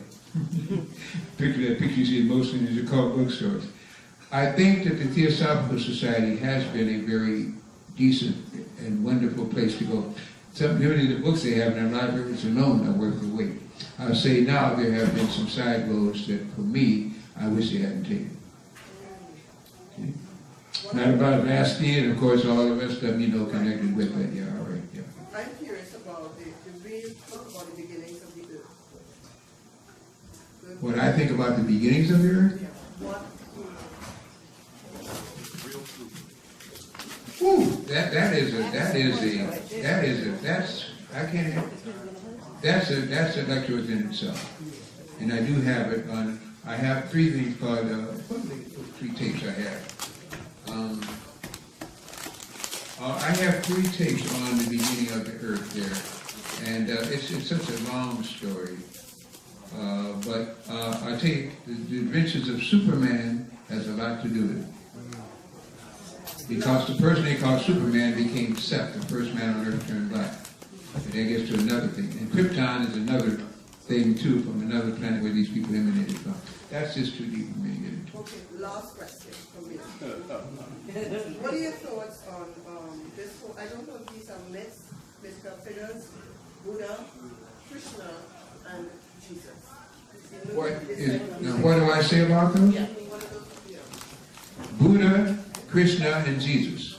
I kind of went through something that at the beginning. I even named about 13 various religions. All of them have black gods except Christianity. And that's all I can tell you. You know, when the United States, you know, I tell you, no war has ever started that I've read about him. It started with the truth. war itself was a lie. But over in Vietnam, you know, it was the Turner Joy and the Maddox, these two cruisers under steam in the Bay of Haiphong, okay? They stated that a North Vietnamese torpedo boat came into this harbor and attacked 2 U.S. cruisers under steam. That's like saying somebody gets a motorbike and attacks 2 tanks coming down the street fully armed. It's suicide. But they had a pamphlet out that said they might as well have been shooting at whales out there. The gunner on the Turner Joy contacted the gunner on the Maddox and said, shoot. He said, hey man, I'm busy watching TV. He said, shoot, fire. He said, are you joking, man? He said, no, the captain said fire. What? Captain fired what? He says, I don't know. But unless you want to get disciplined and get break time, you shoot. So they start shooting. They don't know what they were shooting at, but supposedly they were shooting at a North Vietnamese torpedo boat. And like I said, that would have been suicide. That's just like on a motorbike attacking the tank, fully armed. But off of that, they started the Vietnamese War. The French had already told you at Dien Bien Phu, you do not fight the Vietnamese on their land, you're going to lose. Because they understand the inner world and the underworld. They have caves and tunnels. West Point, everybody knows. You take the high ground, send out feelers around, and then when you make contact with the enemy, you fire. You take the high ground in Vietnam, they got a tunnel coming up underneath, wipe out your command post, isolate your platoons, and then you're going from there. You just don't fight those people that way. Now, one of the real reasons of going to Vietnam was to get into Laos and Cambodia. You hear about that, didn't you? Why did they want to go to Laos and Cambodia? Because there they had the black gods. They wanted to take the treasures that they gave to the black gods when they worshipped them and to erase them so people wouldn't understand that you had Negroid-looking gods that these people worship. That's why they knocked the fool, knocked the teeth out of the black guy and say you're a fool and killed the white guy. Because they said, we used to worship you, but nobody worships what you are now. You see, this has gone on for so long. Angkor, Thor, they have whole caves over there that are carved out looking like a big, flat, lipped Negroid man. And you walk into those caves. Who carved those caves? Why is it tundra? And so that means they're 40 years age. So this is what, again, they want you to not understand. Who you are, where you came from, and what you're doing. I had to go in that little dissertation. Sorry about that. Yes, sir. Dr. Miller, with the high murder rate of young black men, especially in the areas of West Chicago, is that orders being filled for organs or experimental radios? Yeah, let's face it. In Chicago, you have a lot of gangs. You have a lot of unemployment. And like I say, you got black men, you got 2 million black men in jail. Incredible to know this again. 17 to 32, prime time. Either in jail or in hospital just like jail. Okay? In Chicago, the men have no way of making money. So the only way they make money is through the sale of drugs and dope. So they have dope battles and drug battles. And this is what happens. And you have sometimes people taking advantage of the gang wars who are not members of gangs coming into the black community just to kill some blacks. You hear that, did you? Yes. Not all those are gang-related killings. They're just people taking advantage of gang members who are taking advantage of trying to make some money. I had a black gang. I used to work very close with the Black Patrolmen's Association there in the United States, in Chicago. And one of the things that's interesting, I used to, in fact, I alone broke up the East Side Disciples there.